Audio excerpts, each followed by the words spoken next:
presentando los rudos.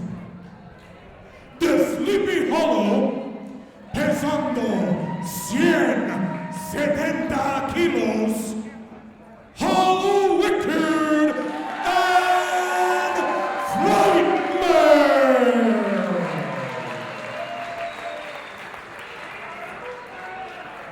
Y en esta esquina, pesando 77 kilos, de Puerto Rico, Latin Dragon.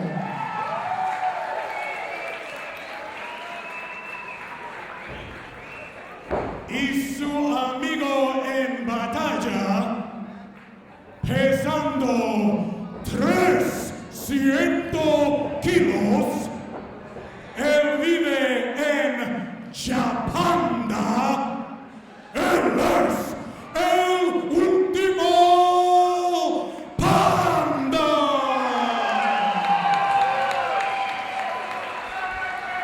Ladies and gentlemen, I am so privileged to welcome you to the first live worldwide Lucha Libre pay-per-view event available in English. My name is Joe Dombrowski, bringing you the action here this afternoon. I am joined at this time by Mr. Leonard F. Chakarson, and what an honor it is, Leonard, to be part of history here at the 2300 Arena in South Philadelphia.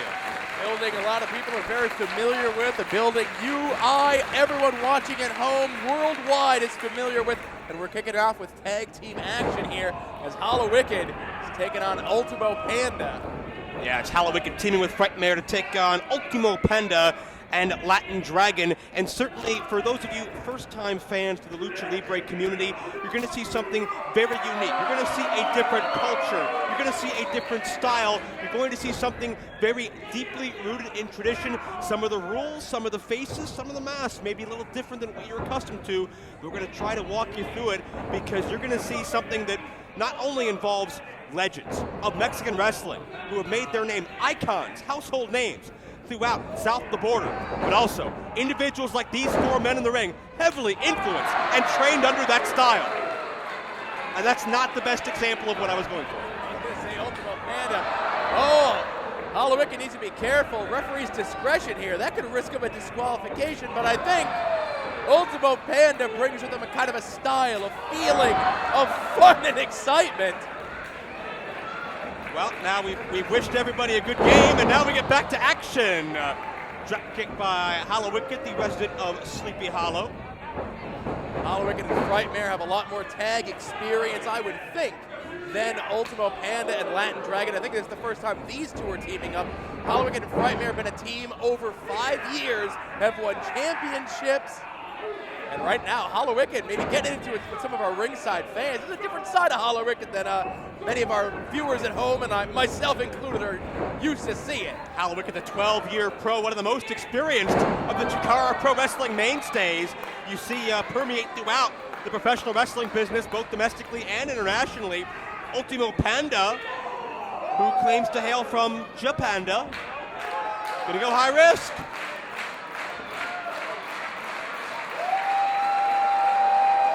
Walking the tightrope and try to pull the arm out of the socket there, Hallowicked. Amazing sense of balance by Ultimo Panda. Certainly goes without saying, one of the most unorthodox athletes you'll find anywhere, but certainly somebody who knows how to wrestle as well. Frightmare gets involved. Right, and folks, you may be wondering at home if this is your first time seeing, as Joe mentioned before, authentic Lucha Libre. Why is the referee not trying to get one of the men outside of the ring when you're going to see in a multi-man match, a tag, a six-man? Sometimes the referee's a little bit more lax with the rules to let more than two competitors in the ring at one time. Latin Dragon involved, double team maneuver. As Hallowicked and Frightmare look for some salvation on the outside. Not going to get very much of it. Gonna fly early. No. Hallowicked and Frightmare smart enough to get out of the way, and Ultimo Panda showing tremendous balance before, but maybe not tremendous agility right now. Oh, and the assist from Latin Dragon. Well, I don't think Ultimo Panda's going to pay the bills off of coordination in that respect, but certainly there's something about him you just cannot ignore. when it comes to in-ring ability and certainly his charm as well as Frightmare in with Latin Dragon. As you mentioned, Leonard, no official tags. Really, as long as it's one in and one out, the referee can pretty much let just about anything go by the wayside. Right, roll into the outside. That's as good as a hand-to-hand tag. And you see Latin Dragon now getting the better of Frightmare. Frightmare, a man I've seen from the very beginnings of his career. He was the winner of the Wrestling Observer Rookie of the Year, his debut year, and now being taken to task by Latin Dragon. And Hallowicked and Frightmare, along with Ultramantis Black, former King of Trios tournament winners, if I'm correct. The last King of Trios winners for Chikara. And Frightmare, a little underhanded, suckered Latin Dragon here. And Latin Dragon, what, about 2-3 years in the wrestling business, very easily, very quickly, being taken advantage of by the much more experienced tandem of Hallowicked now in the ring and Frightmare. In mind, we're talking about the Lucha Libre rules. 20 count in effect for being outside the ring, much different from most US-based promotions. And one thing I would hope not to see in a contest like this, maybe the most egregious thing that you can do in a Lucha Libre ring, and that is attempt to pull the mask off your opponent. Not only a huge sign of disrespect and dishonor, but also an immediate disqualification. Nonetheless, though, Latin Dragon firing back, taking on both bed cover. Near fall situation, but great point you raised. The mask is so sacred in Lucha Libre lore. It represents your identity. If your mask is removed, whether it's taken off voluntarily or by force, it's a form of shame. It's like your identity has been lost, your integrity has been lost, and so many men have lost mask versus mask matches, hair versus mask matches, and their careers have never, ever recovered. And now Ultimo Panda in control of the contest, looking to fly. We saw him ascend to the top rope before. He's got both Hallowicked and Frightmare down on the canvas. 2 for the price of 1. No, nobody home. Ultimo Panda comes up empty. Hallowicked recovers quickly. And you see here Frightmare and Hallowicked working together as a team. Like I said, they've got about 5-6 years experience. Really, ever since Frightmare began wrestling, practically, he and Hallowicked have been a tandem. Nicely done into the springboard leg drop for 2. Now Ultimo Panda taking the brunt of that offense. Very nicely done on the double team maneuver there by Hallowicked and Frightmare. And you hear the fans here at the 2300 arena firmly behind Ultimo Panda. Frightmare likes to call himself luchadorable because of how undersized he is. I'm not sure how accurate that is, however. That's not very luchadorable what he's doing right there to Ultimo Panda. Smacking him on the hiney, as it were. If anybody's luchadorable, it's got to be the Panda, right? I agree. I love pandas. How do you not like a panda? Well, he's a very sad panda right now because he's in the wrong part of town. Hallowicked measures the headbutt, knife edge chop. There's a cover, 2 and no. And talking about some of these athletes in some of these earlier matches, LFC, guys that maybe haven't done as many tours of Mexico and Latin America, but the studying under men like Mike Quackenbush, Chris Hero, Skyda, those that have been through the Chikara Wrestle Factory, they are really so world-traveled that they can wrestle almost any style. I think almost everyone in this match, I know Hallowicked has done a tour or 2 of Japan. I know Frightmare, world traveler, he's been to Japan. Just not the same Japanda that Ultimo Panda's from. But Japanda, 2 different things. Right. But you're going to see a lot of guys with a lot of surprising experience, a lot of guys heavily influenced by the lucha style, which is why they're part of this huge event. And we want to, thank everyone watching at home, of course. Whether you're, on your iPod, iPad, whatever device you're tweeting along with us. We greatly appreciate you supporting what we're doing here. Yeah, special shout out Mike Moran, E2A Productions, highspots.tv, bringing you pay-per-view. It's been a tumultuous week in Philadelphia, but we're happy you've joined us, and this certainly, MaskedMania, not going to disappoint. Ultimo Panda crashing down with all of his weight on the sternum of Hallowicked. Panda steerier first. It could be a turning point. And you see there as Hallowicked rolls to the outside. That's a legal tag. Frightmare is now legal. Now Ultimo Panda, someone who desperately needs to make a tag. He has been in this contest the better part of the last 5-6 minutes, taking a lot of punishment. Did sidestep the elbow there from Frightmare, sends him up and over, right into his partner's waiting arm. Ultimo Panda turns the tides quickly, and now going to give chase. Wait a second. Panda salt to the outside. Leonard, it's a pandemic. Luckily, I'm wearing one of those bird flu masks. I think I'm going to be okay. Ultimo Panda now, I would think he'd be making the tag, but no, there's Latin Dragon.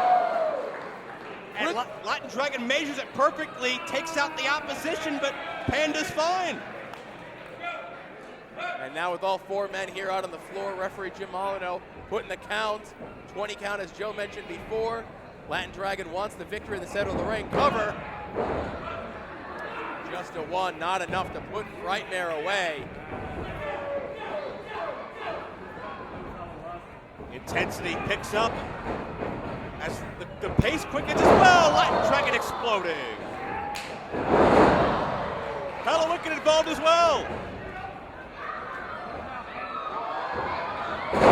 Panda raid crash. As I'm being informed, oh, there we go, crucifix bomb. And couldn't trap the shoulders, now Frightmare on top, cover, 2-man, no. John Finnegan with the cover as I'm being corrected. I knew I'd make a mistake. And now, it's Frightmare Hallowicked. They have the tag team experience more over their opposition, and this could be time. Go to Sleepy Hollow. Tandem style this time, but not going for the cover. Maybe Hallowicked, the ring general, making the decision here. That's not going to be enough to keep Latin Dragon down. What do they have in mind here? Could be Headless Horseman, executed to perfection. This is Hallowicked and Frightmare's match to win, but Panda with the save. Usually we're saving the Pandas, but the Pandas are saving the humans in this match. Hallowicked and Frightmare now again turning their attention to Ultimo Panda. Latin Dragon could be a non-factor at this point.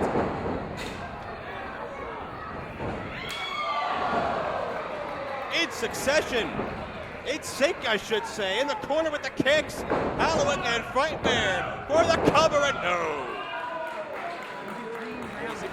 Hallowicked rather not taking the time to gripe or grouse about not getting the cover, immediately calling his partner in, keeping the assault going. I think they're surprised about the fight that Ultimo Panda is putting up in this contest. He's one resilient Panda, and he's the victim of a 2-on-1 at this point. 2-on-1, Ultimo Panda. Yeah, more like 1-on-2. That's a lot of weight to be picking up like that. Rolls through. Latin Dragon, I thought he was done for. What's he doing up on the top rope? What's he have in mind here? The Panda roll into a frog splash. 2 for the price of 1. Frightmare's shoulders are down. It's over.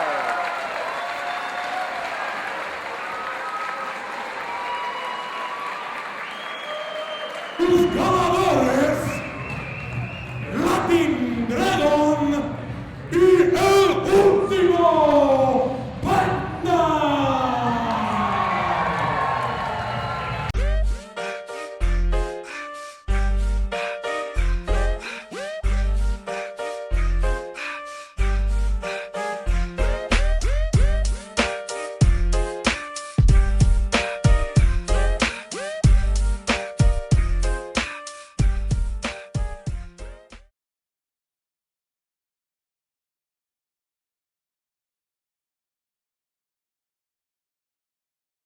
Thank you, everyone, for continuing to watch Expo Lucha Virtual for the love of lucha today. I am extra excited about this next segment because while normally when we have a panel, I'm pretty well versed in the subject matter, and we talk about things that Master Public does. There's a brand new world that we're going to be stepping into, and it's pretty much a brave new world for everybody that's in it.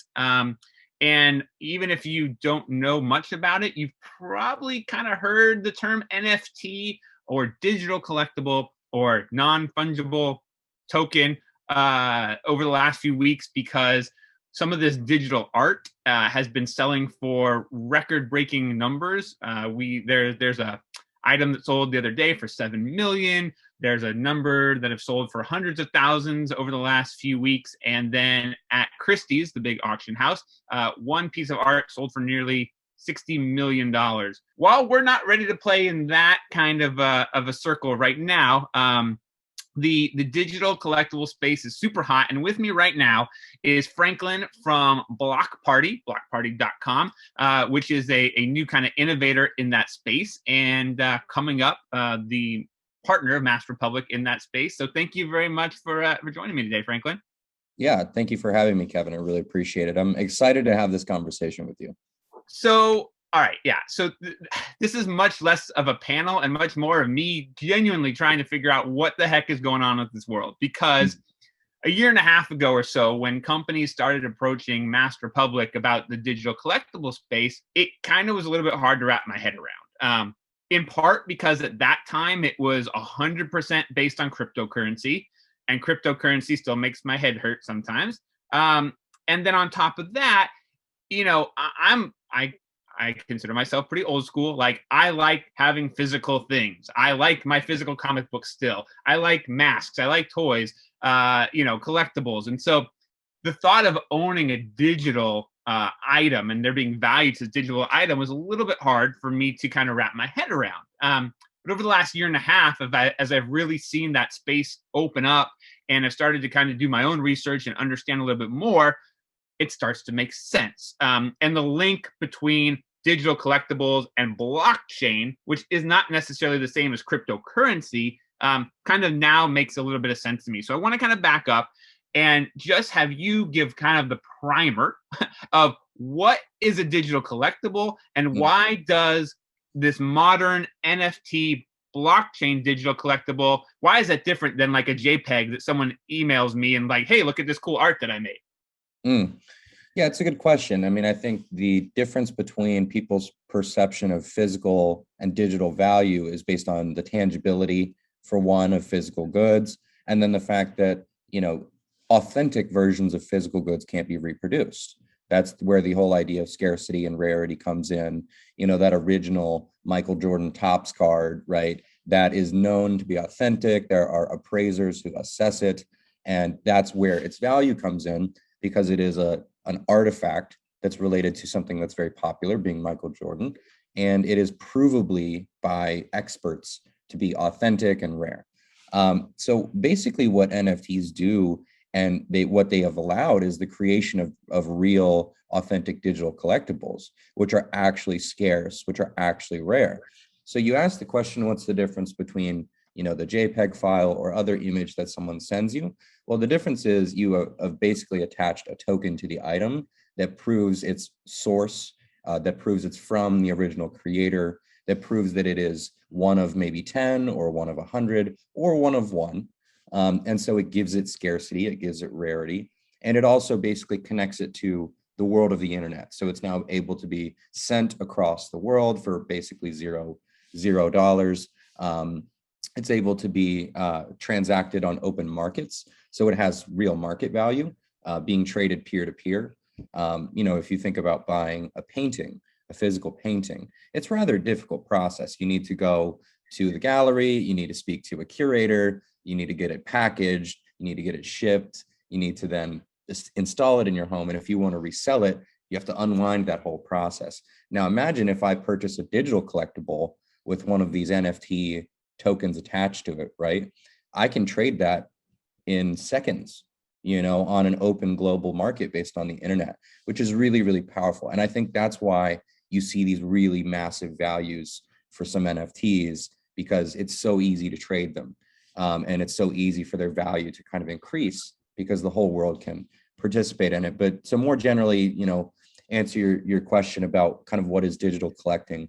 I myself am a digital collector. I do this professionally as well. And I've had a lot of success with it. And many others of my friends have, and people that I've come in contact with in the industry are having a lot of financial and just enjoyment. And that's the point I want to make. It's not just about making money. It's about buying things that you love.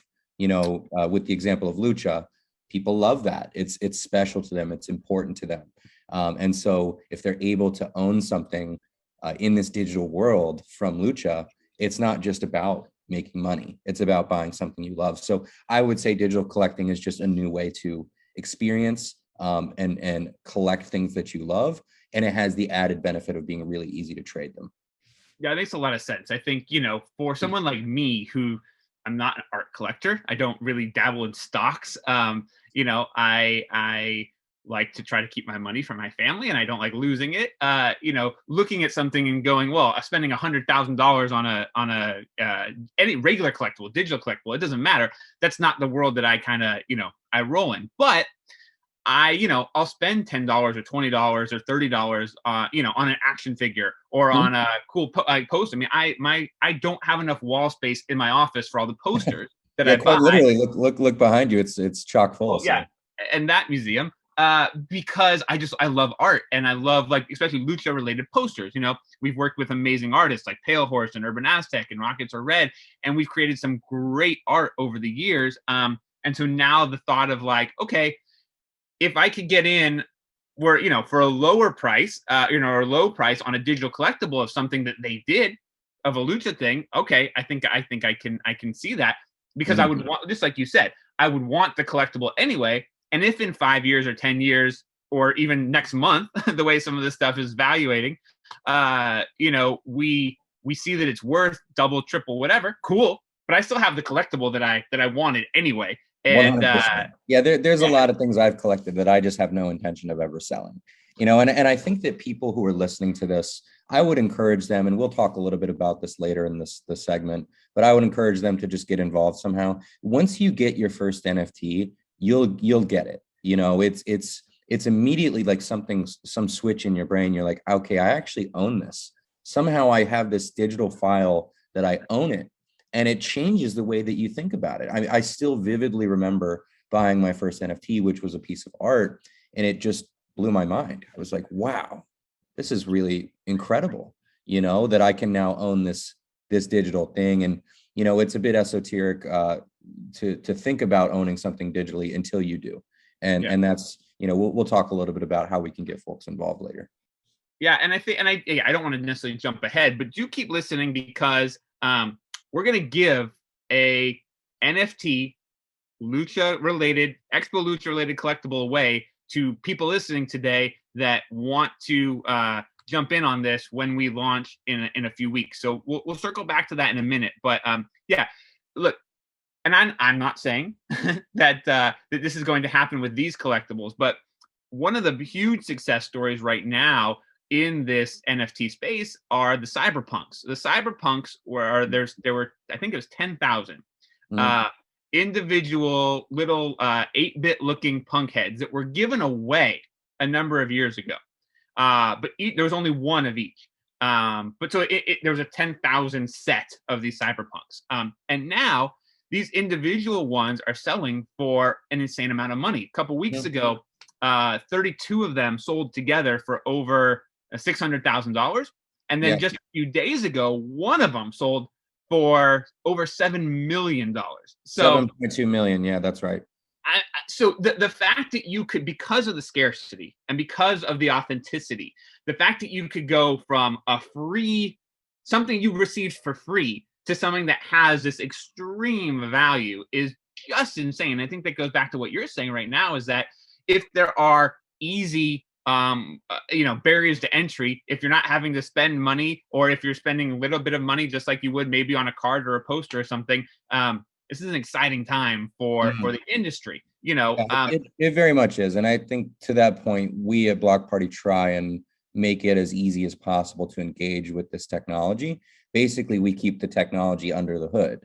You don't have to set up any fancy wallets. You don't have to pay with anything, abnormal to you. You can come on with a credit card and purchase. And as you said, we're going to go a step further. We're going to give something away for free, just because we think it's really powerful. When you own it, it just changes the way that you think about it, And I want to circle back on that for a moment, because I think that both for a lot of artists that were looking to get into the space, or a lot of digital, creators, and for people looking to get into space, even on, like on a small level of picking up, a $5 piece of art or a $1 piece of art or whatever, that barrier to entry has been needing to understand and have cryptocurrency.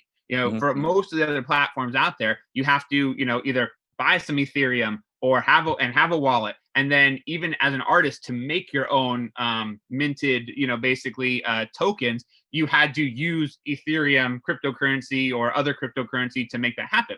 And now what Blockparty's done is remove that kind of barrier to entry. And, basically, if you can purchase it on Amazon or use, whatever payment you're using on Amazon, it's kind of, as they say with the NFT space, kind of democratizing art collecting, right? Giving the power to the people. That's the whole idea. And if your platform doesn't accept traditional payment methods, you haven't really democratized anything. You've still got these walled gardens, as they say, which are the need to know all this technology to be able to engage with it. Well, we don't think that's very fair, and so that's the whole ethos behind not having to set up any wallets. It's already set up for you, being able to pay with a credit card.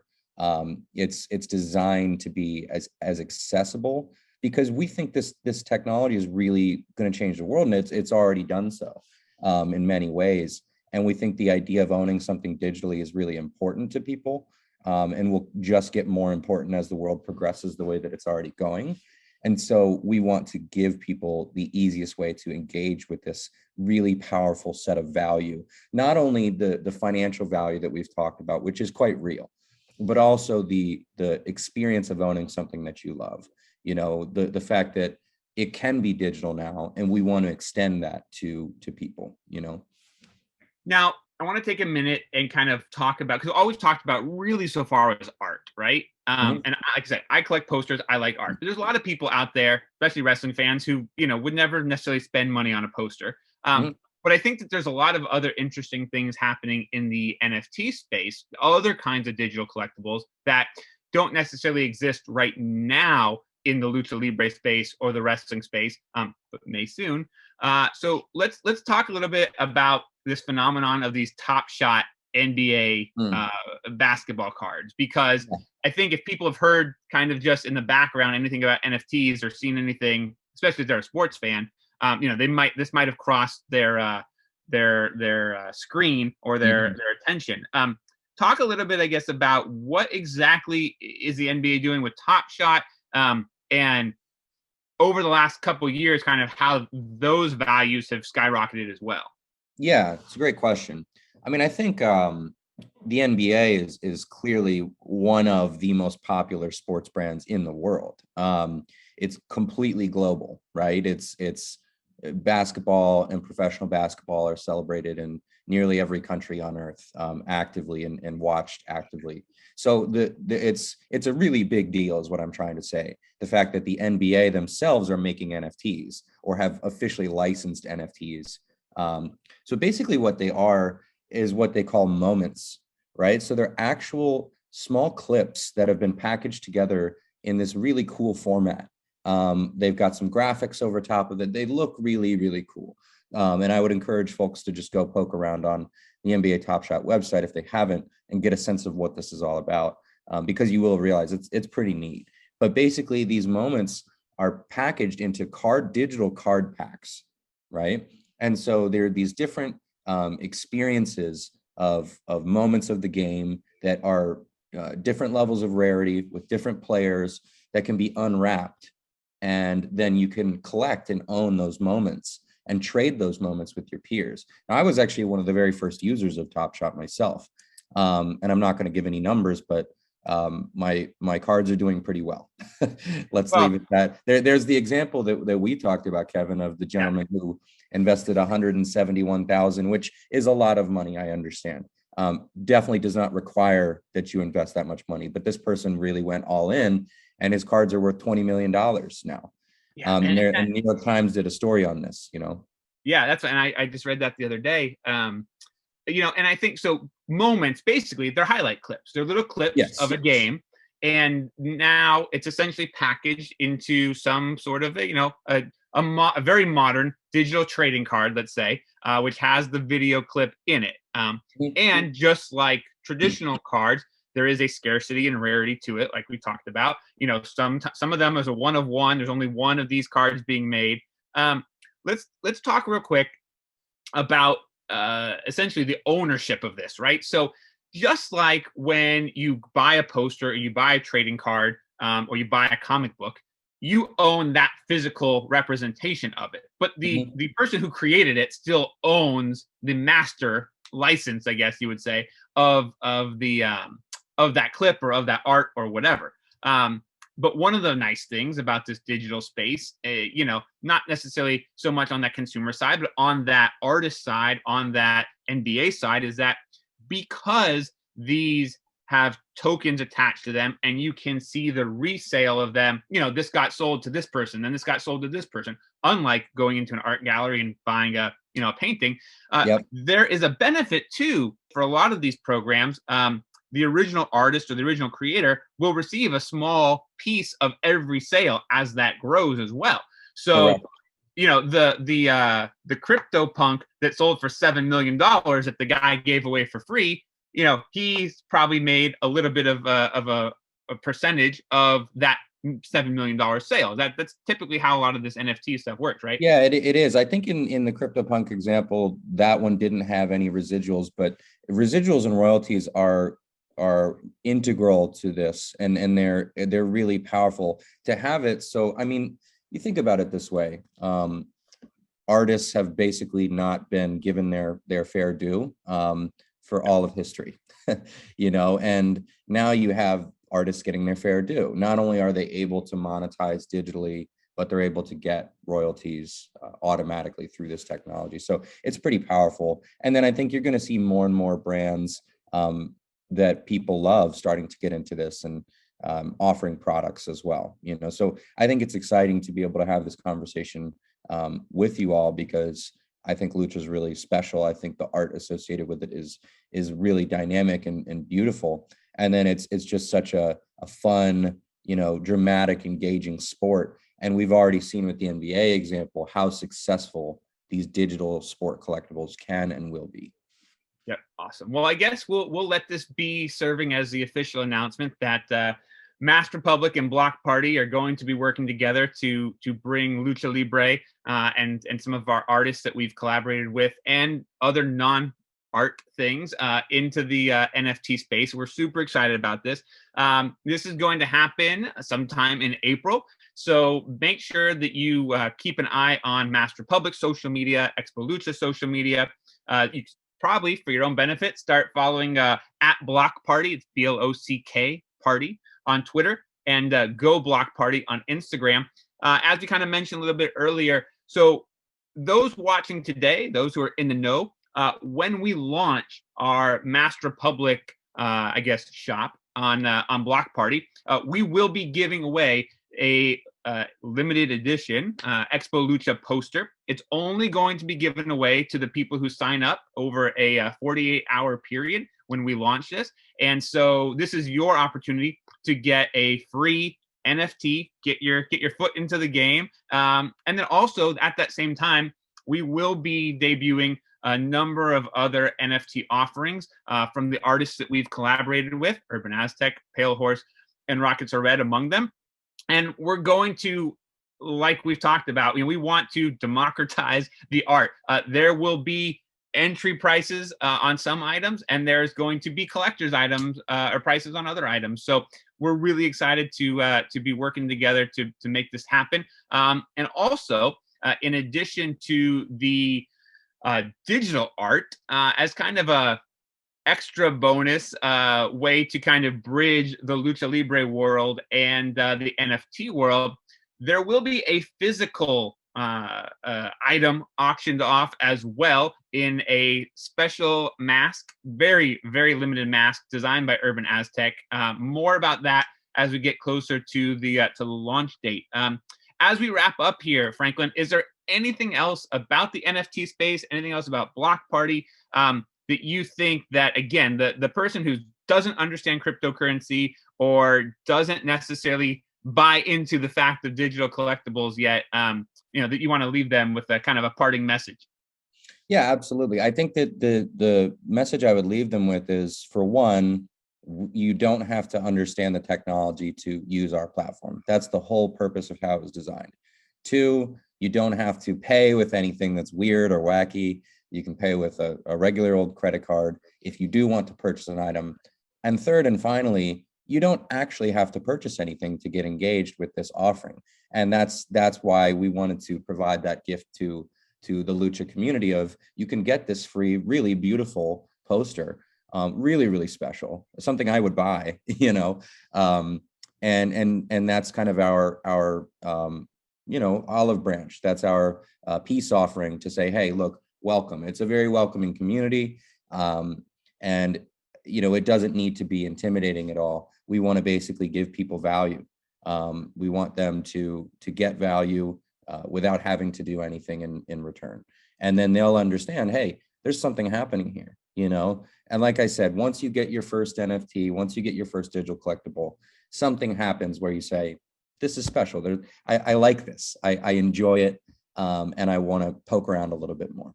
Yeah, and that's our Master Public commitment to the wrestling fans. I mean, to be completely honest, as we wrap this up, the main reason that even though we've been approached for the last probably year and a half about getting into the space of digital collectibles was, we as Master Public never want to offer something to the fans that we don't understand or that we don't necessarily get the value of, or you know, we didn't want to sell you know, only $500, $1,000 collectibles that you needed cryptocurrency to get. That wasn't what we wanted to do. We wanted to make digital collectibles accessible for the, you know, for the average wrestling fan, average Lucha Libre fan. So our commitment is that when you do come back to the Blockparty store when we launch, you're going to find collectibles, yeah, like I said, that less than, you know, a pack of some of the trading cards that are out there these days, and ways to kind of get your toe into digital collecting if that's what you want to do, you know, without having to worry about the cost involved. You know, like I'm super excited. I've just now started collecting, and you know, even if we weren't doing this Master Public thing, I've seen so much about the NFT space now over the last you know, couple months that I'm excited to grab some art by some of my favorite artists and see what happens. So yeah, absolutely, and I love to hear that. And I would just say as a final, you know, note, make sure that you're following Master Public social media, Blockparty social media, so that you can be aware of that early April date at which we're going to launch that giveaway, and have that window in which you can just get something for free, and not have to put anything in, but get some value out. And that's really what's exciting about this is, you know, we're giving you that opportunity. So. Yeah, and again, real quick on that poster, we're only going to mint or give away how many ever people sign up. So there will be no way to get this poster after those 48 hours. It's going to be just for the people that sign up, not to be sold again. So again, keep an eye on the social media. Thank you so much, Franklin, for walking me through all this today. I definitely feel like I get it even better now, and I look forward to our launch together next month. Awesome. Thanks, Kevin. Thanks, everyone.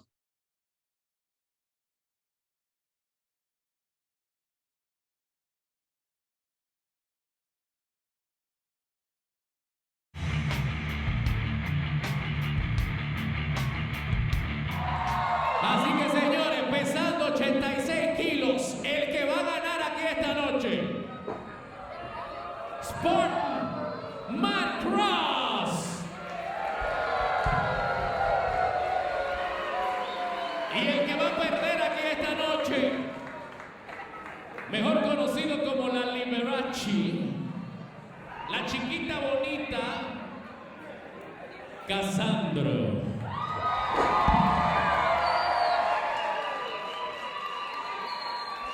¿Están listos? Are you ready? Vamos a ver quién gana aquí esta noche.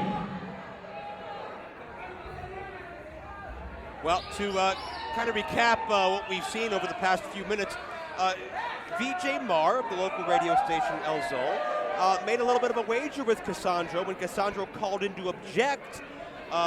VJ Mar claiming that this would be an easy win for Spartan Macross because of how masculine and macho he is. And Cassandro said, listen, after I win this matchup, you're going to get down on your knees and apologize to me and show me respect. Yeah, and again, I guess VJ Moore took that bet on. That's how confident he is in Spartan Matt Cross. And again, this is not going to be a walk in the park for Cassandro. You had mentioned before, Spartan Matt Cross, very tough competitor. Look at the shape that he's in. One of the most powerful wrestlers in all of professional wrestling. And I guess he's got some nice pecs too. But you know, Spartan Matt Cross, again, that Spartan lifestyle, all about ruggedness and manliness and working out at the gym and having a chiseled body. These things that make Matt Cross the athlete that he is, the man that he is. And I can vouch for the fact that Matt Cross is in the gym at least 6 times a week, if not more. That's 6 more times than I've been my entire life. Exactly. Your favorite machine at the gym is the vending machine, but be that as it may, Matt Cross certainly outpsyched in the early going, but talking about Matt's reputation, I believe it's 19 countries he has been in. Matt has wrestled in Russia. Matt has wrestled in Egypt. Matt has wrestled in the Middle Eastern country of Qatar. Matt has wrestled in tiny islands off the coast of Africa. Matt has wrestled everywhere almost there is in the civilized world that has professional wrestling cards. He's the most, I would say, the most well-traveled athlete in the world to never have an exclusive contract with a major promotion. Well, again, it sounds like he's doing a pretty good job on his own, going to places that people don't even visit, let alone wrestle, as an American. And now here, reversing the hammerlock on Cassandro. Yeah, but the story on Cassandro, certainly compelling in its own right. A man at one point was contemplating ending his life. And that's the most captivating story, the fact he had been scheduled for a match with Hijo del Santo, and shortly beforehand he slashed his wrists, tried to end it all, and just the pressure of both the public perception of him and his career and everything together just weighed on his shoulders so heavily. But thankfully, Cassandro was unsuccessful in taking his life. Came back from an injury, had a match with Hijo del Santo, and that's a match that really ended up putting Cassandro on the map and getting him so much respect to be able to compete in the ring and hang and gain the acceptance of someone with the huge respect of Hijo del Santo, of course, the son of maybe the most famous wrestler ever, El Santo, down in Mexico. Right, and as Joe said, not just the most famous wrestler in Mexico, but one of the most famous wrestlers of all time. No matter who you know in America, Santo, one of the biggest wrestlers over the entire world of all time. Oh, look out! Cassandro went for the lip lock, came up short, and Matt Cross says, ain't none of that gonna go down. That is not what happens in a masculine world. And again, a bit of a culture shock here from the very predominantly bearded Matt Cross. I mean, like I say, he has the best beard in professional wrestling there with the trip. And a moonsault, standing style, nicely done. And he gets to, I'll tell you what, if Matt doesn't win best beard, he'd at least win most beard. One of the most powerful competitors in all of professional wrestling, as we had mentioned before, but also one of the best high flyers in all of professional wrestling. He truly is one of those wrestlers that has it all, and right now he is in control of this contest with Cassandro. Matt studied gymnastics as a young man, and because of that, he has such body control, and he can do things as he charged through the clothesline that legitimately no other professional wrestler can do. And we may be fortunate enough to see some examples of that as this matchup goes on. Cover to Cassandro, only one. Cassandro, a 26-year pro. He is the current NWA World Welterweight Champion. Held that since June 2011, days away from becoming the 4th longest holder of that championship. And that title goes back to 1946. Posterior to the face, drop kick by Cassandro. Notice as Matt looks for salvation on the outside, don't think he's going to get it. Cassandro suicida to the outside. Like a bullet, Cassandro takes out the Spartan. Both competitors lay it out on the floor. And Cassandro is combining those traditional Exotico-like mind games you would see an Adrian Street use, you'd see a Goldust use, but he's backing it up with unmatched agility, technique, and timing. He is more than just an attraction. He is more than just a unique character. He is somebody that can bring the mind games, bring the prestige, bring the pomp and circumstance, but when you get down to it, you strip that away. He's one of the best athletes anywhere in this industry. Both competitors need to be careful. Referee putting the 20 count on both of them. Cassandro first to get back into the ring to break that count. Cassandro, such an inspiration, such a trailblazer. You know, as we mentioned, so many Exoticos throughout history were portraying Exoticos. They were heterosexual, had wives, had children. Cassandro is openly homosexual. He is proud of that fact. He certainly has been a role model for others who were homosexual as well, in terms of being public and open and honest and comfortable with themselves.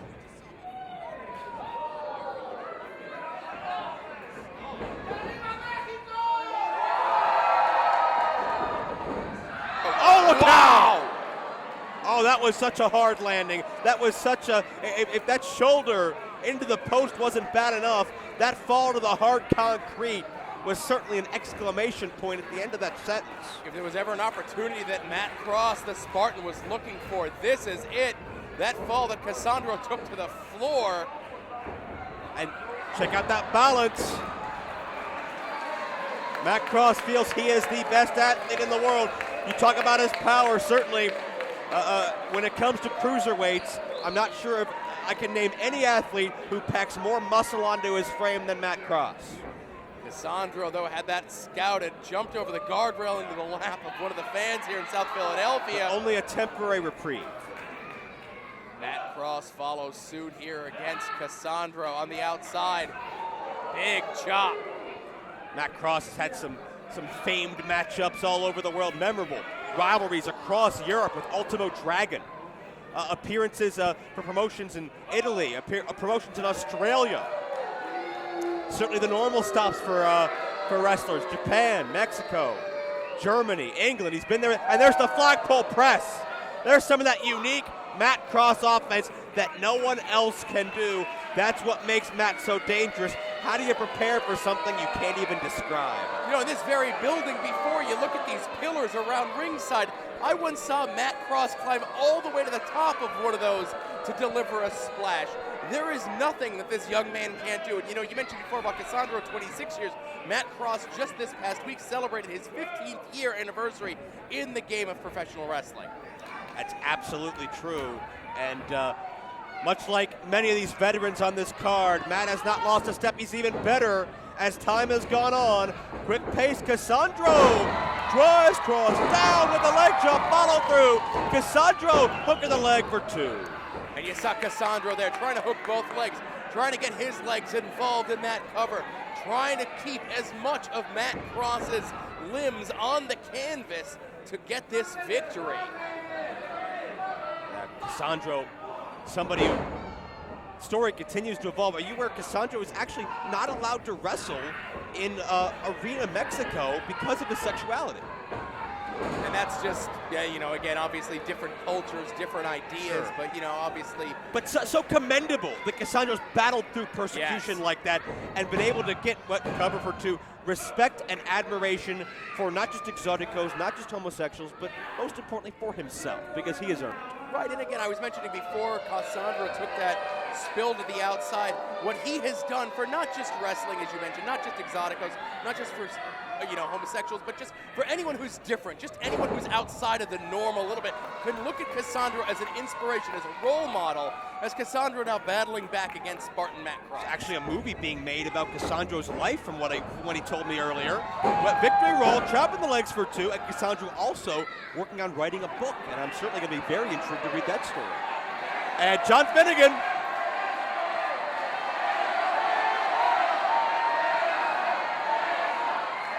finds himself in uncharted waters as this crowd looks on with respect and anticipation. Cassandro sends Cross for the ride, and Matt Cross out of the way. Jump up, Enziguri, nicely done. That could have been the knockout blow there, cover. That could do it, no. And you see Matt Cross not arguing with the referee, not yelling at the crowd. At this point of the contest, you do not want to have any wasted motion. Kept his hands on Cassandro, got Cassandro in position, taking a moment maybe to catch his breath.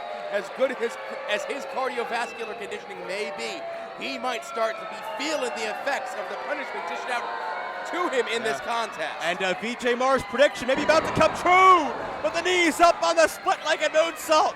Cassandro quickly into the cover, traps the leg. No. We saw Cassandro attempt that before, trying to grab both legs, keep as much as Matt Cross wrapped up for the pin. A great technique for a tight cover there, jackknife pin for 2.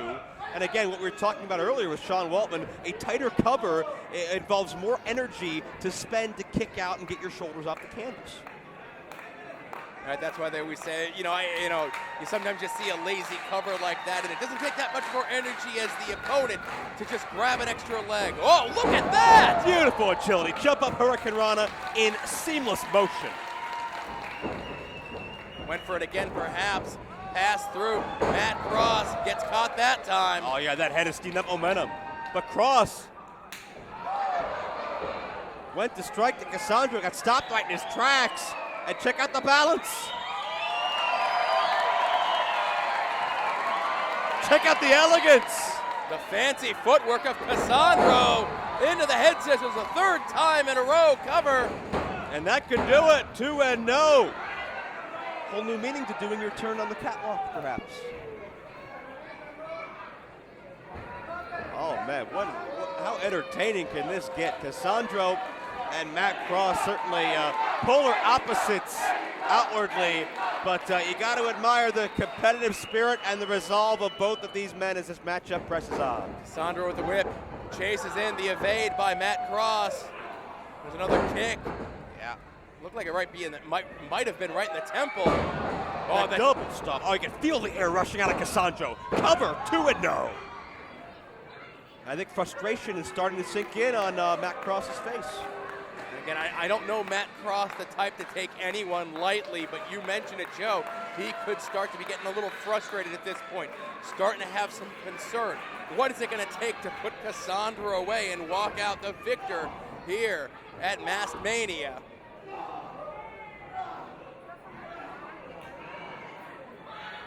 Cross is feeling some momentum, but Cassandro shuts things down in a hurry.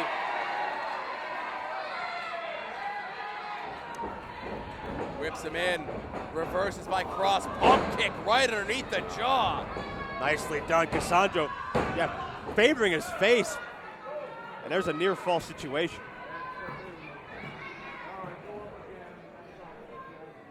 And now it's Cross.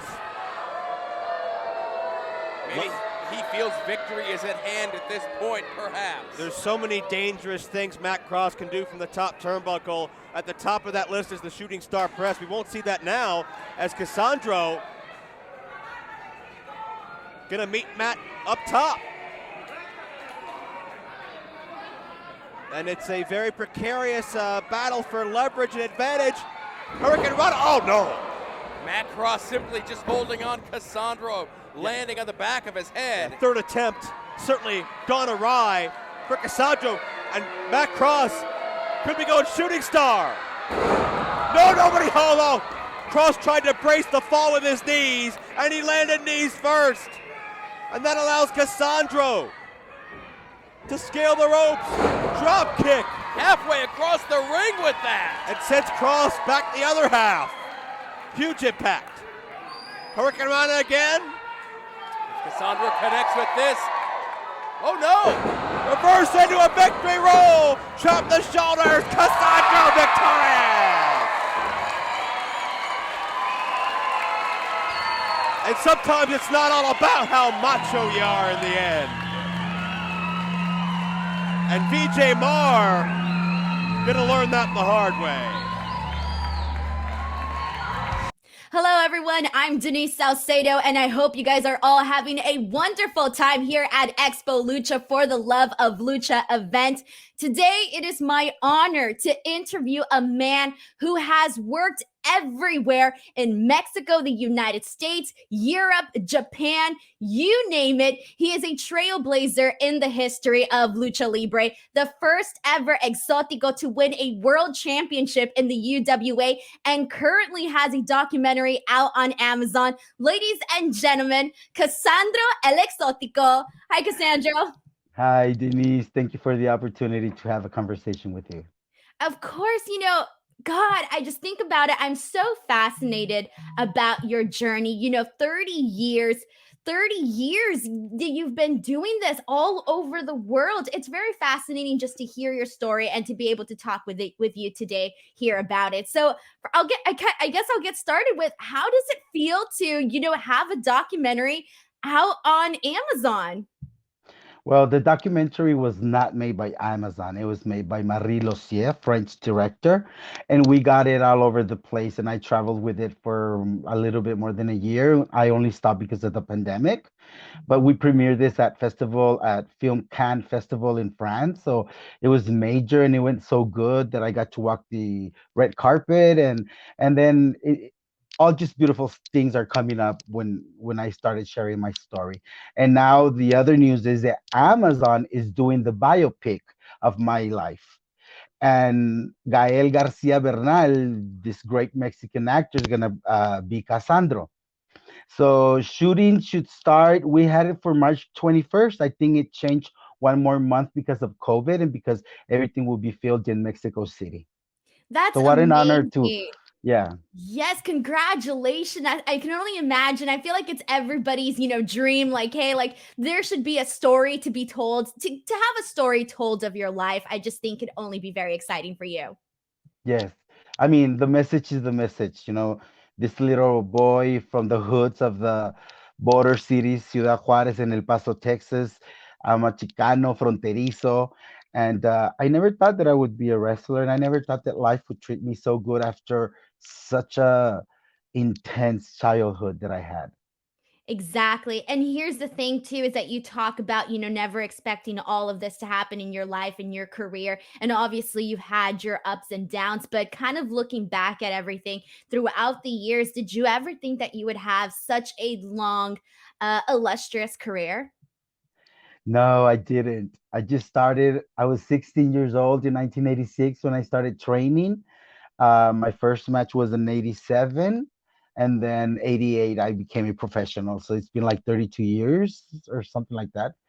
And what a journey. I mean, this gay guy from the hood gets to Mexico, to a homophobic sport in a homophobic country.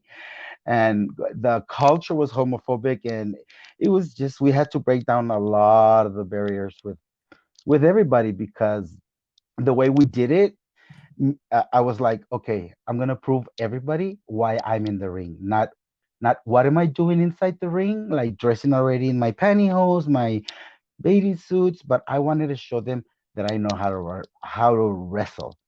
And I think that was the biggest payoff for the fans, because they got the best of me, and everywhere I go, my job is guaranteed. They get the best of me. I just have this connection, and I love wrestling so much. It's still my passion. After 32 years, 8 surgeries, a lot of the injuries, but it's all worth it. It's all worth it. I mean, the message is that anybody can do it. Like, I talk about suicide, I talk about mental health, I talk about my upbringing in lucha libre. I imagine to go into a dressing rooms of just men, and they all go like, "What the heck is this?" And then shortly but surely, I started getting the respect of the old timers and the company, and not a surprise for me, but it was a surprise for me when I got an opportunity to wrestle for the world title. I was like, holy crap. And against El Hijo del Santo, I was like, wow, that was January 28th, 1991. And then that was the highlight of my career, I think, that match. And I forever be grateful for El Santo for accepting. And then, but when I became a champion was November 29th of 1992 in Toluca. And I didn't only change a culture, I didn't only change a dressing room, I changed a whole country and their belief system. And I let all my community know that if you want it, you can get it. Every sacrifice has its benefits, but you have to first sacrifice a lot. See, and that's the thing, like that's the beautiful thing. Just like listening to you say all of this of how you changed the culture and all of that, because that's not something easy to do. So I kind of want to touch back a little bit on you getting started. Was it how Was it terrifying for you to come out here and say like, okay, this is what I'm going to be an exotico. This is how I'm going to present myself again to this very, macho type of culture that is being presented. But not only that, like you're not just an exotico, but you're also openly gay. And that's not something that, people were accustomed to. So was there ever any part of you that you're like, maybe I shouldn't go about it this way if I want to survive in the world of wrestling? For me, it was the opposite because I wanted to be an exotico at first, and they didn't let me. I had to wear a mask. My first name was Mr. Romano. Uh, Rey Mysterio Senior gave me the name and gave me the whole mask and everything. But I was like, oh no, I don't like the mask. I don't like this. I don't want to be this. It's not me. And they were saying like, oh no, it's just for a little while, so you won't lose the nerves and you know how to get the feeling and everything. And then there was this big company in Ciudad Juarez, and they wanted an exotico, and everybody went like, Saul, Saul, Saul. And I'm like, see, I never had a closet. I never was in a closet. I was always out. And people knew it. But then I think the day that I wrestled in uh, 15 of October of 88 as an exotico, yeah, that was like my coming out day. For everybody that was wondering or whatever, that was the day that I was like, this is me. I'm so happy. I didn't use makeup.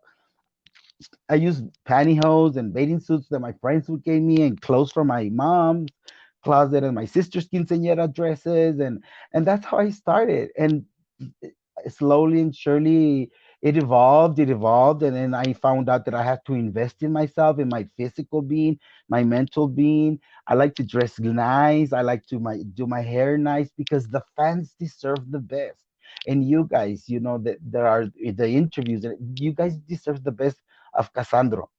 So that's always been a style in my sale in my career. And now you can look at the work that I've done, that the new exoticos, they all say like, well, you told us that we needed to invest, that we needed to use this, and we needed to use. I was like, that's all you have to do. Now get to wrestle in the ring. See, and that was one of the things that made me really happy while I was watching your documentary because they show a lot of the footage of you, getting ready, doing your hair, doing the makeup, getting dressed, how much money you spent on the material for your robe and all of that. And it was just kind of watching you get ready that really spoke a lot of words. Like nothing had to be said, but seeing you get ready and prepare to go out there and then kind of seeing the difference between you and the other wrestlers, it was just very, I don't know, it was a very nice thing to see. But with that being said, there were also some things that you touched on in your documentary that I kind of want to go in depth a little bit more with you here, because you mentioned in your documentary that there were times where you were beat, you were stabbed, and I kind of wanted to get a little clearer on that information. Was this something that was from the fans, from the talent, or from both? This came from the dressing rooms. You know, Lucha Libre is, I love it, but I hate it at times. Yeah, the gossip I don't like. Anyways, I lost my question. The beating, the beating Oh, and the stabbing. okay. No. When I started wrestling, all the top guys or the mafia from Ciudad Juarez and El Paso didn't want new ones to progress, but they knew I was a good talent, and I was around a lot of people that protected me. Rey Mysterio Senior, Negro Casas, all the old timers from Mexico. So they couldn't do a lot. So I was in a party one time, and an after party, and there was just wrestlers, and they sent one local guy to stab me with an ice pick. I never knew why. He just sat in front of me and he was like picking the ice, and then he went like boom. I was like, wow. And he hit me. I raised my leg, and I'm a cowgirl, so I have my cowgirl boots, and the ice pick went through it. And then they sent that same guy to this other after party, and he tapped me on my shoulder, and I turned around, and he was like, one, two, and he ran. I was like, what the heck is going on? And I knew back then, putting two and two together, that the little mafia was gonna give me a hard time. So that's when I decided, and I said, I am not gonna be just a local star. I'm not gonna be just among all you mafias and whatever. No, I'm going to be big. I'm going to go taste the luck. I went to Tijuana, I went to Mexico City, and it was all gone. Now I wrestle at the Museum de Louvre. I go to around the world, and it's just because my tenacity, my hope that I can do it, because I was told so many times that I wasn't going to accomplish nothing, that I wasn't going to be anything. And so I still had to find out that my life didn't depend on you guys accepting me. My life depended on me accepting me, and what am I going to do about it? So, keep going, keep going. no, that's why I say I'm very blessed that um, being gay is a gift from God to me. I was the chosen one. I had to go through the beatings. I have to go through the suffering, to the sex abuse, to the physical abuse, the mental abuse, because I was going to be strong. And now I can show a lot of the people in the new generations, how the way is done, just to be on the more safer side. Nowadays, that racism and harassment and everything is on the line. Just gotta be careful. But I Exactly. went through everything. I went through everything to the wrestlers. I could say the big names that like were like molesting me or something, like in the dressing rooms, or they wanted something, and I was like, oh no. But that didn't. Those were the joy killers. Those were the joy killers of my career. But I made it my own, that I was gonna be joyful. I wasn't gonna be a victim. I was gonna be victorious after all this that I've been through. And that's one of the gifts from And I think staying. that takes a lot of strength and character. I feel like if you were anybody else, if you didn't have that mentality that you have, you probably wouldn't have survived in this world, but you did though. And so for you, like, was there ever a point, you go into the locker room and you just never know who you're going to come across? Was there ever a point for you where you thought maybe I should quit? Like, maybe this isn't the world for me. I want to be in here, but people are, acting a certain way. And it is terrible. I don't even want to imagine what it was like to be in some of those situations that you were in. 1 week before my championship match with El Hijo del Santo, all the press turned against me, the reporters, my co-workers. It was so heartening watching them try being the joy killers. I was like, yes, I'm gonna wrestle for a title, for a world title, and with who? With El Hijo del Santo. Like, come on. And people were bad. They were bad, but I knew it was the jealousy and the envious part of the job, because they wanted what I was giving at that moment. They wanted that opportunity, but I was like, hey, they give it to me. I don't know why, and I'm gonna shine. But it got to a moment that the pressure was so much, Denise, that I tried to commit suicide. That was the first time I tried to, and it was January of 1991. I was 21 years old, and all this stuff, and I gave the power to the people. I people pleased, and I ran with their thinking. I believed their belief system, and I decided to cut my veins, and I did. And Pimpinela Escarlata got me. Long story being short, I went into my match. I remember I had like ¿cómo se dice? I had Tape, my, yeah, your tape. caked, Yeah. my injuries, and I did the match. I was like, not everybody knew. It was very quiet. I only told the office.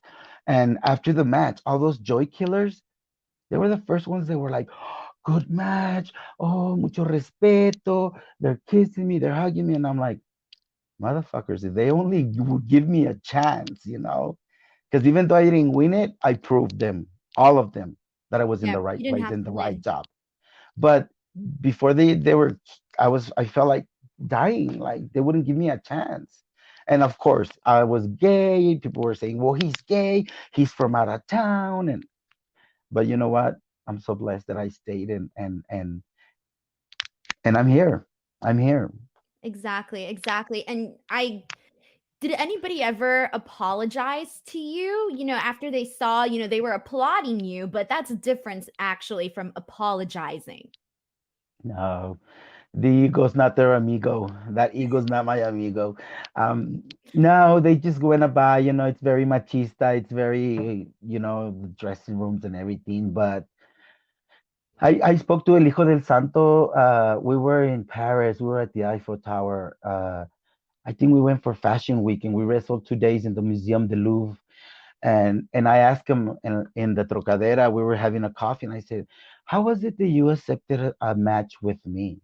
And he was like, "Well, I hope it was very nice because they told me that there was this little guy that was wrestling and he was really good.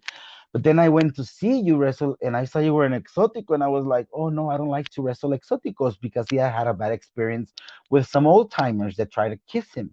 And you don't do that to El Hijo del Santo." So I told them my experience that I cut in my veins, that I tried to commit suicide. He was almost like in tears, and he was like, "Lo siento mucho. I'm so sorry you had to go through this." And I was with him and his wife, and it was just like a crying fest.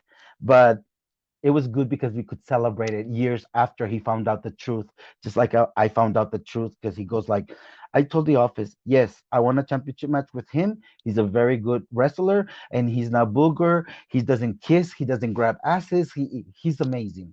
So I always thank El Hijo del Santo for that, and for letting me know a lot of things have happened in my career in lucha libre. Like I was banned for 8 years from AAA due to another co-worker. Nothing to do with the company, but the company gave them the power, and you know they feel threatened by me and my career and everything that I'm doing. And it's the same. I lost my hair the last time, um, with the Villano Quinto's last match, and man, they really punched me in my gut. I was I was going for, let's say I was getting my big amount of money, and they only gave me 25%. And I've never said nothing about this. This is the first time I'm talking about it. And just stuff like that they would do to you and coworkers, and things you had to sometimes just hold on, bite your tongue, and see the solution. What's going to be the solution? Because the problem is always there, but for me it's about what's my solution, what am I going to do.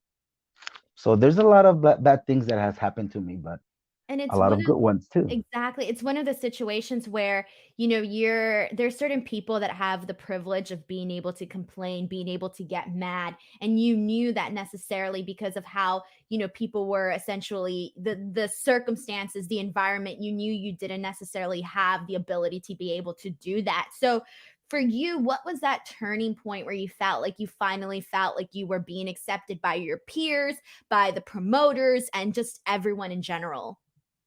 I think after I won the championship belt, my life became a little bit more easier, but it also became a target because I was a target. Everybody wanted that title. Everybody wanted to come after me.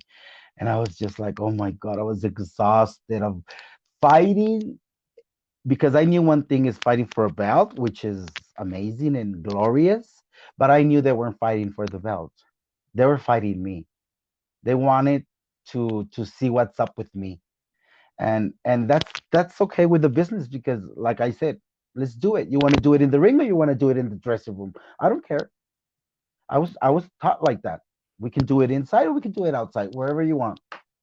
And people started seeing that I started, believing in myself, and getting my steam up, and I got the world and I ran with it. And those were in the late 90s. I want to say that I knew people would just love me because every time I would go out, somebody would give me flowers. And you know what? It's amazing, but a lot of the men would be the perky ones, The like, oh biggest hi, supporter? like Yeah. they wanted like a kiss, and you know that, and the wives would go like, oh, kiss my husband, kiss my boyfriend. We were like, we've made a break, we've made a break. and Yeah. um and that's how it started. That's how we slowly but surely started doing big things. It's incredible But because as an exotico, obviously you're able to get that heat, from the audience that is so used to, again, a man being a man's man, right? It's the way they want a man to be, whatever, right? But at the mhm. same time, it's like you're also a type of, character that you can embrace and you can have fun with. So like there are multiple layers to being an Exotico. So with that being said, I feel like you broke a lot of notions of what people thought an Exotico can be, an Exotico can do, because you mentioned once people saw you in the ring, like they might have thought just by looking at you that you were going to work a certain way, but when you get into the ring, you're working a totally, your matches, like they're so fun, right? So for you, how did it feel to sort of break that barrier and give people a new vision as to what an Exotico can be? I mean, I just went along the way, but I knew that my best tools that I have was my talent, was my skills, my wrestling skills. So I knew it. And back then, we were raised like, you're here because you're a wrestler, okay? You're here because you're a wrestler. And we would go like, okay, yes, sir, whatever. But oh shoot, I forgot the question. The question was basically like, how do you feel breaking down the barriers that of what people thought what they could expect from Oh Exotic? yeah. Because the audience before us were raised with exoticos all the time, but they were the clown of the circus. They weren't gay. They were straight old men that were trying to make fun of everybody. And so we had a lot of work to do. I had a lot of work to do with Pimpinela, that we needed to change that perspective. We needed, and we were so outspoken, and I'm so outspoken that I don't care if you guys tell me something or not. I'm gonna defend my view, and that's how we've broken a lot of the barriers. And when people saw me like going through the 2-minute hallway, right, when I will survive, and I'm over here dancing and all this stuff, and people are like, what is this? Who is this? And some are wanting to give me the high five. And then I wrestle and stuff. And when they see me wrestle, they're like, holy crap. And when I come down, they're like hugging me and kissing me. And I'm like, you see? Because even the fans are like that. They judge you for everything. Um, but anyways, that's how we started breaking the barriers, showing them we can fly, we can wrestle, we can fight, we can be heels, we can be babies, whatever you are, whatever you want. But I have this connection that it changes the whole atmosphere in a lucha libre event for me. I love that you said that connection, because that actually leads into my next question, because you're one of the guys and you're one of the okay, if you're going to be booking an event, whether it be in Europe, the United States, wherever, and you want to get some lucha, you want to get some luchadors, you want to get the cream of the crop, right? You're one of those people that is consistently on all of the shows, one of the first names being called. What does that mean to you, especially when a lot of these events, like for example in Europe, are to introduce lucha to an audience, are to, be a special attraction? What does that mean to you? It means a lot. It really means a lot. It fills my heart. It shows me that hard work pays off. I've done amazing events that Lucha Libre has nothing to do. I went to the Cartier Foundation in Paris. I set a ring in the middle of the backyard. There was 250 of the most up class invites, and I took the best of the Mexican wrestlers. I took all Mexican wrestlers, because if they want to see lucha libre, it has to be Mexican wrestlers. It can't be one made up in London or one made up in the United States or Not anything the like that. same. Not the same. It's not the same.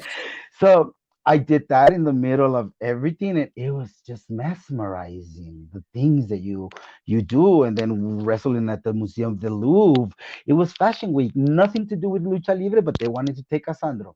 And then even in Toulouse, France, I also, because of the documentary, now I'm very used to going and presenting the documentary, and then letting the people watch the documentary while me in the back is doing my makeup. And then when the film ends, I go back for the Q&A as Cassandro. And then in some places, I'm like, now follow me, and I'll take them to the yard, and the ring is outside, and now you're gonna see my real talent. And Wow. that's amazing. People go crazy for that. And Oh, I I've done that in Mexico and imagine. United States. I mean, I'm very blessed. It's an honor. Uh, um, I can never repay Lucha Libre what it had done for me. I first had to discover who I was not in Lucha Libre to first, and then discover who I really am now. So here's the interesting part too about this is, we mentioned the fact that you're able to go to all of these places. You're one of the first people called and all of that. But, really, okay, so in the start of your career, you're with UWA. But then for the major part of your career, you've been, an independent, working as an independent. And without a major promotion essentially backing you up and all of that, but you're still able to get booked in, places that it's hard to get booked, United States and all of that. So for you, what do you think it is about you that you've done that you're like, this is the reason why they call me? This is the reason why I'm still in the spotlight, like to keep your name relevant, essentially. Yeah, I decided to go independent because I was tired of being a slave of the companies. I appreciate the companies. I adore them. I respect them because you can't live without a company. But I was like, I'm done. I wanna charge what I charge, not that somebody charges something and gives me less. And I don't want to be treated any less than any other star. Right now, I can tell you, I'm still one of the most paid wrestlers in Mexico, and that's not because I'm gay. It's because I'm a good wrestler. Yes. People get the whole package when I go. I'm humble. I don't lose my feed. I stay until the last fan is there, Denise, because that's the way you have to show your love as well. And not only you're gonna get interviews, you're gonna get the best of my looks, a great match, it and maybe I'll say a speech here and there, and you get the whole package with me. And I don't need big companies anymore. I've been to Ring of Honor, I did TNA, I did Lucha Libre Internacional, AAA. I've done a lot of companies, but the most amazing experience for me in 2005 when I made that decision and I said, I'm done. I'm gonna go independent, and that's where my career blossomed. And I was like, wow. And I get bookings from everywhere. I mean, I've been through Australia, Japan, Mexico, and everywhere else. And that's very respectful. That's very respectful because not everybody can do that. And nowadays, not everybody can do that. And I've hold on to my seat and to my name. I try to do honor my name because this is my life. It's my duality. It's my feminine with the masculine. It's Cassandro versus Saul. It's Juarez versus El Paso, United States, Mexico. It's always going to be like that. Spiritual principles are the heels of the, no, defects of characters are the heels of Lucha Libre, but the spiritual principles are the angels of Lucha Libre. So I stay in the good principles. See, and that makes me happy too, because I feel like you sort of became larger than, maybe you might have even expected. You became larger than life where, people know your name. They know this is the Exotico. This is the wrestler we want to bring. Like, this is the person. This is our go-to person. And I do like that because I like the fact that you bring the entire package, like you just said. When coming from a perspective of somebody that is an interviewer, like you want to talk to someone that is fun, that is lively, that's colorful, that's going to bring so much. And I feel like that's how you're seen also. So you're able to do all of these different things, which is really just incredible. So with that being said, I know that you mentioned you're not looking like you want to retire, but here's my question. I'm not going to ask you the retirement question. Instead, I'm going to ask you, watching your documentary, I know all of the injuries and things that you've had to go through. But with that being said, with all of that, how are you able to remain so agile in the ring and still be able to bam, bam, bam, just do it all over the place? It's incredible. Yeah, you know that I could be dying in the dressing room. I could be hurting from my knees. I have 3 surgeries in each knee. I have nine plate with 9 screws in my left knee. I'm a mess. I'm a mess. I smell all Bengay. I smell everything when I go up in the ring, apart from my Versace. But as soon as I get in the ring, or as soon as, y con ustedes, Cassandro, something happens that I go, boom. And this thing happens. And I'm like, I'm ready for the war. And I go and I give the people everything. And then when I get in the ring, I'm like, okay, macho time, my duality. Let's kick some ass. And that's what has set me apart from any other exotico and many wrestlers that I wrestle. I do the work. I don't only wrestle and do my butterflies and kiss opponents and no. I wrestle lucha libre style.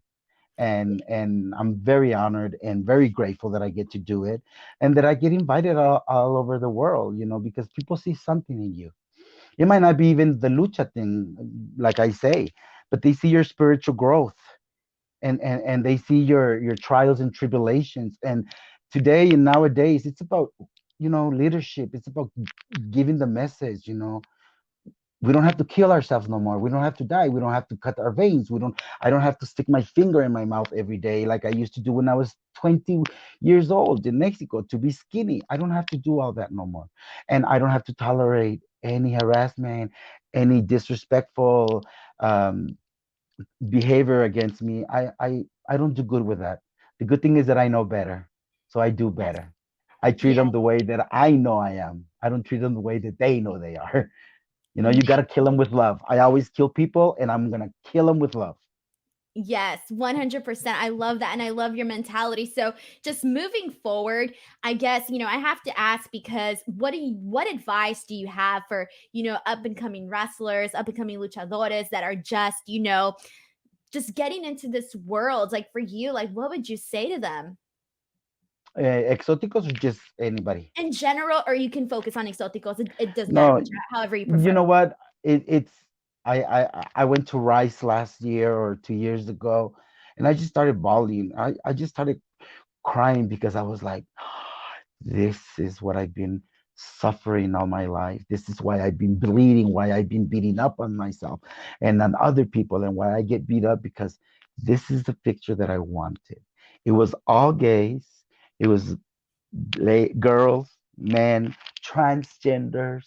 And I was like, oh my God. And everybody came in, Mama Cassandro, Mama Cassandro. And everybody respected me and everything. I guess the Americans have this thing like, do you have a compliment or a feedback on me or whatever? And I would Oh, just say, yes. they asked for like, Yes. and Feedback. I was, yeah. And I was like, you know what? Just don't forget why you are in the ring. You're already pretty. You're already your makeup. Nowadays, everybody goes out and really nice. I said, but okay, now I know who you are. You look sexy. You're cute. You're young, of course. You're fresh. But now show me why you're in the ring. Show me talent. I want to see big moves. I want to see big finishes. I want to see big matches because I'm so stiff still at 32 years and I still like to punch people and I like to feel the punches. And I just tell them like dress well, respect your body, and just give it your best and never forget where you come from and the fans. Wonderful. And you're gonna find a lot of joy killers, but we're Kill them with stronger. kindness. Yes. Yeah, kill them with love, kill them with kindness. I say people that are negative to me, I'm gonna love you from a distance and I'm gonna kill you with love.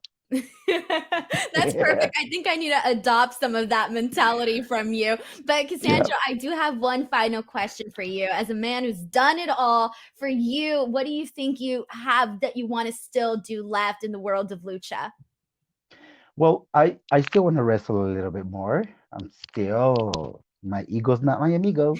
And the books coming up, the movies. I mean, my life is just, I don't know how to say it, but ask me again, please, Denise. Sorry, I lose my No, you're thinking fine. because I think I've been hit on the head too many times. You're like, the injuries are showing right now. Yeah, Really, yeah. just my question for you, as somebody who's done it all, been all over the place, what do you still feel you're like, I gotta still do this to really I was feel gonna tell you. like Uh, what's left on your career bucket list? okay, right now is the feature film, the biopic from Amazon. Starting filming very soon. Then it's the book, Cassandro, and I'm writing a play of my life. I'm gonna do this play in a festival live in America in Arkansas. I think it's in October, and I have to put my life together in 8 to 10 minutes. So I'm Oh, still wow. figuring it. Yeah, I'm still figuring out, but I'm also gonna write the play of the life de Cassandro, and Incredible. wherever life takes me. After the film, I'm gonna be ready. I'm ready. I'm prepared para el éxito. I'm prepared to go forward.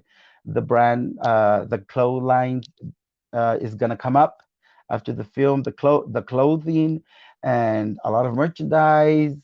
Yeah, there's still a lot to do. I'm still gonna be speaking at conventions and conferences here and wherever I need. And I always say this: wherever God puts me, I will show up.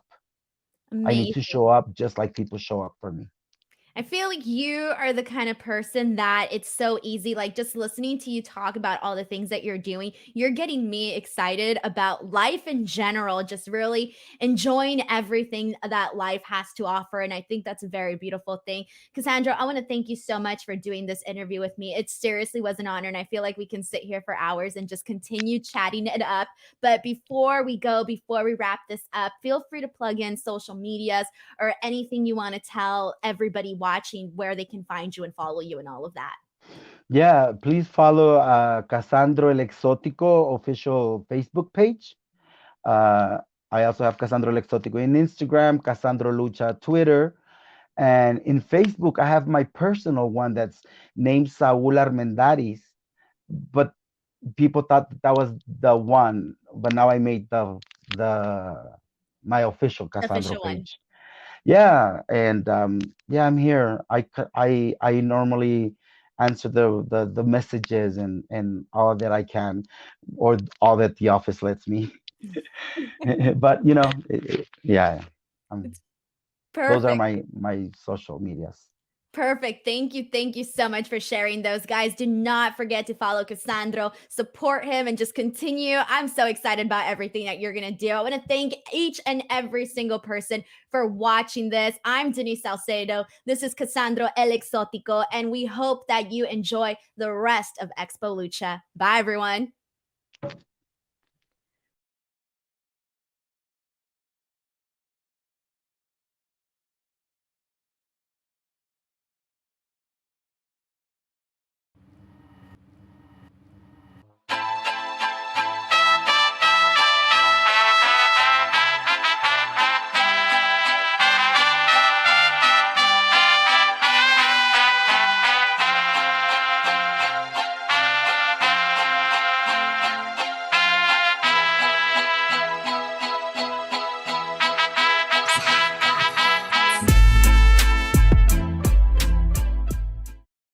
Good afternoon, Expo Lucha attendees, and welcome to the very first episode of Ring of Love. I am your host, Miranda Morales, and when I'm not hosting Ring of Love, I'm co-hosting the Lucha Central Weekly podcast, which you can find as part of the Lucha Central Podcast Network on luchacentral.com and your favorite podcast streaming platform. I'm also the host of the hashtag Miranda Show, brought to you by our friends at thechairshot.com. Speaking of friends, would you let your friend go on a game show to find love? Well, at least one of you has either the best or the worst friends in the world, because today one lucky contestant is going to be able to ask very different, and I mean muy diferente luchadors questions in order to answer an important question of her own. Which luchador does she want to go out with on a virtual date? Now, while you at home will get to see the luchadors as they answer questions, our contestant will not. She will have to rely on their voices and their answers alone in order to make her decision. They say that beauty isn't just skin deep, but I guess that doesn't really matter if someone's wearing a lucha mask, right? Let's welcome our lucky contestant. She says that lucha is her passion, and she's happiest when watching matches or writing about her favorite luchadors. From Philadelphia, Pennsylvania, home of the next Expo Lucha non-virtual event, please welcome Lizzie. Hi, I'm Lizzie from Philadelphia. All right, Lizzie, here's how we're going to play Ring of Love. You are going to ask our luchadors 5 questions in which they'll respond to in numerical order. After all 5 questions have been asked and answered, you'll have only 30 seconds to answer my final question to you. and that is, who do you want to have as your tag team partner in this ring of love and join you on a virtual date? Are you ready? Let's start with luchador number 1. What was it that made you want to become a luchador? And to be a luchador, I watched Eddie Guerrero in 2005 when he died, so I love to be a luchador. I was very sad because he died, so I wanted to be a luchador since 2005. What made me want to become a luchador is I wanted to travel the world, meet interesting new people, explore their culture, and then beat the living shit out of them in front of their friends and family.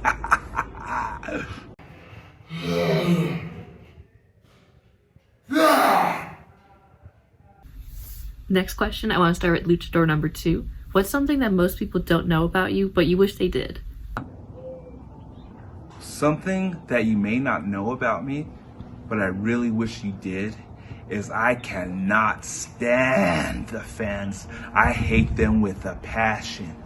They always want something from me. Oh, can I take a picture? Can you sign an autograph? Can you follow me back? So I really wish you fans would stop bugging me before I break your little puny necks.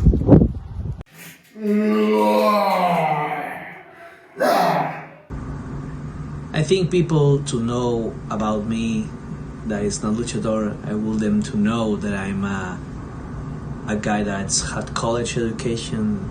I'm a broadcast education guy. I'm a radio producer guy, so I know how to speak in cameras. That's the reason I know how to speak in cameras. Luchador number 3, you seem like a man of a few words. What's your idea of a romantic evening?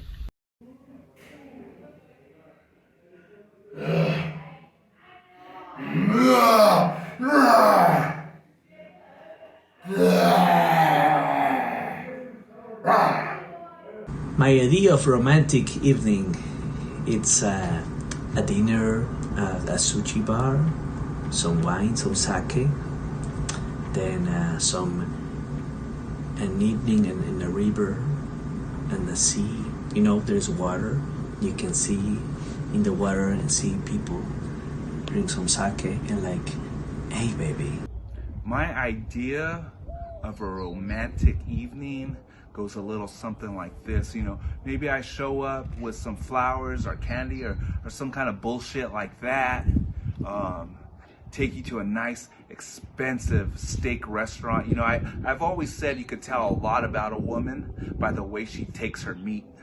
And then I don't know, some bullshit in between, but it's definitely ending with her sucking on my toes.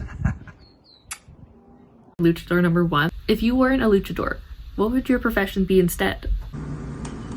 If I wasn't a wrestler, a luchador, I would like to be a chef, a good cook, you know, to make a good dinner to people. I love cooking. I love to cook to people, so I would like to be a cooking guy. If I wasn't a luchador, I'd probably be a baker. You know, I've always had a sweet tooth and I really do love pounding some cake.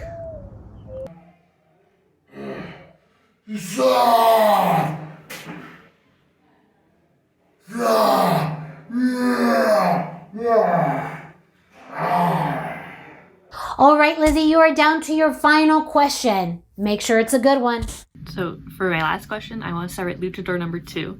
What are 3 things you never leave the house without? 3 things I never leave the house without: a bad attitude, these hands, and some hand sanitizer, because you can never be too safe out there. 3 things I wouldn't leave my house with. Well, I will be my wallet, maybe my phone, because if I get kidnapped, well, I need my phone to say people I am kidnapped. And the other thing will be Yeska. I won't leave my house without Yeska. You all need to get Yeska without my house. So 3 things I will need: my wallet, my phone, and my Yeska.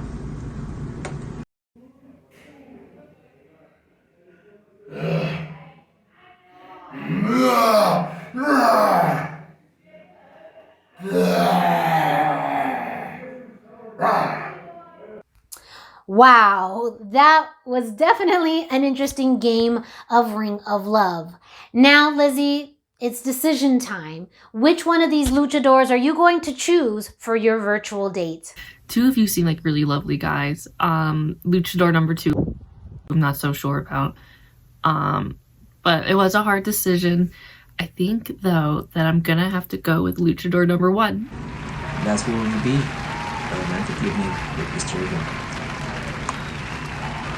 Congratulations, Lizzie. You made one heck of a choice. And I know I speak for myself and everyone watching when we say we cannot wait to hear how this date goes.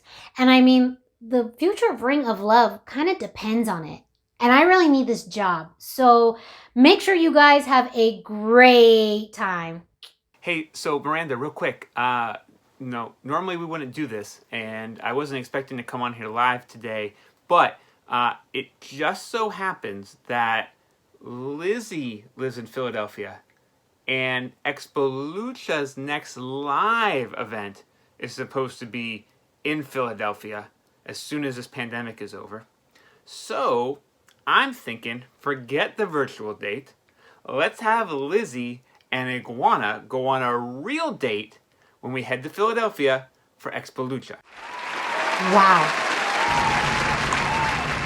Thank you everyone for joining us for what will surely be the first of many episodes of Ring of Love. I've been your host, Miranda Morales. I hope you enjoy the rest of Expo Lucha, and may the Lucha gods favor you in your own search for your Ring of Love.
La Arena Lucha Time no deja de sorprendernos. Y es momento de darle la bienvenida al Pechocho. Oye, pero mira, King Rex, el dinosaurio que pensábamos extinto en Lucha Time. Compadre, está nuevamente dando las acciones. Rau, no tengo nada más que decir, Jason. Ya, compadre, siempre me copias. Rau Reptar. Dímelo, Gil. Vaya presentación que estamos viendo. Y a continuación recibamos al siguiente gladiador. Él es Rey León. Lion King, el hombre internacional. Claro que sí, Jason. Desde IWC Denver, no solamente ahí, ha estado en diferentes arenas. Desde Los Ángeles nos acompaña King Lion, fiscal. Este felino tan espectacular viene a hacer equipo con otro felino espectacular acrobático. El hombre del escándalo de la acrobacia. Me refiero a Mr. Puma. Y viene de qué manera y con qué agilidad. Bonita presentación por parte de estos tres animales, King. Así es, bonita presentación de Mr. Puma. Este Puma que da mucho de qué hablar. El Puma más infiel del universo. Pero aquí, desde los caídos del Olimpo, tenemos a Kratos. Qué bonita presentación por parte de Kratos. Y qué buena indumentaria también, ¿por qué no decirlo? Aquí lo vemos en la esquina del ring, claro que sí. Portando la bandera de México y no viene solo, compadre. Viene acompañado desde Costa Rica. Ya nos ha demostrado sus habilidades y es Dragon King. Así es, directamente desde Costa Rica, este gladiador que viene con la bandera de su país. Aquí está Dragon King. Dragon King. Esta tercia necesita un elemento poderoso para llevarse la victoria. Y miren nada más con quién van a hacer equipo. Con el rockstar más guapo de la lucha libre. El ídolo de las mujeres, el ídolo de Lucha Time, Alex Black. Tu ídolo también, el tu ídolo. de hombre, dice la fiscal. Oye, bien emocionada la fiscal agarrándose de una manera muy extraña mientras lo comenta. ¿Qué te puedo decir? Esta pasión por la lucha libre y la emoción de llevar para ustedes estas acciones desde la Arena Lucha Time, desde Monterrey. Y mira, Alex Black con su bandera de Estados Unidos, tenemos a Dragon King con la de Costa Rica y Kratos con la de México, compadre. Oye, esta lucha internacional que se hace presente y vamos a ver si el Pechocho es digno de impartir una buena contienda, Gil. Así es, vamos a iniciar esta lucha porque está Mr. Puma. Mr. Puma enfrentando a Kratos. Vamos a iniciar la lucha, dice Puma, ¿voy o no voy? Espérame, le dice, mejor va mi compañero. Oye, gran felino aquí, Rey León, porque de un lado tenemos a los animales, de otro lado los internacionales, y ahora sí se van a medir en medio del cuadrilátero, fiscal. Definitivamente este enfrentamiento promete muchísimas sorpresas y tenernos al borde de la butaca. ¿Por qué? Porque King León es un hombre internacional que viene a demostrar por qué es un digno representante de su empresa AEW. Internacional, yo que estoy viendo aquí un Shine Wrestling, compadre. Se están lastimando con esos suplexes al estilo mexicano, le frena la patada, también hace lo mismo Lion King y ahora frente a frente demostrando, pues respeto se puede decir, Gil. Así es, demostrando respeto a Rey León, demostrando la agilidad. ¿Quién viene? Oye, qué bonita lucha en cadena nos acaban de regalar Lion King y Kratos, pero ahora sí se está midiendo King Rex contra Alex Black. Es el momento de que el rockstar de la lucha libre demuestre por qué es una de las figuras emergentes más importantes de Lucha Time y se mide contra un hombre que creíamos extinto, King Rex. Te me prendes, fiscal, ahora lo tiene y lo manda de forma de Iris Whip a lo que sale de forma de bandera, demostrando tremenda agilidad a pesar del tamaño que tiene King Rex. Aquí está King Rex, se lleva a Alex Black aquí en la lona. Le dice, lo acomoda, 1, 2, se acabó. Ahí viene. Le va la cuerda, ¿qué va a hacer? Otra vez a la cuerda. Castigo, lo castiga con este codo al abdomen. Qué bonito tornillo con codazo nos acaba de regalar. Viene el Pechocho, solamente 2 porque Dragon King entra para salvarlo. El hombre de Costa Rica hace su presentación en el ring de Lucha Time, midiéndose contra King Rex. Recordemos que este hombre, Dragon King, es un hombre heredero de una leyenda costarricense y viene a demostrar por qué en Costa Rica también hay muy buena lucha. Y no solo Costa Rica, representando Lucha Libre Evolución, lo sitúa en medio del ring a King Rex, demostrando con gran eficacia, tremenda patada en el pecho, Gido. Tremenda patada que le acaban de dar a Rex. Lo agarra Costa Rica. Parece que batalla poco con Rex.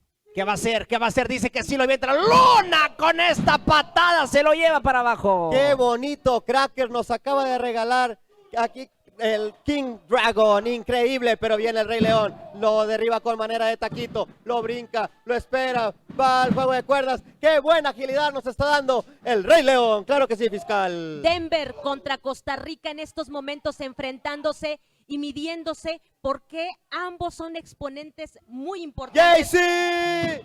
¡Qué tremenda guillotina, compadre! Zona peligrosa en la ceja del ring. Viene ahora a dar relevo a Mr. Puma, que se va a estar viendo las caras contra Kratos, Gil. Así es, ya entró Kratos. Le dice Kratos a Puma, espérate porque se me hace que contigo no quiero.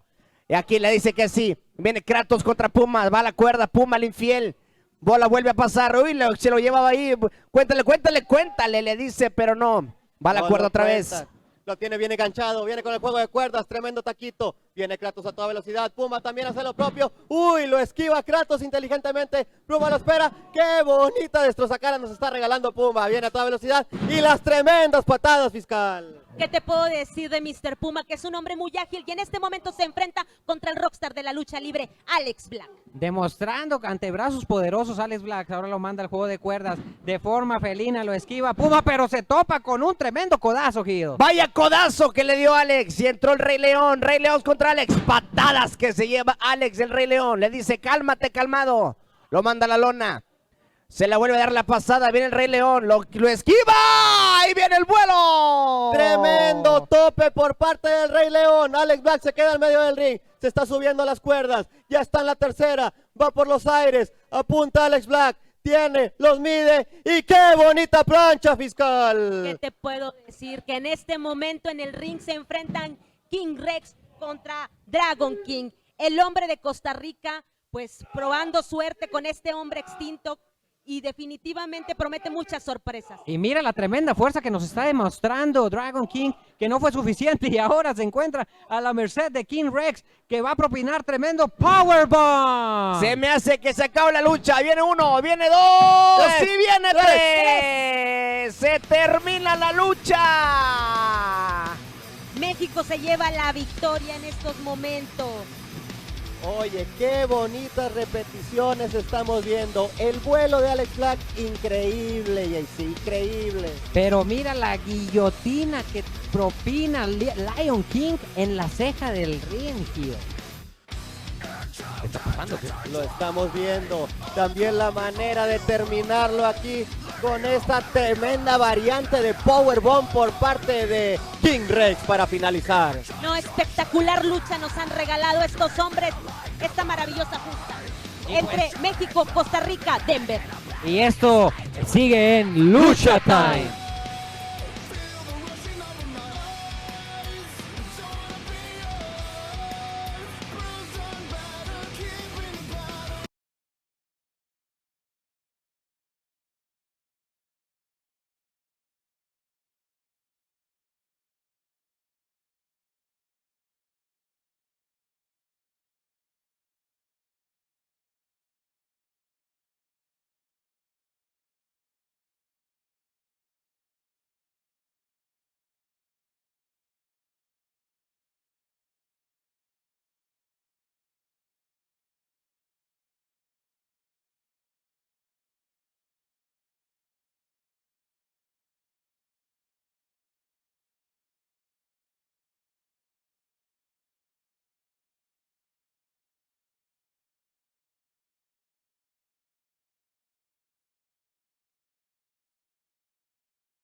luchador a ganar una solamente caída y sin límite de tiempo y con límite de tiempo de 20 minutos. Presentando los rudos.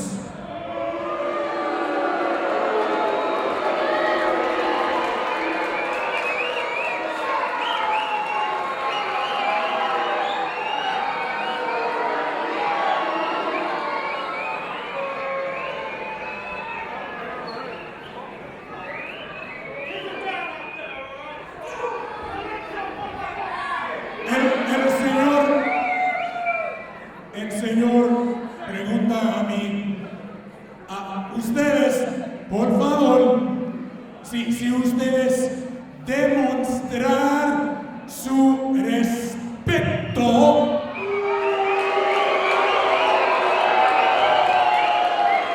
a el carácter de Corinthos Greece.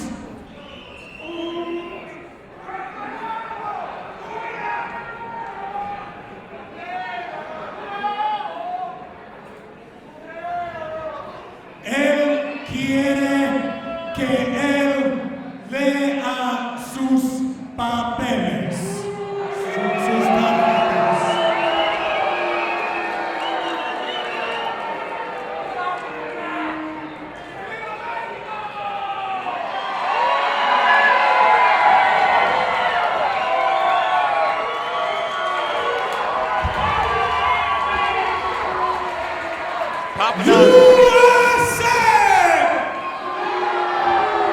Papa, not getting the respect he wants.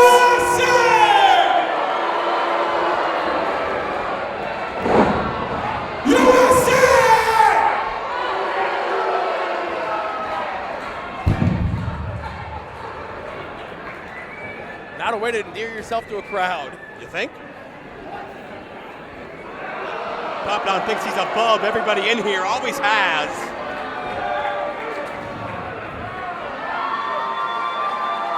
El Dios griego, the Greek god, Pavador.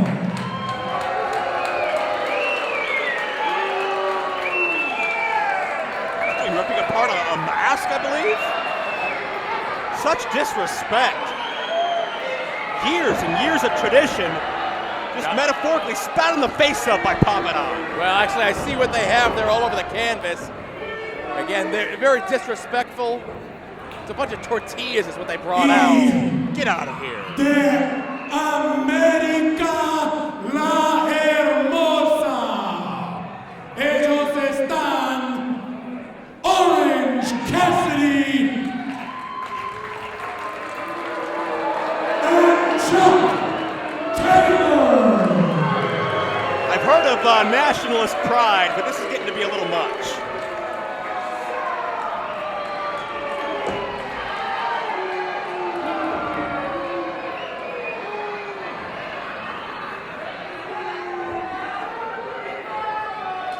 Los técnicos.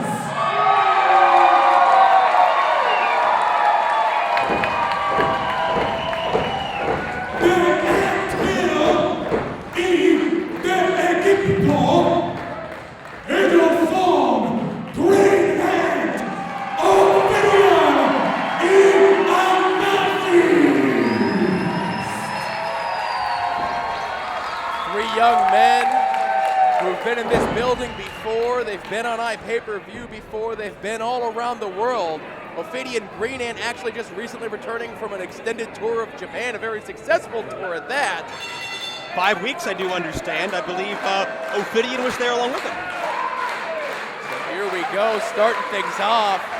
Green Ant against Orange Cassidy. Orange Cassidy wearing torn up jeans over his wrestling gear. Barely seems to even know where he is. Could he not have been bothered to remove his trousers here before we start the athletic contest? Why does Orange Cassidy look like he doesn't even want to be here? What is this guy's deal? You know what? Your guess is as good as mine. I saw you try to talk to him before the show.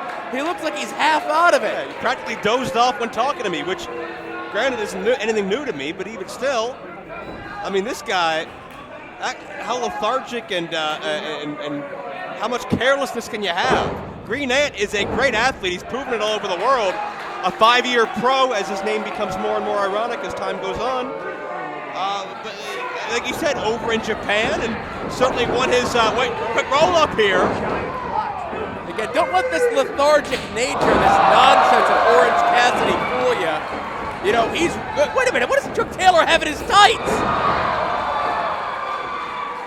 Orange Cassidy now getting lit up by Green Ant. You can see the pain etched on his face. I was going to say before, if I was Green Ant, I would have just tossed Orange Cassidy out of the ring.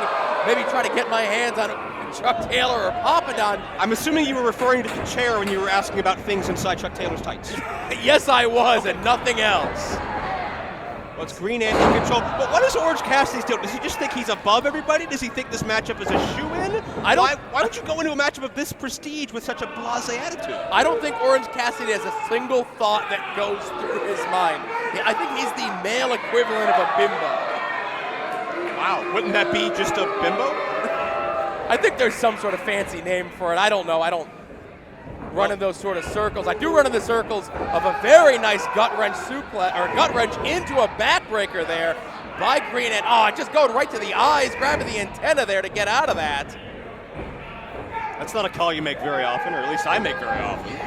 Oh, I'm very used to making calls like that. There's an attempt at a deep arm drag, but if Orange Cassidy would put a little more oomph behind what he's doing, a little more sizzle to his steak, maybe he wouldn't get caught in this predicament. I will say there, Green Ant did have a handful of hair to prevent that a little bit. Sends him into the ropes, rolls through. And Cassidy's a great athlete, as evidenced here. Great momentum on his side, and Green Ant taking over. I think Orange Cassidy is more dizzy than he usually is. Locking him up, maybe try to take him over with a backslide here. Who's got the advantage? Green Ant reverses things. Both men battling for positioning. Cassidy going to charge in. And Green Ant way ahead of Cassidy, able to swing through. Springboard up with a senton. Shades of another great luchador, Eddie Guerrero. Has him up, perhaps. Thought he was going to go for an inverted atomic drop. Instead, just deposits him on the canvas. Holds on to him. What's he got in mind here? Green Ant. And it looks like Green Ant going to take Orange for a little bit of a ride, but a counter. No. Orange Cassidy looked to be trying to get him in the guard. Green Ant, you're not going to want to mix that up with him. Green Ant well-versed in many different styles, whether it be Lucha Libre, whether it be a little MMA style in there, or just good old-fashioned professional wrestling. Face first to the canvas, drop kick to the chest, and Orange Cassidy hightails it out of here. And again, that is a legal tag in a trios match if someone else chooses to step in, but Green Ant going to follow to a Chuck Taylor right there. Quick roll up to, and no, Chuck calls himself the Kentucky Gentleman. He feels that he is more dignified and refined than anybody else because he is a Southern gentleman. And personally, I've known some people from Kentucky that are a bit on the angry side sometimes, so I'm not sure if I agree with that. Yeah, Chuck Taylor's got a lot of problems, a lot of issues with. Have you ever seen him yell at fans? We talk about videos that go viral. Scream in the face of children, yes. Right now, though, Ophidian, the legal man in this contest. Ophidian is the current problem of Chuck Taylor, the master of snake style, the man with cobra-like tendencies. And certainly the Osirian Portal have really surrounded themselves with the style of the snake-like martial arts. And, of course, they're the warriors of the Egyptian deities. And it's a culture that really isn't seen that often anywhere in professional wrestling, and they throw a lot of people off of that. Ophidian Amasis, some 7 years in the professional wrestling game, and I just feel old saying it for as long as I've known them. And look at the amazing agility here by Ophidian. And not just agility, but amazing neck strength as well to hold that balance. And, well, attempted a taunt, but the effect short-lived. Chuck Taylor not going to be humiliated, but then again, maybe not. Chuck Taylor's not going to want to match speed. He's not going to want to match aerial ability with Ophidian. Chuck Taylor, no slouch his own, taken to the skies, but Ophidian one of the premier high flyers in all of professional wrestling, gets caught with the assist there from Amasis, takes Chuck Taylor down. Now Papadon, the largest man in this contest, the Greek god in the ring. Also the veteran of the team, I do believe. And Ophidian, he's mastered those knee strikes. And Amasis follows through. Brilliant double team there by the Osirian Portal. But right now, Chuck Taylor taken to the outside by Ophidian. Ophidian follows suit. As Amasis is holding Papadon at bay, at least for the moment. Getting ready to fly as Amasis ducks the clothesline. And Papadon back to his feet. Papadon calls himself the best unsigned talent in independent wrestling today. It's hard to argue him sometimes. He scored big wins against major luchadors in this building before. And Papadon has endurance second to none. That'll help him with a quicker style that may tire you out quicker, and amazing agility for a larger man as well as he counters the Magi Amasis. Oh, Joe, wait a second. What do they have in mind here? You mentioned before about going viral. A little of snake style, a little hypnosis. Yeah, they've gotten inside the head of Papadon, and Chuck Taylor and Orange Cassidy gonna follow suit, but Papadon steps out of it long enough. And there you see the power. And that's the danger of some of those mind games. They could come back to haunt you. And Green Ant drilled as well.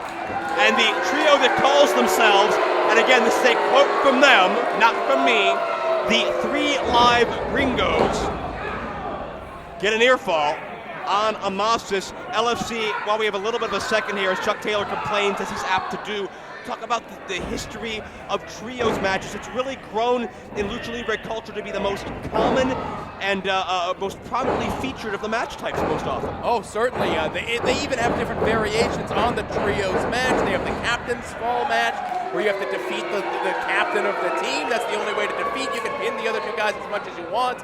Again, a staple of Mexican wrestling for forever, since the very beginnings.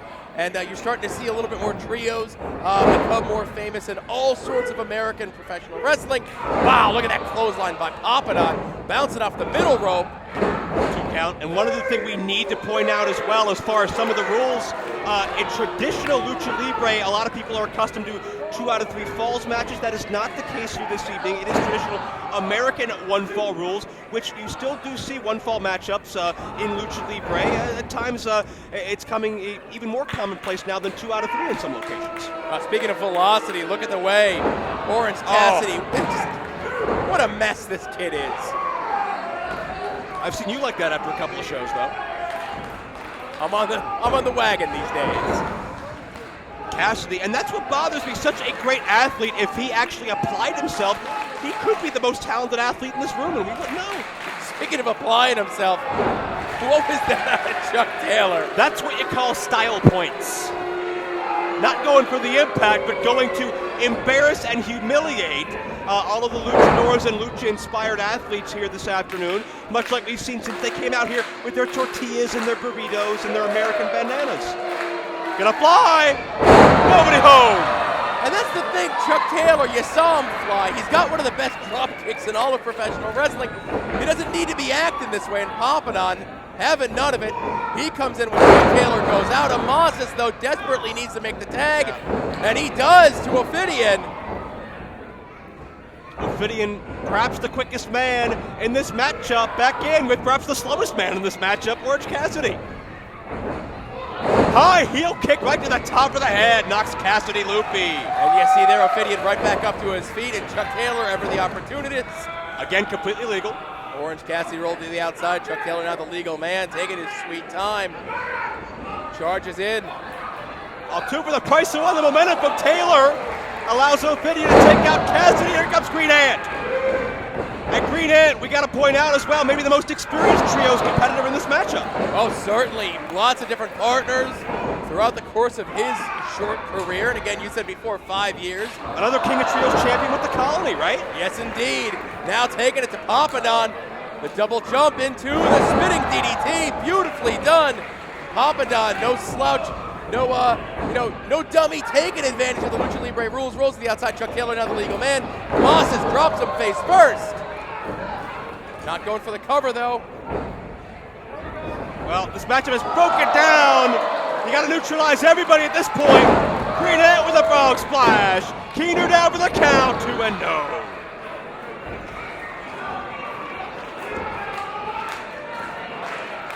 And this matchup continues. Green Ant charging through on Taylor. Got all three of the Technicos in here. The double knees connect.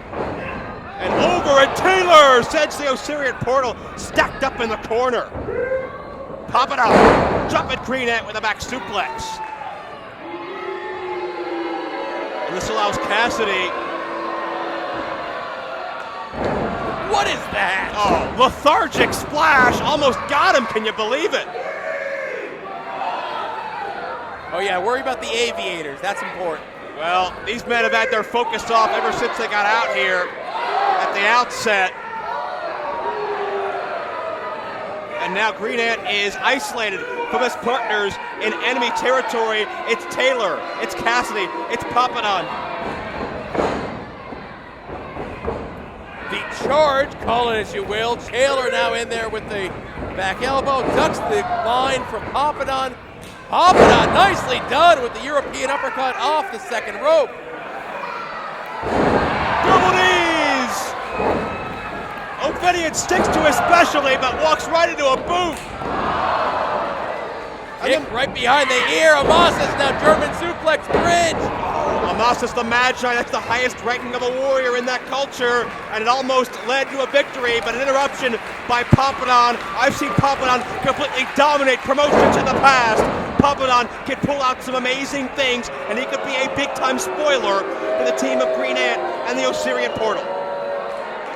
Nicely done. You saw him there with that backbreaker. Took a little time to clean his nose out on Green Ant, if you will. Taking his time to get to the top rope. That's got to be a mistake. And yes, Ophidian's right there to catch him.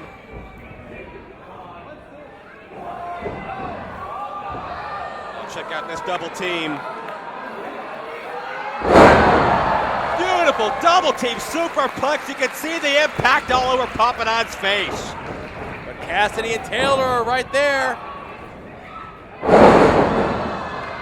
Taking out both members of the Osirian Portal. His freshly squeezed on. Look at the double guns there. Green Ant now taking on both men by himself. Here's the chops to the trapezius. Drills him with the elbow. Drills Taylor with the elbow as well. And Green Ant is now man alone once again. Taylor hits soul food. Green Ant's got to be out on his feet after that one. Orange Cassidy in. Oh, with the orange missed. He got his partner though. And Taylor right in the eyes. And Green Ant drives him down. This could be a setup. He's calling for Amasis to go to the top rope. I'm looking, I see Ophidian up there as well.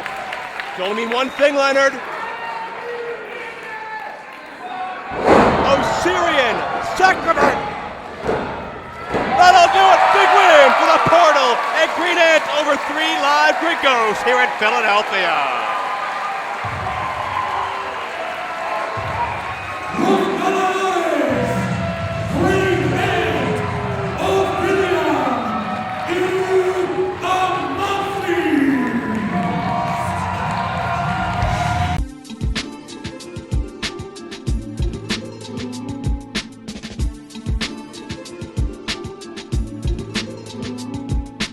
Hey everyone, I'm Eric Arana. I'm one of the partners and product designers at Boss Fight Studio. And today we're going to be discussing the process from start to finish on how we make a toy. So how we make an action figure from the concept stage, where we're just deciding on parts and pieces, and all the way through the finished product. I hope you enjoy this. I got into Lucha Libre because of WCW back in the 90s when Conan and Eddie Guerrero and Rey Mysterio, Juventud, Psychosis, all these guys came over from Mexico, and I saw the way they wrestled versus the way American wrestling was done in the ring. And it blew my mind, and I became a fan from then on. For me, Lucha Libre is just so cool and fast and crazy, and I love it, and I love the masks, and I love the costumes, I love the craziness of it, and the characters that they create when they wear these masks and everything. So getting to work on this line and getting to work with these luchadors and luchadoras is like a dream for me. It's so much fun. It's still a job and it's still a lot of work, but it's work that's worth it. So in this video today, we're going to walk you through all the steps of creating a toy. Each step along the way is approved by both the talent and Mask Republic, and tested and tweaked, and there are changes made throughout the entire process. But the entire process, basically the steps are concept stage, control art, digital sculpt, print out of the digital sculpt, the paint master painting it over the digital sculpt, package design, the factory creating the steel tools, testing those tools, and then production, fit into the package. All of this stuff is done along the way, and all these details will be talked about in this video, but there's a lot of steps, and after the production is done, then it goes on a boat, sent to us, and then we have to start shipping them out of our warehouse to pre-sales, retailers, distributors, and anyone who's ordered it yet. And then after that, we put live what's left. It is a long process, and some of these steps take months. It's not a fast process in any way, shape, or form. And the video will, you'll see a lot of that and why.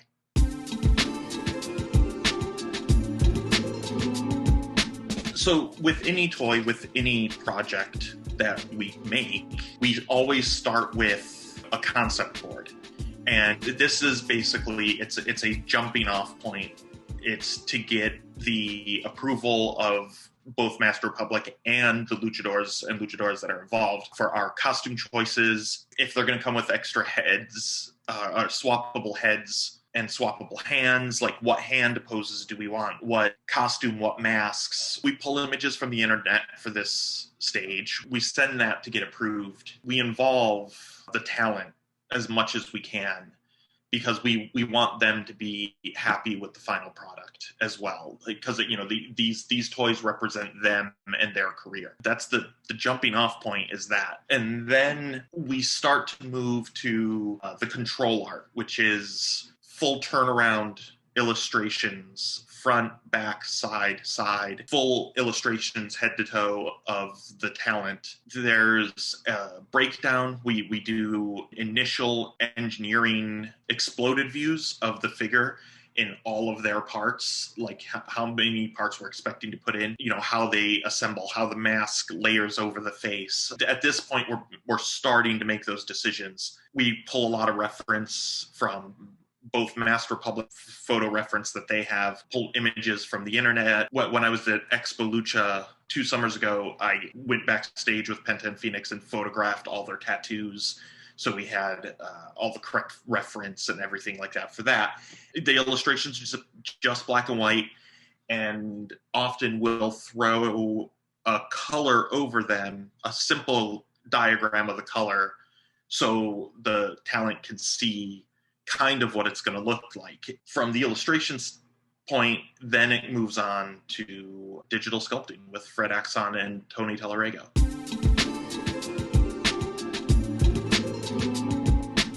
I usually start off by compiling an extensive amount of reference pictures through the internet.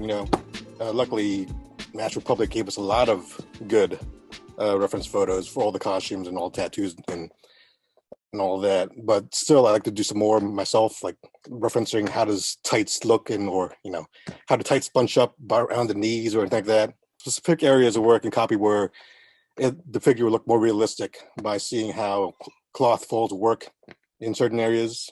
Well, we do use ZBrush, but luckily I've had the experience of traditionally sculpting for a few years before I did ZBrush.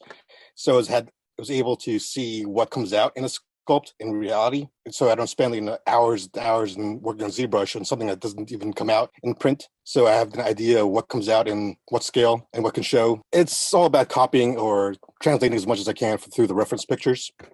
and absorbing what I see, everything, all the angles of the wrestlers and all the turnarounds, and try to replicate as best I can through those pictures. A lot more talented ZBrush artists out there, and I do something completely different from them, where it's not as polished on screen, where it's a little more messy, because sometimes a lot of that stuff shows better in print, in scale, as a figure. Or if it's too soft, then, more realistic and, in on screen, it does not show up on the finished product. There's some elements where you can tell if it's too little detail, it won't show up. So I do exaggerate in some places. The smaller it is usually, I try to make it larger, bigger. Like if there's rivets and something, I try to make them bigger than they really are, and stuff like that. When I started designing Penta and Phoenix, it's a little different from sculpting fantasy characters. I have to consider the fact that it has to look like the person who's supposed to be. So much more care is taken to their likeness and, their proportions, and their, Penta has to be a little bit, stockier than Phoenix. And that's where I stick closely to reference photos. Like, I study their proportions and make sure that, each body part is relative to whatever the reference photo is, and how is that different from Phoenix to Penta. And in some ways, how can they be similar, so we can reuse some parts? And in that vein, I discussed with Eric, having two unique sculpts is fairly costly, so we had to decide where parts could be shared and which parts couldn't. I discussed with Eric about costume choices, and I think there's one particular instance where they did wear the same boots, so we thought it was okay. They did use the same legs. Well, our goal was, to make a really highly articulated wrestling figure, be able to pull off any, all those wrestling moves that you could see on TV. I'd get those wrestling figures and, play with them, not afraid to admit it, and not quite able to do those moves. So I've always wanted to be able to have a wrestling figure that could do those moves. So I have about 20 years to think about, or 30 years now, thinking about how to best make use of this range of motion as little way as possible. Oh, yeah, the joint decisions we made in making these figures has hopefully, made it the most articulated wrestling figures in the market. When we were sculpting the masks, Eric was very adamant in making the masks a two-part, so you can see the depth between the eyes and the face underneath it, and the mask on top of it, so it's not as flat, and give it some depth, and you can see that you would think that there's a person underneath the mask, even though if we don't know what the face looks like. The challenge was trying to sculpt that face underneath without actually knowing what their face looks like. Well, the challenges with the Fanaticas was to make a lower price point, yet still maintain the amount of, not the same amount of articulation as the Deluxe line, but still being more than what's usually on the market. Having the absurd amount of tattoos that the figures have was it's pretty costly. So Eric had an idea of covering them up with T-shirts to reduce the amount of tampons needed for those tattoos. Before the pandemic, me and Eric worked closely together. There's a lot of back and forth from the design stage and the sculpt phase, and we'd go back and forth within our offices and see, ask him if this looks right, and it's a whole brainstorming idea, constant daily of exchange of ideas to see how make sure that we're going the same direction. During the pandemic, that changed quite a bit because we don't have the luxury of just walking a few feet to each other's offices and talk to each other. So it's all through emails or Zoom. I mean, the whole process is so much easier when we're in the office, but we made it work somehow. As a fan of action figures and wrestling in particular, I'm very excited. I'm very proud of how these figures turned out. So I'm excited to see how people will, play with them. As the line progresses and we introduce new figures like Conan and Napoleon Jr., I'm excited that we were able to incorporate new, bigger bodies, like since they're much bigger than Penta and Phoenix.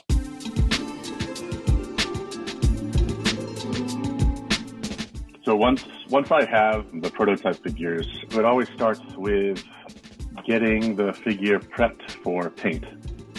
So that begins with washing the figure, and then I go through a process of making each piece easier for me to handle in the painting process, and this involves attaching pieces to sticks or whatever I can to hold the parts easier, especially when it comes to airbrushing, because you don't want to be airbrushing something you're holding directly. I break the project up into the various colors it's going to be. So I get my gonna prime white, gonna prime black, everything set aside, And then I prime everything, white, gray, or black, depending on, again, what the end result is. If it's going to be something bright, like a Bucky hair or a skin tone for the lucha wrestlers, then I'm going to use white. But if it's something dark, like Penta's pants, when the first wave figure, his pants are black, and I start with a black primer.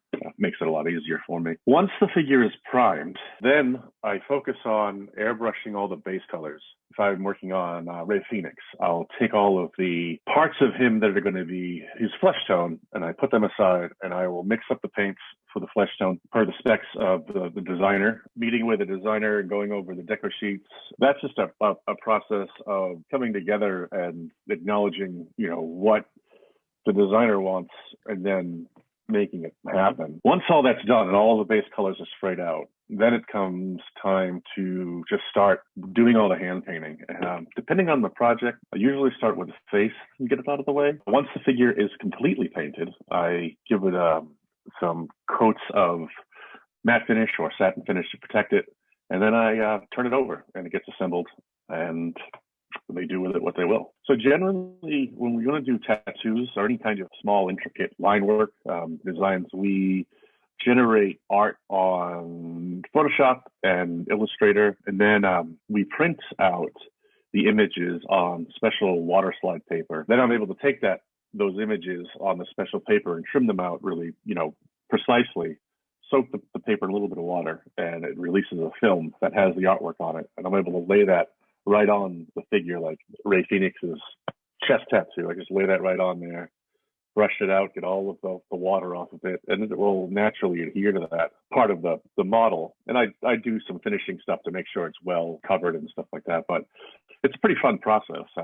It's kind of just a flat, one-dimensional image, but it really has to wrap around all these things. So sometimes the art has to be stretched out in a way to make it roll over and go over all of the muscles and sculpted detail, especially on the arms. And that can be tricky. Sometimes I have to use 2 or 3 water slides cut up to kind of puzzle it all together to make it look like it's supposed to. Yeah, that's a fun process. Well, I can say with the mascaras, what was interesting was getting all these great masks and these small, they're what about this big, I think? And then since we're doing 2 decos of each one, it was definitely fun to paint both versions. I don't get to use a lot all the time, a lot of the funkier colors or the iridescence, or the pearl colors.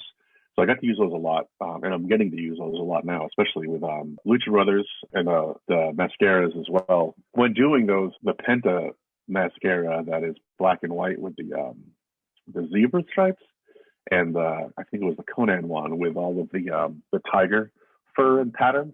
Those were fun to work on. Slowly hand painting in zebra stripes or really, really carefully airbrushing in the spots for the tiger print or the leopard print. Fun stuff. Sometimes a project, especially as we talk about licensed projects like the Lucha Brothers or something, we have an approval process to go through. And sometimes those projects that I've worked will come back to me with comments that need changing, like perhaps they don't like the size of characters' eyes, or maybe the water slides that we used for a tattoo was too crooked, or maybe the skin tone's off, and we've got to repaint that and fix it so that it will pass approval. But that's another part of the kind of the back end process. So the sculpt detail can it's not one, you don't want to hide it, right? You don't want to put so much paint on it that the sculpt detail is gone, because those guys spend a lot of time sculpting those, making that belt look like it's textured like leather. If I put too much paint on it, it won't look like it's textured with leather anymore. So there's care given to that, but also accentuating parts of it, like bringing out all of the sculpting details of a character's hair by doing a wash or a dry brush or just highlighting or whatever. And sometimes someone like Taya's boots, which are so furry, but they're just one color, but they're so well sculpted that when you have the figure and the lighting in the room and stuff like that, they don't need to have anything else. So the sculpts can go a long way. I always say that good sculpts make my job easier, and bad sculpts make my job much harder. And I have to say the sculpts that I get make my job very easy. When we finally get the final product samples, the ones that are the last time we get to see the figure essentially before it's run. Seeing those and seeing what the factory was able to do and how they were able to nail not only the colors, the colors that we chose and that I took the time to mix up and stuff like that. They match those spot on, and the painted detail too. But even like the smallest details that we put on there, they're nailing them every time. So seeing them come back and seeing the paint on them, and just finally be able to hold a figure and move it around without possibly damaging it, because the prototypes are quite fragile. It's humbling and it's awesome at the same time.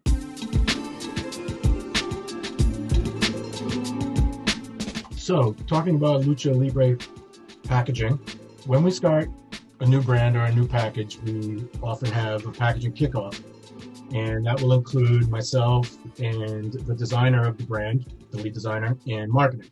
And at these types of meetings, we discuss the brand, we discuss the products that are upcoming, we discuss all the iterations and different offerings that we're going to give, from the larger figures to smaller things, and all the pieces that are going to come along with it, and what feels appropriate based on our entire product offering line, not just the one item that's going to come out first, but how it's going to apply to everything down the line, and how the entire brand will need to be cohesive and hang together at retail, albeit having all different shapes and sizes and types of structure. So speaking specifically branding for Legends of Lucha Libre, when this was kicked off with me by marketing and design, what I did was started to do a little research. And I didn't know much about wrestling or specifically Lucha Libre. I dug in on YouTube. I watched a lot of videos, current videos from the past, historical matches, a lot of the big names. I watched a lot of Penta and Ray.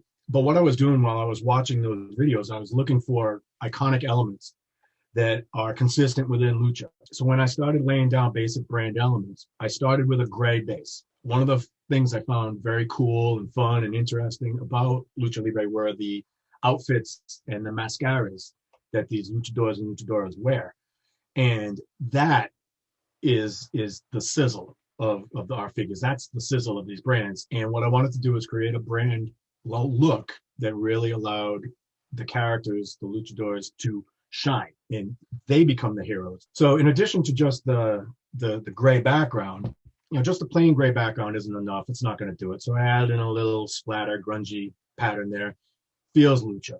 It's so Lucha. As far as the star icon that I'm using a lot on the packaging, when I was researching Lucha Libre and watching YouTube videos, I saw a lot of icons that they used a lot. The mask, a star, a lightning bolt, a sun. So I created some vector graphics that I could use for, to highlight areas, or to use for a burst, or to, accentuate a specific area. And the one that we landed on that we liked the most was the star. It felt the most Lucha, and it felt like it could carry itself across the entire brand. When I was laying out this branding and starting with, round one to review with the marketing and design team at Boss Fight, I did my research not only with Lucha, but I also did my research on what the competition was doing. So I would go out into the market and I would look to see what our competitors were doing. And I would pick up a package to say, okay, this is neat, but we can do better. And working with marketing and design and with our colleagues in China, we developed a package that is more efficient than what we've typically been doing, and more structurally sound. So when it comes to item level execution of the packages, now we start talking about creating die lines for these structures that marketing and design want. So for example, the premium figures are window boxes. So I create the die lines based on window boxes that we've done in the past at Boss Fight, or some competitors that we find in the market.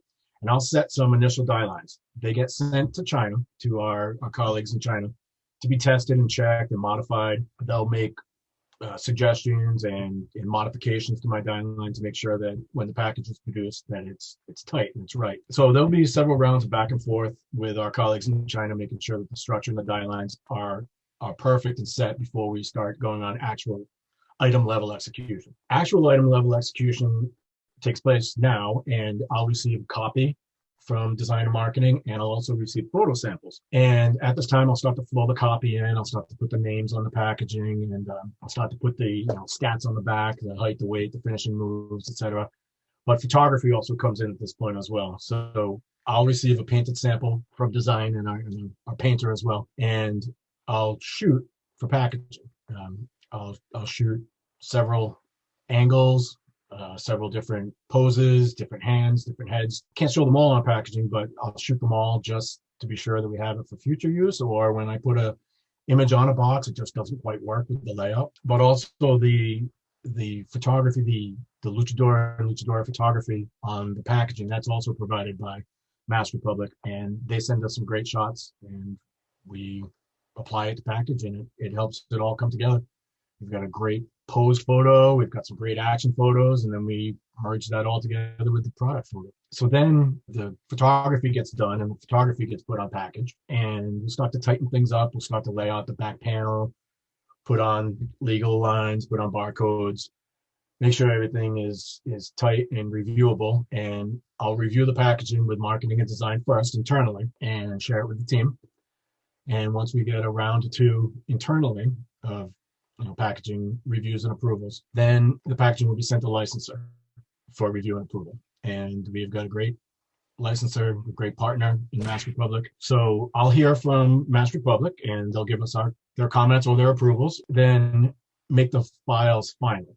And what that means is like changing Photoshop files to flat TIFFs, changing live type to outlines, including links, and getting the packaging files prepped and ready for production in China. Once those files are ready, I will send the file, the die line, all the artwork links to our colleagues in China. So I'll get a second chance to review it. I usually see photography or a comped box that gets sent to Norwood. And if anything looks out of place, we comment then. And with Lucha Libre, we've gone a couple rounds of edits with our structure and our graphics, and that's part of the process. It's part of not the learning process, but every step you take with a new brand gets easier and easier and easier. So some of the lessons that we learned on the premium items are making the Fanaticos easier, are making the mascaras easier. So every product that we put out now for Master Republic is just going to go smoother and smoother and smoother. Seeing the brand come together like it has been very exciting.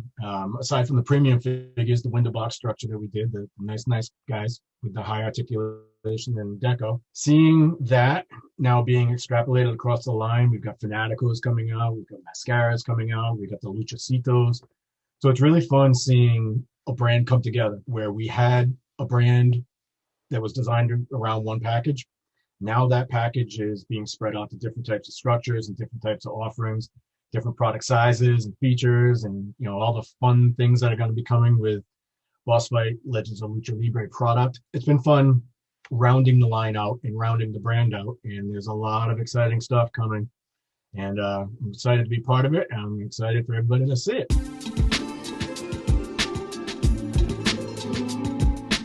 At this stage, we would send the digital sculpt files of each separate piece. And that means, the hand, the disc that's in the hand, the lower arm, the pin that's in the arm, every single piece has a digital file. We send that to the factory, and they use those files to cut the steel tools. And these steel tools, I kid you not, they're these giant blocks. They're impossible to lift, one person. And they actually have these rigged pulleys on chains to lift the tool up and put it into the machine that then injects the plastic and stuff. It's this crazy process. But they cut the steel tools, then they take the initial pieces out, they test fit them, and there's a lot of back and forth at this stage, and this is the part of the thing that starts to take a long time, partially because of the time difference. We start to go, well, this hand is too loose, or this arm is so loose it's just like flopping down, and the figure's not going to be able to hold a pose, or this is so tight that it's breaking before it can move, which actually was one of our initial issues with these figures was the shoulders were so tight that when you were trying to put the arm up or down, it actually snapped before the disc would twist, or it's too hard to take the head off, things like that. Like, there's a lot of back and forth at this stage as we get it ready for production. And there's also, a language barrier that you have to overcome. Luckily for us, we have people who speak all of these languages that we need and have been very useful to all the translations and stuff. So while we're testing the fit and the articulation and the engineering and everything, they usually just run the molds with whatever color they have available. So that's why sometimes we've shown photos of Penta and Phoenix that were all black, or parts of them were gray and parts of them were black and parts of them were tan. That's because they literally, whatever they have extra of at the time, they just throw in the machine, because at this point we're just testing the fit of all the parts. It doesn't matter what color they are. So once all the pieces are fit together correctly and we've got all of that worked out, and that's usually the longest part of the production process. Then they start running things in color and start putting the deco on for us to approve. So they will start sending us photos initially of, here's the production paint we want to use right next to the paint master that you sent us. So they'll start comparing. We have to send them all of the Illustrator files for all of these crazy tattoos that are on them. Those are all done with Tampo machines. It's a really long process for them to do. And if there's any fixing that needs to be done, it can take like a week before they can reset the machine to change any of our requests. At this stage, there's a lot of times where we'll get figures that, for instance, our Phoenix on his torso has this overspray to kind of give his skin a more realistic look. But some of our initial paint masters didn't have that overspray on it, so they're just like, it's just like a flat cast flesh tone. We'll get a figure that didn't necessarily happen on these, but it does happen where you get a figure and entire sections of deco are missing or wrong, or their edges are real sloppy and there's just a lot of overspray. Stuff like that happens, and that's where you're asking them, this needs to be cleaned up, and check the mold on this, check the mask on this so it doesn't overspray or splatter like that, things like that. And this can take a long time too, usually not as long as the molding and engineering part of it, but the deco part can take a while too. And I've said this over and over again, our expectations are much higher than they probably should be for a toy, but we're always just trying to put out the absolute best product we can every time. The factory on the tattoos, you can see the crazy detail on these. The factory ended up doing multiple test runs, doing multiple different techniques to find the one that worked the best for mass production and looked the best on the product.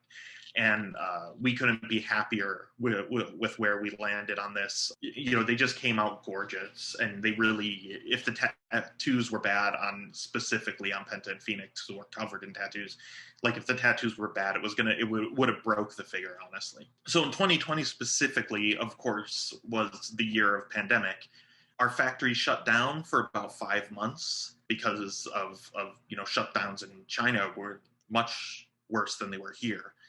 And even when the factory reopened, it was only operating at 20 to 25% of staff. So the factory couldn't run as fast as it normally does. So we had a lot of slowdown. And of course, it was in the middle of the Legends of Lucha Libre Wave 1 production that this all happens.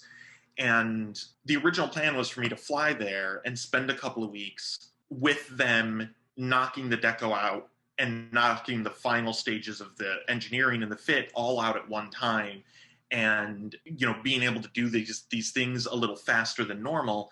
It goes a little faster if you're right there to talk to them and talk them through exactly what you mean, rather than videos and photographs and stuff, which we got really good at doing.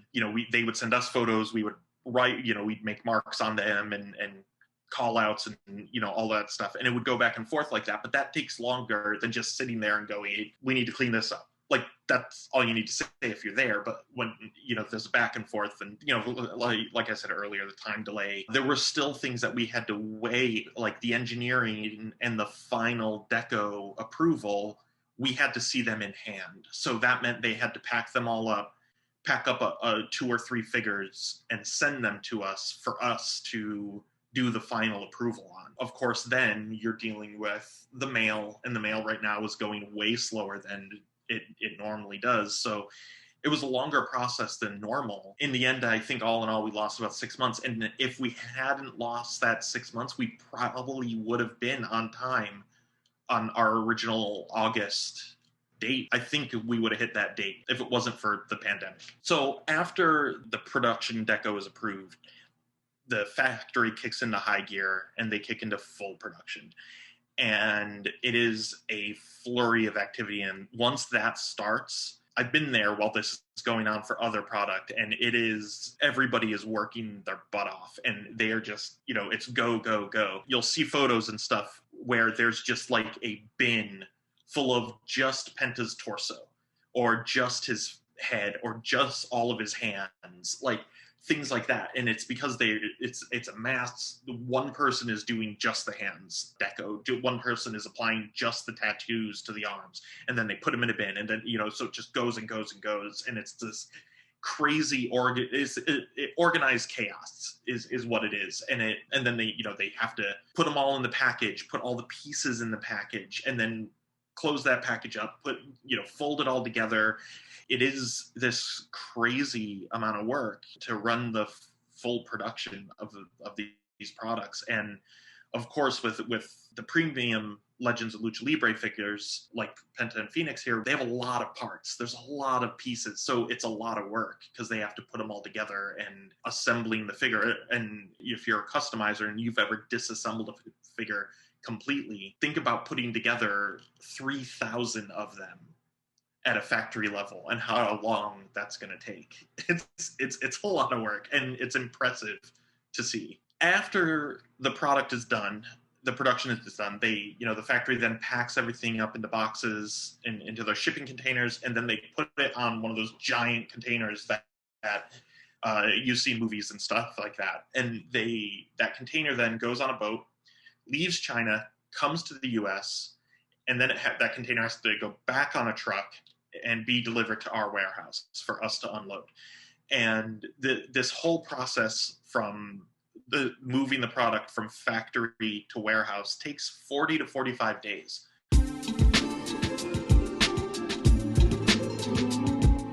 I hope you guys enjoyed our How a Toy is Made segment. But in addition to that, we wanted to kind of tease and show off some of our upcoming projects and our upcoming Lucha line to show you all that we're very committed to this toy line. We really want this toy line to succeed and be as broad as we can make it. So, in addition to the premium Penta and Phoenix and the accessory sets, we also have the premium Wave 2 coming up. Features Conan from his AAA days, in his luchador mask, and Lady Maravilla, more modern take on her. Both come with, just like the Penta and Phoenix, they come with accessories, they come with extra heads, extra hands, with different masks on, different hairstyles.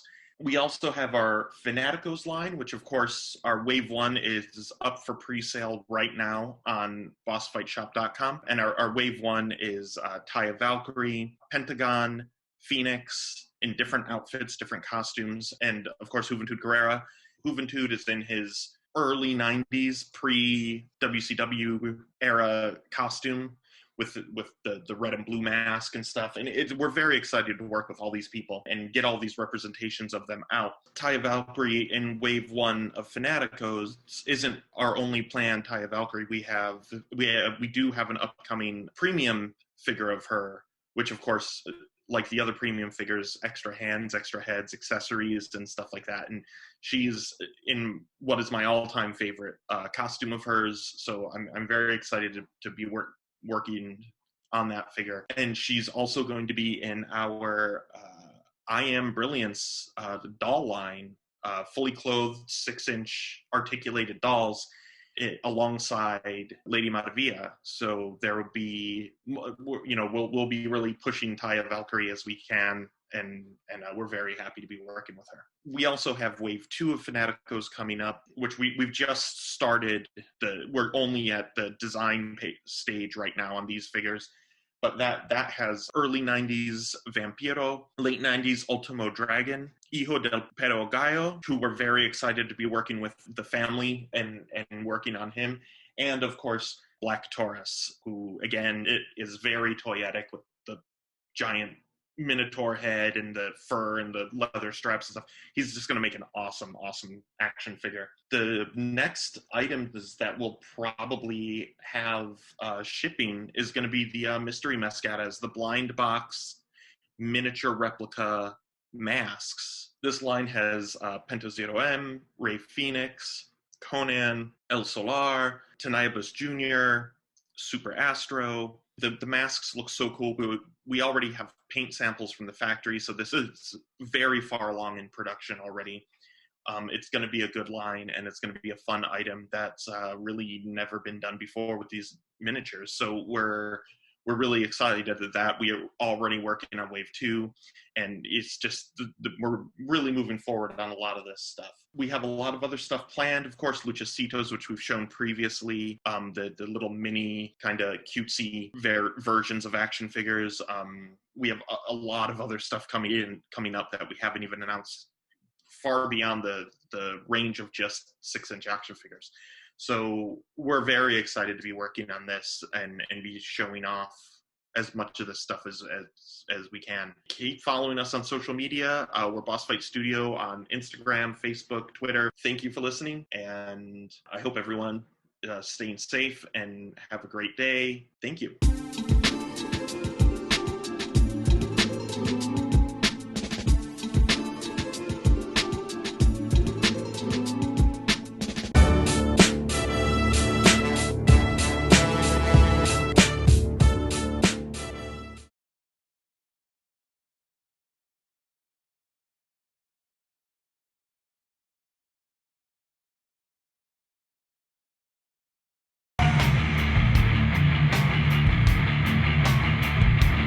About to go to the ring introductions. Joel Gertner in just a moment. John Finnegan, your referee, presiding over this for this most prestigious championship match. Damas y caballeros, esta lucha es por el campeonato mundial de maestros.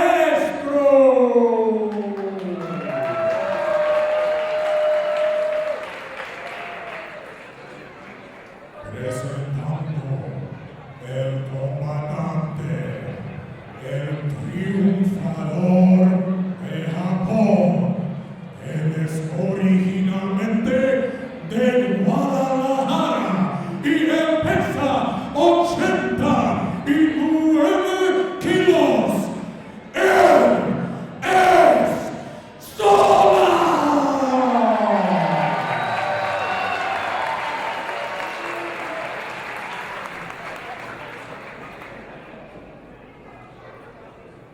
Y el campeón. Él es de Ciudad de México, en el Distrito Federal. Él pesa 91 kilos.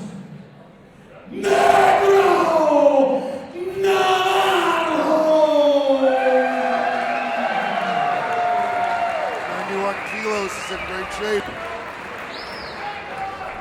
Una solamente caída por el campeonato. 60 minutos, límite de tiempo. Not a bad job by Gertner there with ring announcing en Espanol. Not at all. Both these men, timeless legends. Solar in his 4th decade as a luchador. Negro Navarro made his debut in 1975 and still in the shape he's in today. Nice. Now, Sean, this must be such an honor for you to be a part of this show tonight, seeing as how you certainly were probably heavily influenced by Lucha Libre in your formative years, as you were such a great innovator of high-flying wrestling in the U.S. with men like Jerry Lynn. Absolutely, but you see, I was mentored by a lot of these legends, these legendary luchadors over in Japan. Leo Del Santo, Blue Demon Jr. I teamed and went against Dr. Wagner Jr., who's in the main event later on tonight. LA Park, all these guys. So, it is. It's great to be here, and it's great to be a part of this, and great to be able to try to bring a little bit to the people at home, Absolutely. Both these athletes are called Maestros de Maestros, which basically means teacher of teachers. Yep. Master of masters. Yeah, they are looked at in the highest regard, not just by their peers, not just by the younger wrestlers, but by fans as well. It's commonplace in a lot of their matches for the fans to actually throw money at them after the matchup. That's a sign of respect in Mexico. Absolutely. In the main events, we used to split the money up after the match.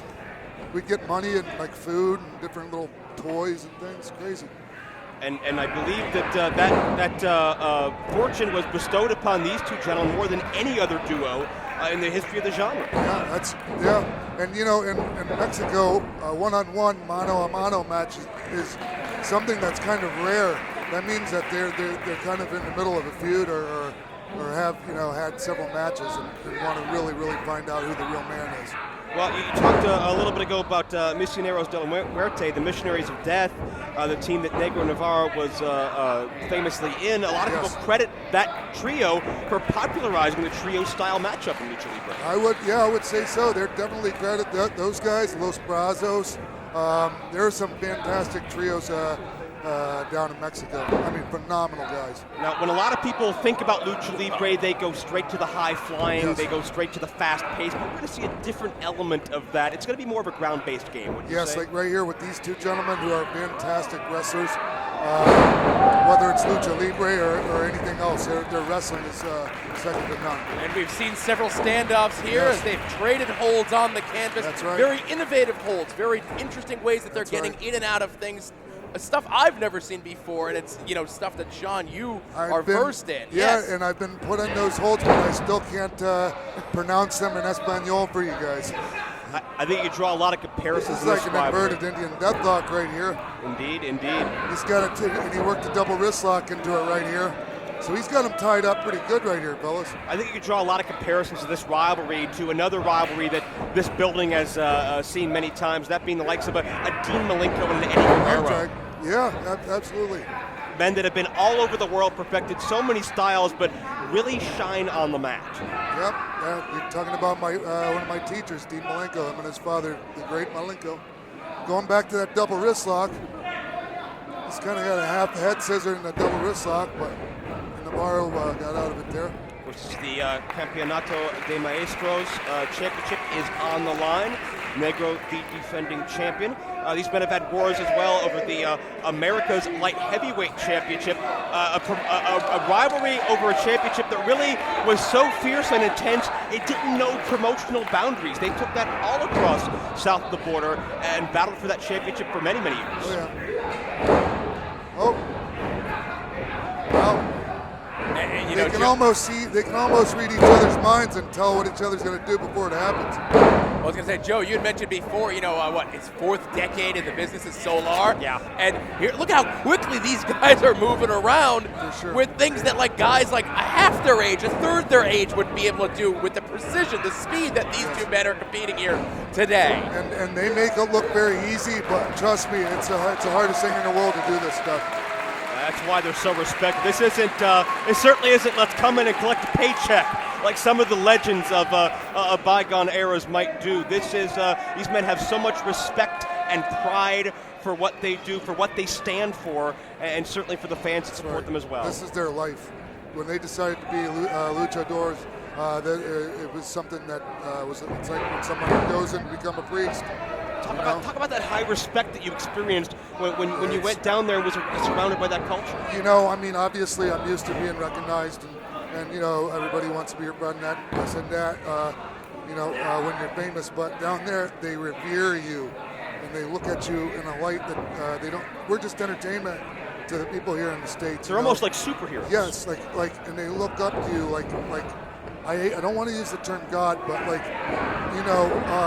something crazy like that, it's really, I hardly feel worthy of it, actually. Well, There you see Solar trapping, once again, as you've talked about, Sean, the arm, the legs, has Negro Navarro completely tied up. Negro going to the ropes, necessitating a break, of course. Right, neither man really has had any extended advantage so far. Somebody will make a mistake, though. These Right. guys they both know each other's game. But eventually, you know, even in chess, you're going to slip up. But after 40 years, how long do you got to go before you make that mistake? We got a 60-minute time limit. We could be here a while. Well, it depends on if one of them can get the other one out of their element, piss them off a little bit. Absolutely. I just can't put it more bluntly than that. I was exactly going to say that. The strategy at this point, if it was me in there, I'd be like, I want to do something to piss my opponent off so he makes the mistake. Because you're looking at two legends. You're talking about guys who don't make mistakes. Yep. Now Solar in trouble. Navarro on top, chopping both those arms. Navarro's on his, Solar's on his back, but he moved back up. Now he's got a wrist.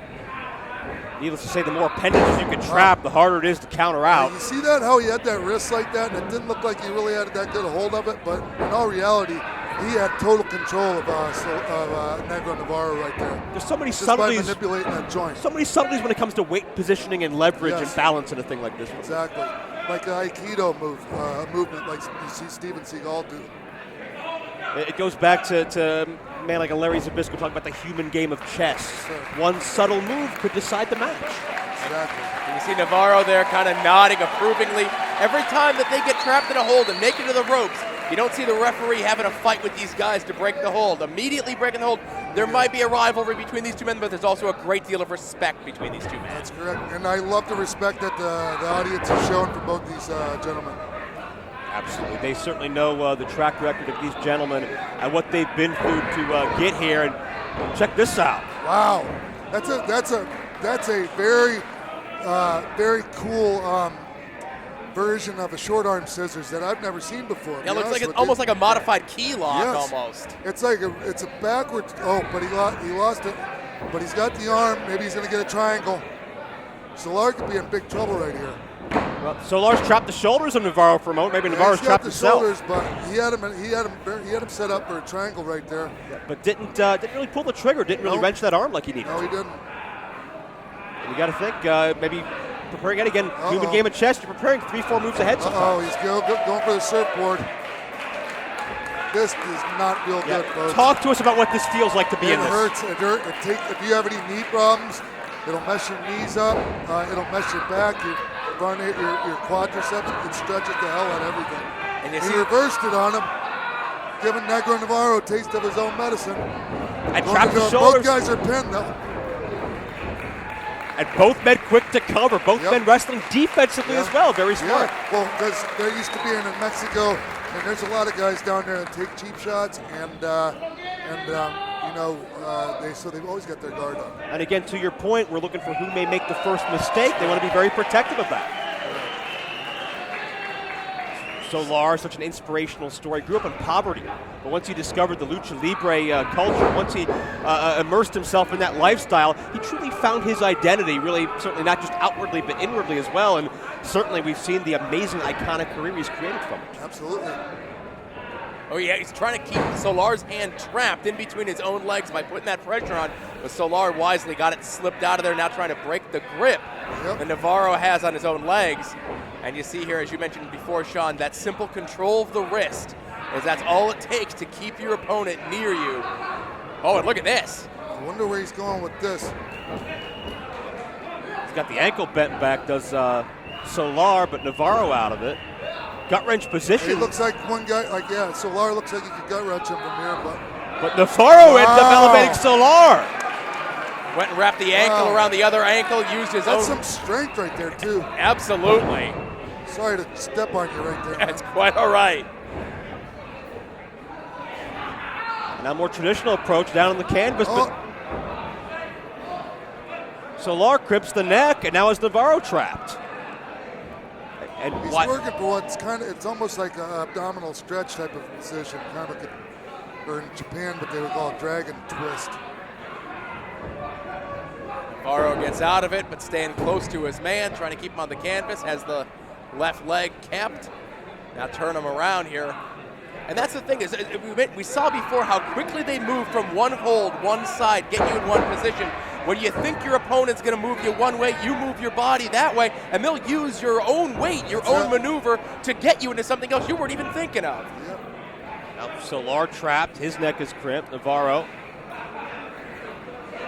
Do you think it's a situation where these men are searching for a weakness, maybe looking to create a weakness because they know their opponent so well? Yeah, I think they're being extra cautious because this is a grand stage to be on. Shoulders down, and no. This world famous venue, great near ball right there. Sorry to cut you off. Sorry about that, Joe. Not a problem. And great respect and admiration for these Philadelphia fans. They're tough critics, Sean. I'm sure you've been on both ends of that spectrum over your career, but they appreciate this action. This is, like I was saying, this is a world famous venue, but that being said, they're also very discriminating here. And they've seen it all, so it takes a lot to impress these people. So, Cover. Got a near ball after a clothesline right there. Going for a sunset flip. And both men may be sensing the other wearing down, trying to go in for the kill. Solar with an inside cradle, 2-0. Right, we just saw Solar make 3 really quick attempts to put Navarro away. I personally don't like to, if I know a guy isn't easily pinnable like that, I'm not going to keep going to the wall like that. But some guys' strategy is to do that. So. Yeah, well, I'm sure, Sean, you can speak from experience the fact that sometimes just powering out a larger man from the top of your body takes a lot of energy out of you. Takes a lot, yeah. Takes a lot. And Solar looks like he's looking to roll through on Navarro, but Navarro grabbed onto the ropes. Oh, wow. Really pretty, really nice move. Now talk about what this does. This certainly disorients Navarro before the cover. It's kind of similar to an airplane spin in that it disorients you and it makes you dizzy. I'm surprised he can even stand up right now. I liken it to being aware of your surroundings all the time. You roll somebody around like that. That's the way to make them not aware of their ring presence, not able to grab a rope or something like that. Also going for the pin. Now look at this modified surfboard here. Yes.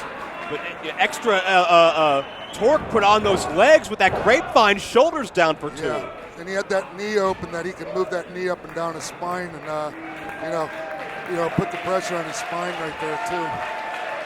I think that roll through a moment ago may have taken just as much out of Solar as it did Navarro. Was Navarro with a great recovery a moment ago, but couldn't get the job done. And now, tight package could have him. No. People don't realize it's probably 100 degrees under those lights. Yeah, you can see the sweat just dripping off these athletes. And these guys are used to high elevation and wrestling in front of trapped again, 2-0. Hot temperatures and climates as well. A lot of outdoor arenas in Mexico as well. They used to kill me, man. Fellas, I used to want to throw in the towel and tap a minute in some of that stuff down there. To our point, though, going accustomed to that certainly helps your conditioning. Absolutely. You can't really get that kind of conditioning unless you are up that high in that elevation. Key lock, roll through, and he's going back for that double wrist lock. lock. That does it. We got a submission. I told you, going for that double wrist lock. He kept going for it. In Brazilian Jiu-Jitsu, they call that a kimura, but a double wrist lock is a double wrist lock, fellas. Showing you, Sean, sometimes it's the simplest moves, if you know how to do them right, that can be the difference between a win and a loss. Absolutely. Really, really nice display of some really good Negro Navarro.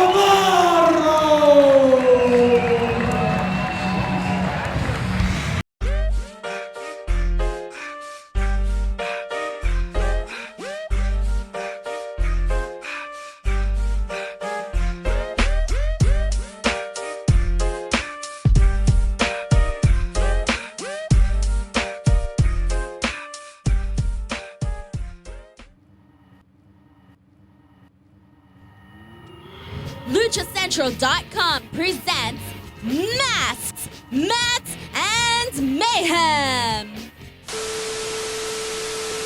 I'm not the man, but I am that motherfucker.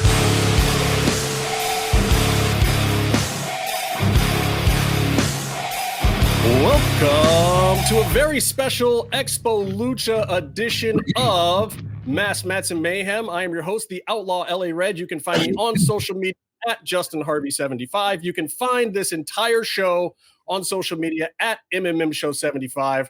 Right above me there, you got at Byron Fever. In the middle up there is at Lucha Gringo. Over on the end, up top from Falmouth, England, is at Meatloaf. And we are being joined today for Expo Lucha Virtual by a very special guest. You guys all know him as the one and only Vampiro. Hey, how's it going today, Ian?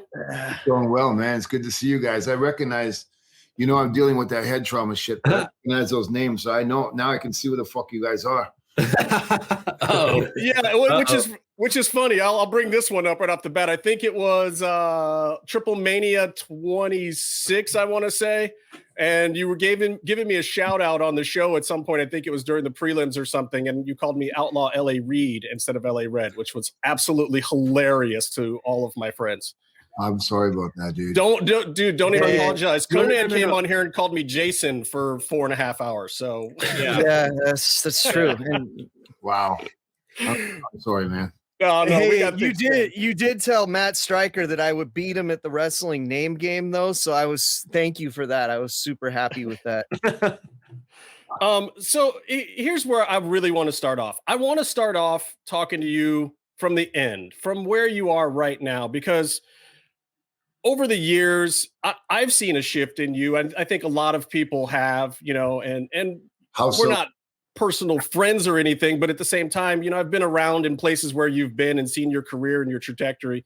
And I'm really curious to know, as this North American talent, you're not even an American talent, a Canadian talent, or Mexican talent. You're a North American talent. You've covered this whole continent, and you've had all these different incarnations of yourself, whether it be a bodyguard or whether it's a wrestler or a rocker or into some of the more presenter stuff that you're doing now, and even a father.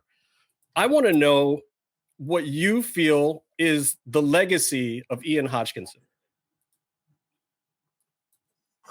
This is really good. I don't know. Since Lucha Underground, I've lost 130 pounds, for example. So I'm coming to the realization that wrestling was an accident. The fame, the success, it wasn't supposed to happen. But I'm 40 years into it now. I've lived my life like a chameleon. I've got so many curiosities and interests that from a very young age, I was inspired by certain things, and I've always pursued those interests to find out more and more, to the extreme. I ran away from home when I was really young because I wanted to experience life on the road as a gypsy. I was moved by blues music and the early Rolling Stones and the Who. So I ran away from home. I think I was 12, and I went and saw the Rolling Stones. I got into punk rock, so I kind of was supposed to play pro hockey, but I quit that so I could play in a band. Then I lost interest there, and I became a pro wrestler. And I think my point is, I really enjoy living life. I really enjoy being single. I really enjoy being able to go on the road and never come off it, and just explore adventures and share that information with people. I think I'm a storyteller. I'm not sure why that happened. I just enjoy learning. I enjoy watching. I enjoy listening and analyzing things and experiencing it. I don't know why that is, but I wouldn't trade my life for anything. And I'm blessed. I'm grateful. It's not easy, especially when you're injured. Like I've got a lot of, I almost died a few times because of my injuries. It's not the safest and most stablest way to live. Economically, it's horrible. But this is what I was born to do, and I do it well. So I might as well continue to go that way.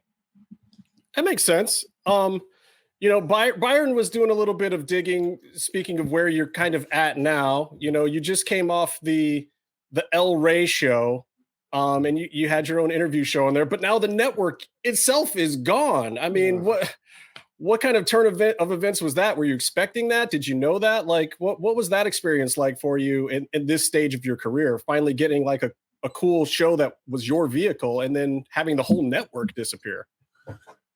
I don't know. It's kind of like I'm not sure, dude. You know what I mean? It's just I don't really know. It didn't really faze me. It doesn't. It just, you know, it's kind of like it's another gig. You know what I mean? If I'm wrestling, if I'm playing in a band, if I'm on tour, if I'm getting a tattoo, if I get into a fight, if I it's just another day at the Vampiro office, bro. Yeah, I get what you're saying. You know, Justin and I also work in TV, and often the experience of the thing is when you're making it, and by the time it airs, you're on to something else, you know? And speaking of something else, I've been watching your daily Facebook videos, and this is going to air after the announcement, after everything has been made public, but I'm super excited about what you got going on next. Yeah, well, that just came about yesterday, actually. Yeah. I mean, I've been rehearsing for a spoken word tour. I'm a big Henry Rollins fan, and I grew up in that era of punk rock when the original version, like CBGBs, went from like the Ramones and Blondie, Johnny Thunders and the Heartbreakers to New York hardcore, skinhead punk rock, like just fucking. So I come from that era, and I'm a very big fan of Howard Stern. I'm a very big fan of Henry Rollins because of the just not planning anything, but planning everything. What I mean by that is their spoken word abilities, especially Henry Rollins. So I've figured, what am I going to do with Vampiro next? And then this will answer the question. So I want to play in a band. I like being around wrestling. I like going to horror cons. I like doing all that stuff. Acting, I really, a lot of people say I'm very charismatic, and I should, but I'm so against the system that I couldn't sell my soul to the devil to do that. So what can I do to continue to be an entertainer? So I started a TV network, started a radio network. It's not enough. Then I thought, well, fuck it. Just do a spoken word world tour. And I've been rehearsing for that. And instead of going on the road and learning my craft and then going to the big show, I'm starting with a residency in Las Vegas. So that's pretty fucking cool. And then I'm rehearsing for that. That's why I'm doing all the Facebook stuff. And the El Rey show was part of that rehearsal. And so I never really looked at it like I had my own TV show. I looked at it as a live rehearsal. And I just wanted to see where I'm at, trying different attitudes and all this shit. And then all of a sudden I get a phone call from Stryker. He's like, dude. You got to fucking call these guys right now. This thing's going on and it starts in a month. And I told them all about you and well, shit. And I said, okay, well, what the fuck is it? And he says, well, just call and take a look at this link and I'm going to do it. And I said, I wouldn't do it without you. And I was like, oh, fuck. Okay, well, what is it? So I called and, you know, at the end of the phone call, I became the face of the company. I signed the contract right there on the phone. And now I'm going to be broadcasting with him, but I'm also going to be the social media influencer and the media guy. And it's so strange because right before that phone call, I just made the deal with this tequila company I'm working with to have a Vampiro product in that tequila line. So all this is happening at the same time. And then with the action figures coming out and the graphic novel, and then the band, the Biohazard, Billy Biohazard made my music for my album. And I'm like,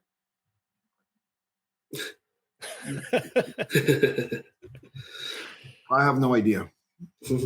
Just my mind is blown too. It's like, man, every time we think Vamp is just gonna chill at the crib for a little while and take it easy, you keep getting more stuff on your plate. Yeah, I can't do that. I wasn't born that.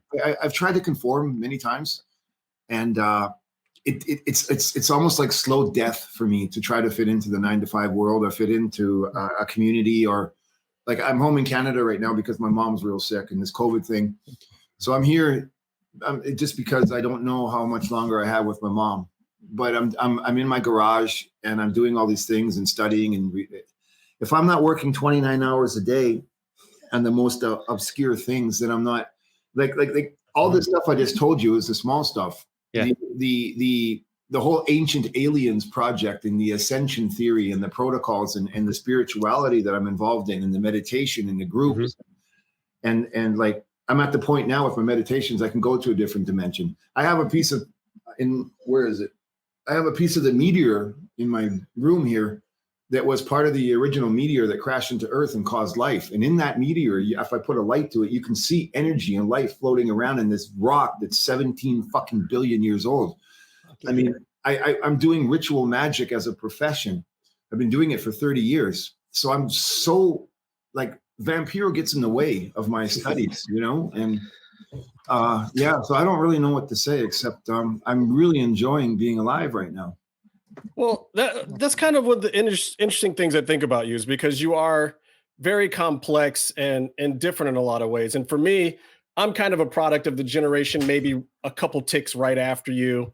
You know, I'm about 7 years younger, but I grew up with punk rock and Black Flag and, you know, DRI and Dead Milkmen and whatnot. And I had dreadlocks and I was in these bands. And then one day I saw you on WCW, and I can't say that I was real big into wrestling at the time. I had been as a little kid, but something about what you were doing clicked with me. And it wasn't as a fan of like a lot of other stuff that I was. It was more like, holy shit, these idiots put one of us on TV. What the fuck were they thinking? Like, how did this guy get here? And it was so amazing to me because I was a fan of certain wrestlers and wrestling, but like I had ECW shirts. I didn't buy any performer shirts. I bought ECW shirts because I thought the product was a cool punk rock thing. And WCW I watched because I like seeing a lot of the old guys come over and God, what are they going to do with these old dudes and what's going to happen here and some of the stuff that was going on. But I got to tell you, the one cool story I have about you from Lucha Underground is, and Byron probably has the picture there. I got your shirt from WCW. That shirt is 25 fucking years old now, I think. And you saw me coming in that day, and EB Dub grabbed the photo of us out there, and you called me out in front of the whole audience during the taping, which was cool, you know. And the thing that was more cool than that, than you calling it out and saying, you know, I appreciate you for doing that, and this is a real fan from back in the day, was during the intermission, I was talking to EB Dub, and Stryker came up to me, and he says to me, "Thank you for doing that for my friend." And then he just shook my hand, and I looked at EV Dub. I was like, what was that about? And he was like, you know, Vamp's a complicated guy. And I could tell from the look in Stryker's eyes that it had meant something to you. But for you, I just think that you don't know sometimes the impact that you've had because you've been all these places and done all these things. But a lot of us looked at you as one of us, whether it be the Juggalos or the punk rock kids or the horror fans like Casey up there, you know, or the Lucha Libre fans like Meef and the wrestling fans and the WCW guys like Byron there, you know. So in putting it in a question for you and just kind of tying back to that legacy thing, what is the impact that you think of what wrestling has brought to you? Has it been a curse or a blessing? Why would Eric say I'm a complicated guy? I don't know. That might be a phone call. I don't know. That was his response. He's always said that about you. He said you're a complicated guy, and he's always said he loves you. Those are the two things that Eric's ever said to me about you.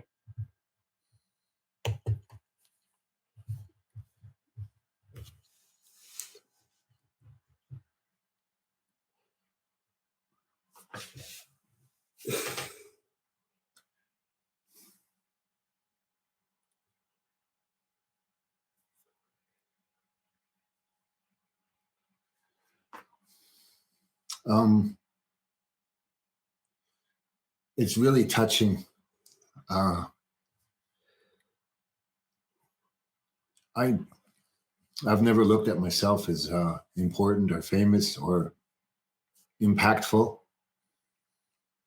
I've always tried to remain an underdog and fight for the underdog. So hearing your words are quite moving. I don't know, dude. I never cared about wrestling. I became really good at it, not as a wrestler, but as somebody who connected with the audience.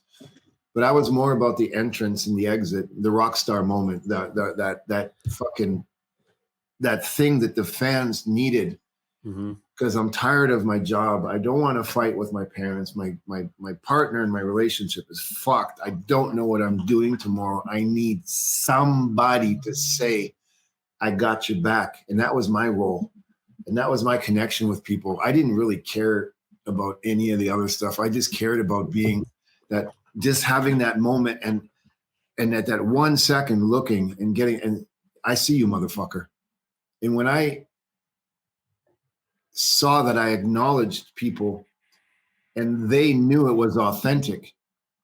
That's what my career, that's my legacy. That's my, I'm just like you are.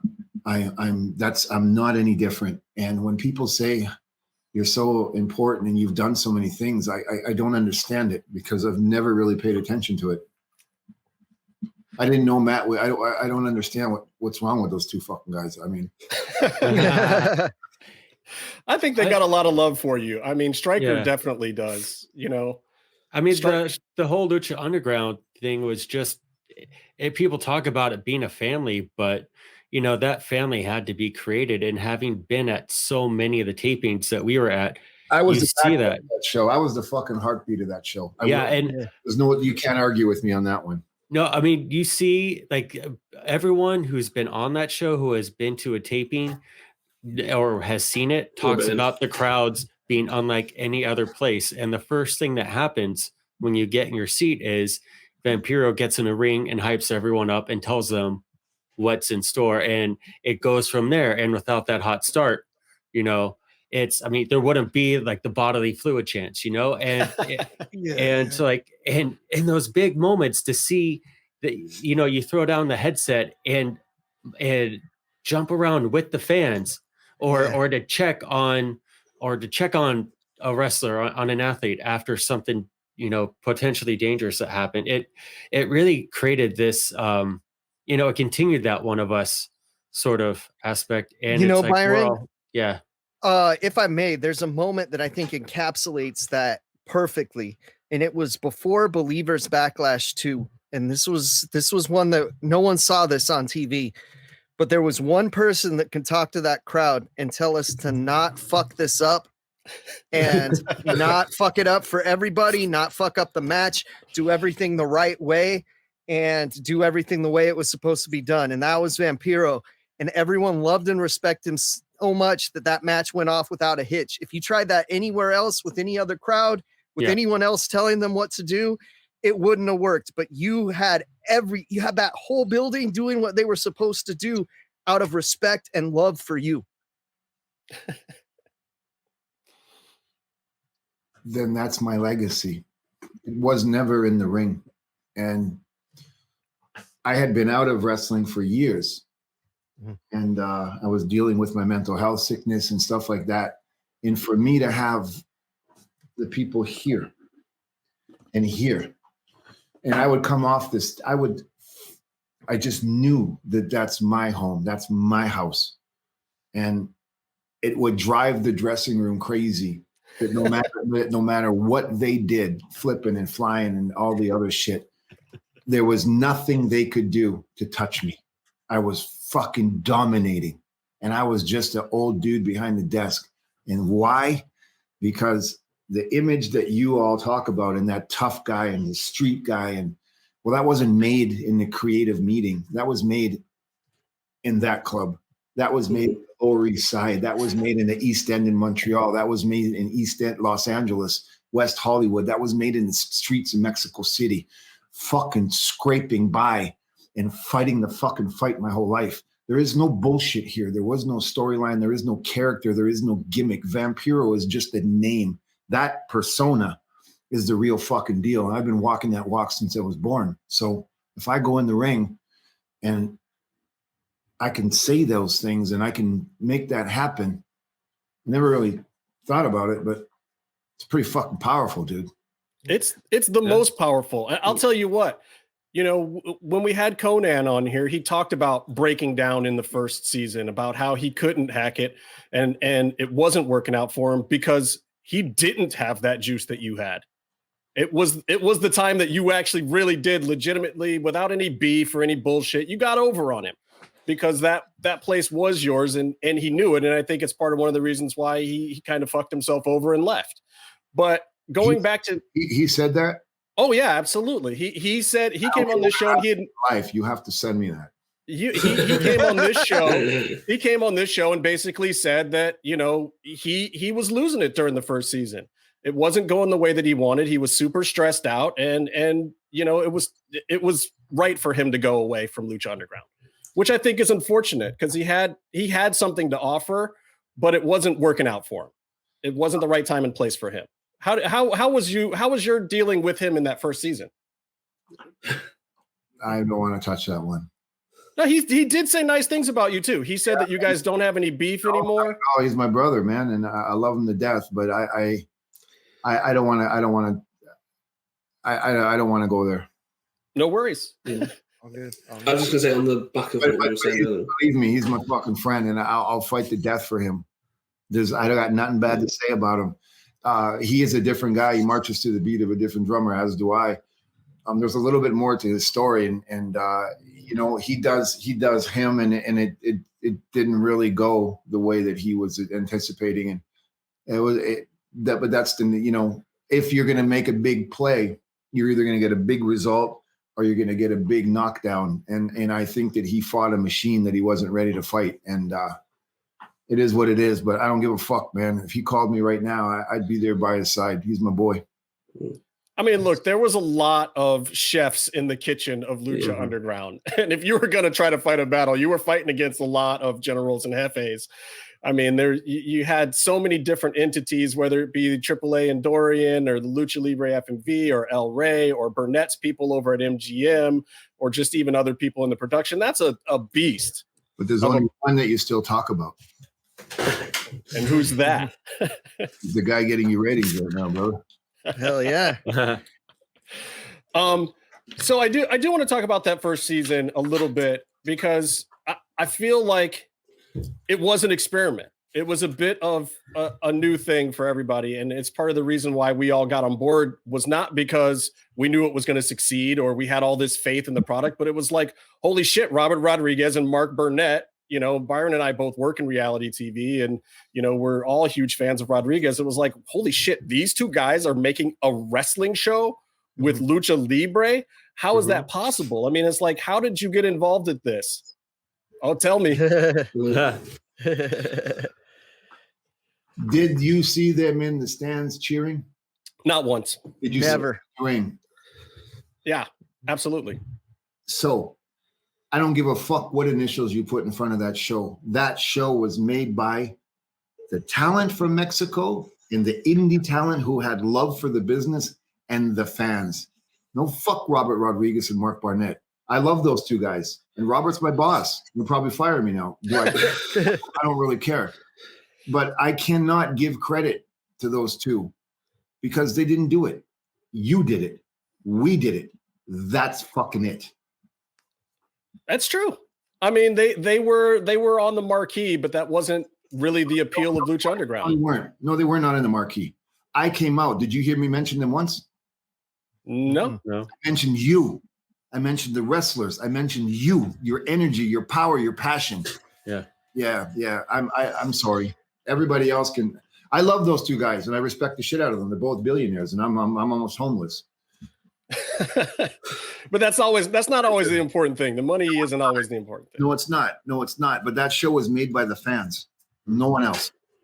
So I got to ask you this. Casey was talking about how you came out and you would get us all riled up and pumped up. And we saw that a lot of times.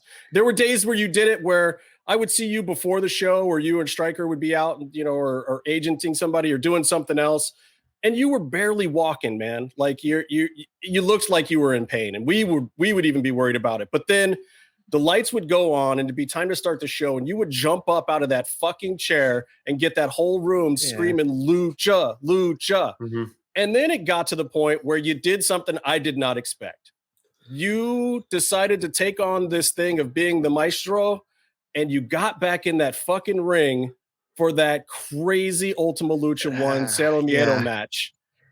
How the fuck did you get there that first season? What made you want to do it?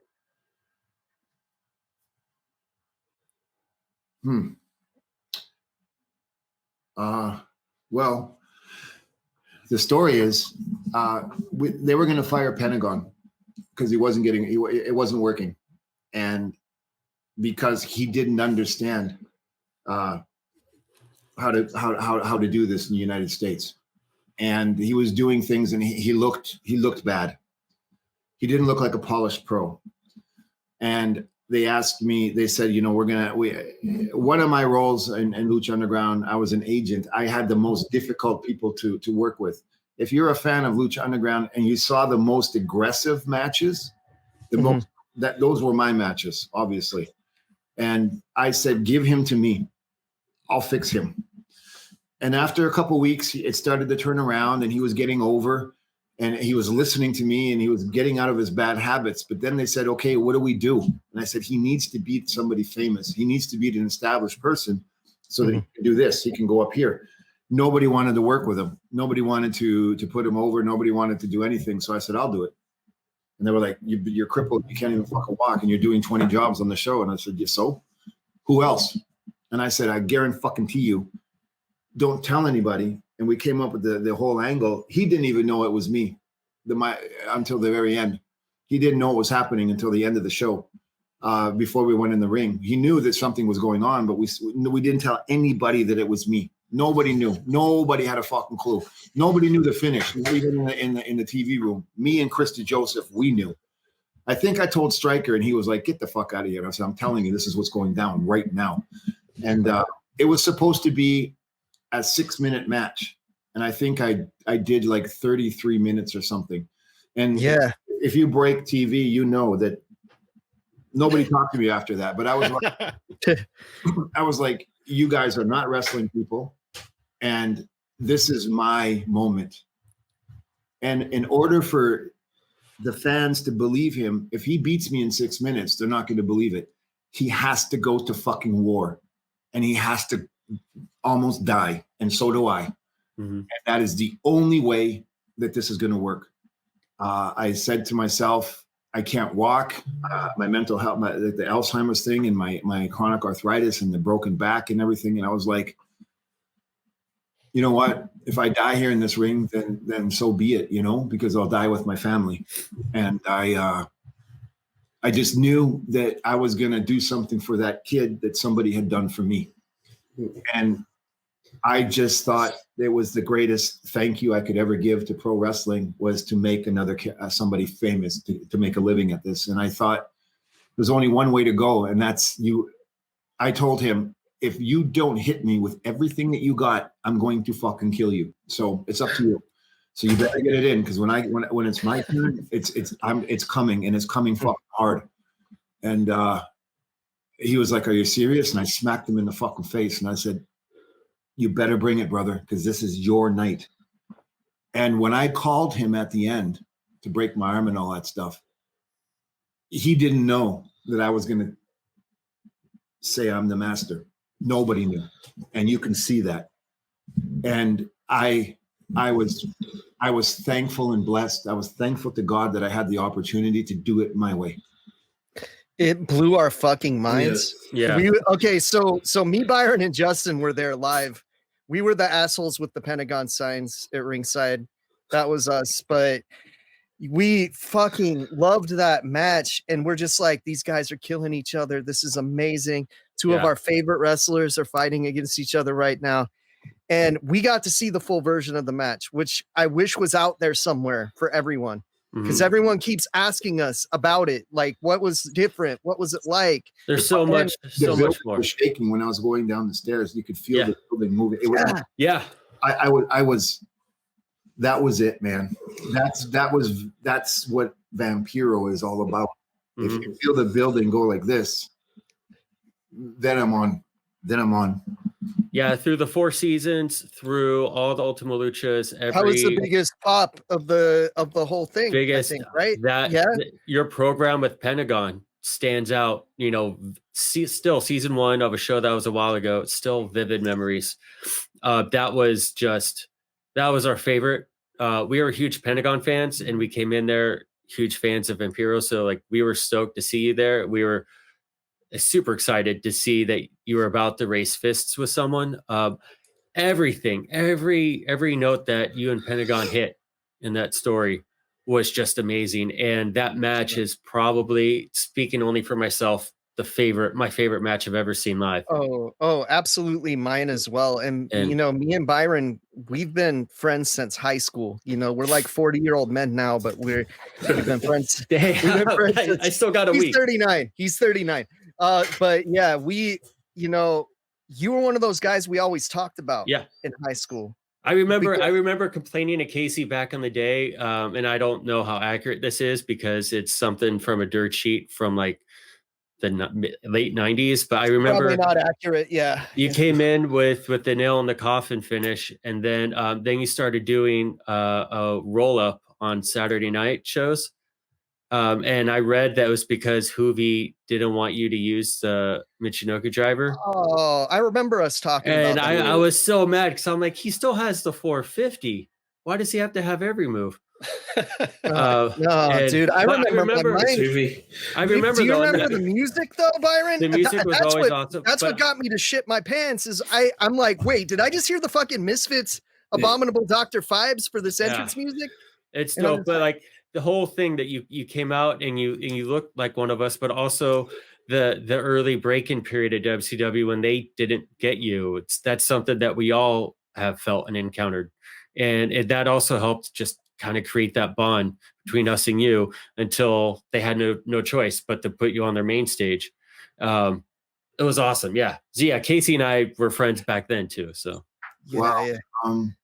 Hoovy, I remember when I met Hoovy, he was just a little boy, and I was working with his father a lot, and I gave Hoovy one of my original leather jackets because I was that close with his father. And I actually gave him my original Vampiro jacket. And I was going to Japan for, I don't know, 10 or 12 years. I was in Michinoku Pro Wrestling for 6 or 7 years. I mean, I was doing the Michinoku driver before Michinoku was. And when I saw it, I just kept doing what I do. And I did it. And Hoovy is such a little controversial person. That's one way to put it. Yeah, when he caused this scene, and he literally had a nervous breakdown about it, and he started crying, and he like tears crying, and they called me in the office and they gave me this big speech, and I was like, fuck, dude, I've been doing this for 25 years. I got 752 million different things I can do. I don't give a shit. And he turned around and made it this big public thing that he had that he was so important that they took it away from me. Took it away from me. What the fuck are you talking about? Go ahead and take it. It's like, if you go to the NBA, what? Only LeBron James can slam dunk the ball? Right. It's like, you know, Hoovy, I'm in such a different place as a person that this is the worst thing you can ever say about somebody. If they were standing in front of you and you look them in the eye, and with all the sincerity in your heart and soul and your DNA, and you can say, you just don't even exist to me. You could be dead. You could die. You could become a millionaire. You could be anything you want to be right now. You could disappear in a ball of flame, and I will not remember your name in less than a blink of an eye. You don't exist. You're that insignificant in my world. So I fuck, you know, it didn't faze me. It didn't make a fucking dent in the way I breathe. You know what I mean? And he turned it into this thing. Yeah. He should just keep dedicating it to taking big Samoan dick in the ass and wait what I do. Justin's got some funny Hoovy stories. Oh, fuck Hoovy. That's only speculation, by the way. Yeah. I got my own heat. With Samoan. I got my own heat with Hoovy, but that's a whole nother story for another day. I want to ask you very specifically, about a very specific wrestler. A guy known once as El Macias, Ricky Banderas, nowadays known as Mil Muertes. There's stuff that you and Ricky did down in Mexico. Hell yeah. And you guys had been beat up already. I mean, you guys had both been around for a while at this point in time. But the stuff that you guys did in Mexico was different to me. And I would see these matches, and you guys weren't as fast as you were when you were young, but it didn't matter. Something about that period in time in both of your careers, I could see that you guys were going out there. And I think that's one of the times when I could see in your face that you actually truly loved being in the ring. And I don't know if that's true or not, but there was something about what you and Ricky were doing down there that stood out to me from your career. So I'm curious what you think of Ricky Banderas and that part of your career in Mexico. Did you ever see the matches we had in Puerto Rico? I did, and they fucking I was about to say Puerto Rico. Yeah. Wrestling through the crowd. Some of the best entrances I've ever seen in my life, too. Yeah. In our sport, or in boxing, or in martial arts, there's very few generations that can say they have a rivalry. John, in pro wrestling, I guess Flair and Steamboat, an example, there's always going to be that one guy that if you click, it's dangerous because you're going to hurt each other, because you're okay with that, because you love that person. He became my best friend in this business pretty much instantly when I met him in Puerto Rico, and we battled. We were partners. We were enemies. We sold out baseball stadiums in Puerto Rico, and we were violent. We were violent, and you can only do that with a certain kind of person that if that person is willing to take it as well as give it, then that's the guy you want to do that with. You can't go with a guy who's, with Ricky and I, this is probably not the smartest thing to admit in public, but it was like a bottle of tequila and 2 Percocets and 2 Vicodins. What do you want to do? What do you want to do? Fucking keep your chin up, kid. Okay. And that was it. And we went out there and just fucking went. A lot of my injuries and a lot of the onset of the Alzheimer's came from the head injuries from him, because I was like, I'm not one of those wrestlers that put their hands up for a chair shot or a punch or something like that. So it was like, if you're going to fucking hit me, you best hit me to kill me, bro, because that's what I'm going to do to you. And these 22,000 people believe in us. This is all we got in life, is we're going to leave it out there tonight. And we did that, I guess, for 22 years now. All right, so I got to throw in a couple of fan questions. We got some questions. He sent me a message. He says, calls me bitch, and I called him. I said, bitch. I remember I was watching one of your meditations, I think yesterday's meditation, and the only comment was Ricky saying, "Call me brother." It's like, yeah, he's my boy, man. Yeah, I love him to death, and he's just it. He's if I ever met anybody who's on the same plane, I've always said it, have an image or a reputation of being that extreme guy, or the one who didn't care, or the one who jumped out of balconies and landed on his head and did all these things. If there was one person who was worse than me for crossing the line, it would be him. Yeah, no, having been in the crowd at the temple, both temples, we're very aware of that. I kind of want to know. Ricky is like the nicest guy in the world, but when he's out front and he says move, you fucking move. He's just throwing wrestlers into fans left and right, destroying chairs. It's something to see. It's a good time. Yeah, it is. We had some violent ones. We had some really violent ones. Bad shit, dude. Fuck. Yeah. I feel like the best thing in a wrestling match. Oh, sorry, Justin. I feel like the best. Let me throw this in real quick. Being there live. Go ahead, Justin. I gotta because it just applies right here, and it's a question from our homie Goatse, who's a big fan of this show and of Lucha Underground and of you, and he wants to know what was the most sadistic thing.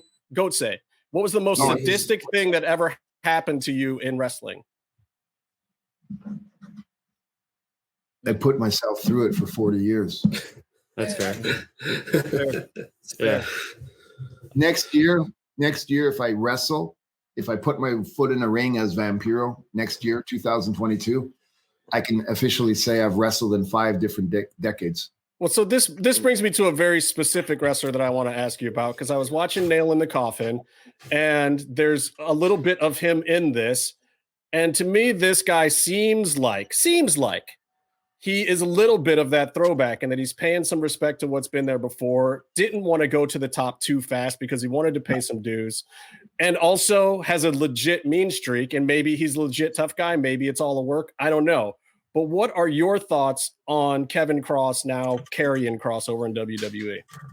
I think Kevin should be the next big superstar heavyweight.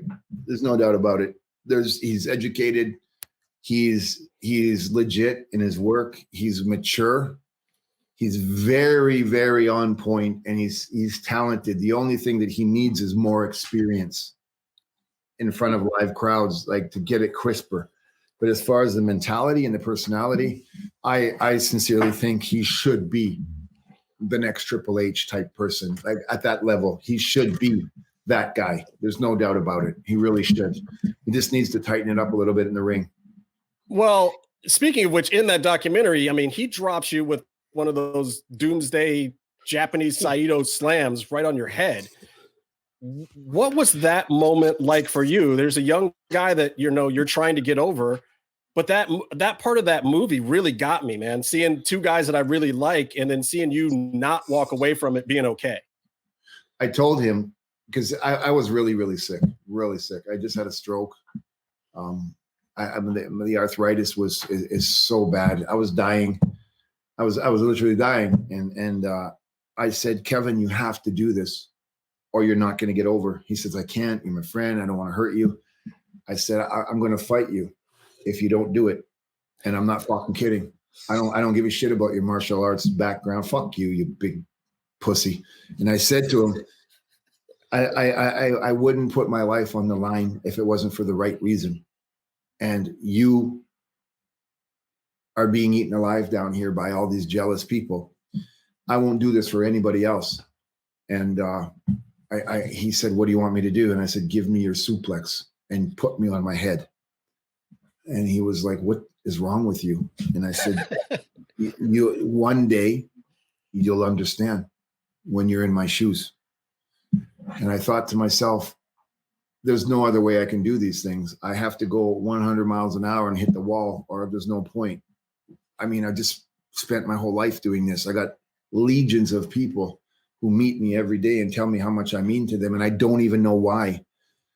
So those people deserve this. Hey, I want to ask you about a fellow Canadian of yours. I want to ask you about Taya Valkyrie. We know that she's headed to WWE now.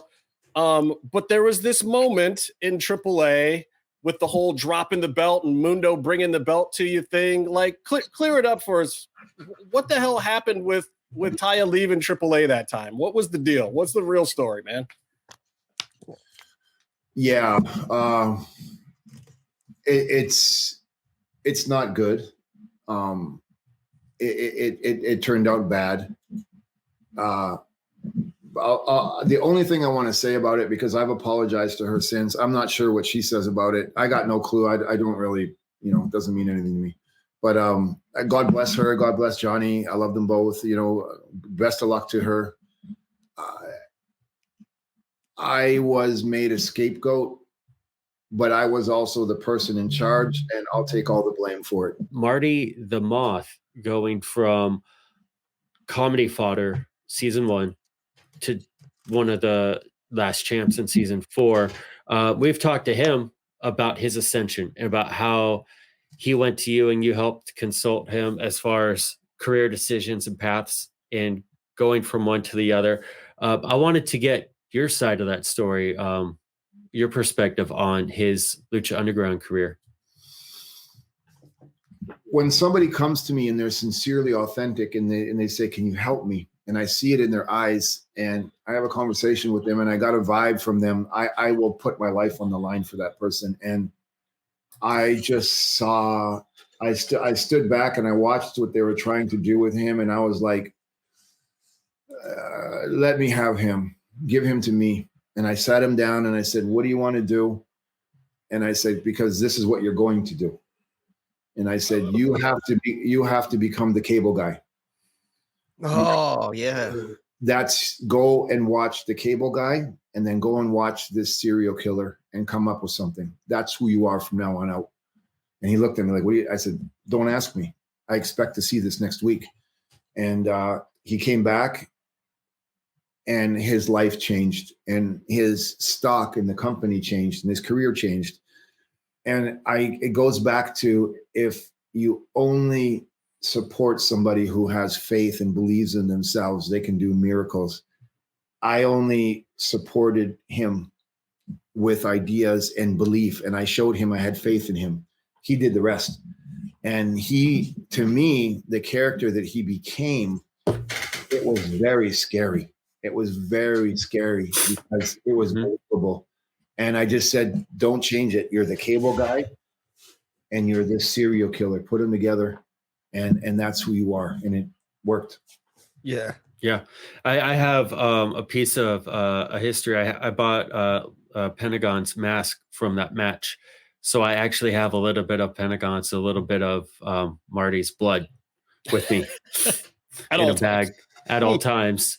That's kind of gross. To help guide me. But yeah, that match, the last main event of Lucha Underground was just, it was something else. And also, like, I remember we were talking to Eric and he was a little skittish that day. I mean, Marty carried that mentality that you were describing when you and Ricky would get together. And you know, it becomes almost concerning because here's a guy who is fully aware of the opportunity in front of him, and he's going to do everything that he can, and maybe some that he can't. You know what, Marty, and this is a big compliment. Marty was our generation's Roddy Piper. Yeah. Amazing. He was, because you never knew if Roddy was going to snap or what the fuck was up. And Marty did that. And I haven't seen anybody else do that. That's a huge compliment. He was one of my favorites. Yeah. I mean, and he came a long way too. I mean, he started off and his storyline was basically, you know, he was the on-camera version of Vinny Massaro. And then at the end, you know, he's fighting in a pool of blood for the title. You know, that's a long way to go in 4 years. Yeah.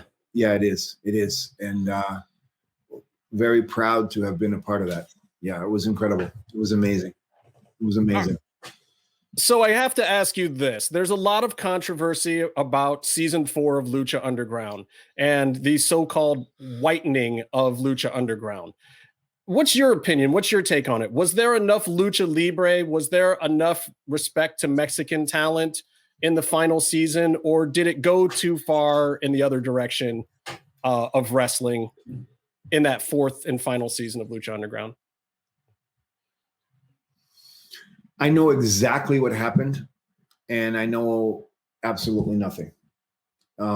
It was a horrible ending. Now, after being around this business as long as I have, I saw now I can dissect it and I understand it because I've seen these horrible lies enough times, and it was a power play. I can't say by who, but it was a power play, and it backfired, and that's why there was no Mexicans on the show, and it was horrible. And I believe that the show, if it was going to end, should have ended in season 3 then. Yeah, I mean, it kind of felt that way. And like, I was there for every single taping of season 4, and there was a lot of stuff that I loved that happened there. And while it was happening, I didn't mind it so much. But then when I went back and watched a lot of it when it aired, and it was like, fuck, is this really where we're going to leave it? Is this the legacy that Lucha Underground's going to have now? And like, look, I like Jake Hagar. He's a nice guy and everything. And I spent some time and I hung out with him after Ultima Lucha 4. But at the same time, it was like, that wasn't Lucha Underground to me. That wasn't the lasting impression that I wanted in it left in my mouth. That wasn't the taste I wanted to have left. Do you want somebody who's not of Mexican heritage cooking you Mexican food and telling you it's authentic? Never. Do you want somebody other than somebody from Japan making you sushi? Nah. There you go. Yeah. Yeah, another thing. Because you can do a moonsault and because you can dive and you invent names doesn't mean it's lucha libre. You're doing it for the wrong reasons. You've bastardized it and ruined it. Those things in Mexico happen for a reason. And it's a traditional thing. It's just like all of these artists coming out with tequilas who don't even speak Spanish. It's really shame on you. Shame on you. I think season 4 was a shame on you moment, but not because of the Americans. There's another moment from Nail in the Coffin that I've got to ask you about because we've all speculated on it for a couple years now. I have to ask you about the sexy star moment because, you know, having done some MMA myself, I saw the armbar and I think there's a difference, first of all, between a cross arm breaker and a genuine armbar. And it looked like she sank in a real armbar. She took some liberties. She went a little too far. And I know you were sitting right there next to Krista Joseph. And I've talked to Chris about it a couple times too. And he said he didn't really know because it wasn't his place to know if she was really fucking up or not, but that everyone else was pissed. And that you guys had a lot, especially back in Lucha Underground, riding on sexy at the time. And everyone was really disappointed and let down. But I'm wondering if at this point you can talk about what that moment was like when you were the guy sitting in the chair and that happens and the whole world is now judging wrestling and that event based on this one moment from this one person that may have lost it. I talked about it right there and then. I watched the whole thing happen and nobody knows the whole story. So I'll tell you. And I do believe, I think I was in a fight the other day. I forgot. I got to stop that shit. Sorry. Yeah, what the fuck? Look, it's so funny how fast people are to know everything when they know nothing. And I'm not just talking about wrestling, I'm talking about anything else in the world, right? So what really happened there was years of animosity. There was years of really bad, dirty laundry amongst the women. Like any other industry, sexual favors in the office, jealousy behind the scenes, you stole my man. Yeah, I'll just horrendous things that these women have to, unfortunately, probably not as much now. Guys too, believe it or not, homosexual favors and things like that. It really destroys people. And there are some people who have such big egos that they really, really need this fame. And it's all they have and it's all they live for. And I understand that, and that's completely fine.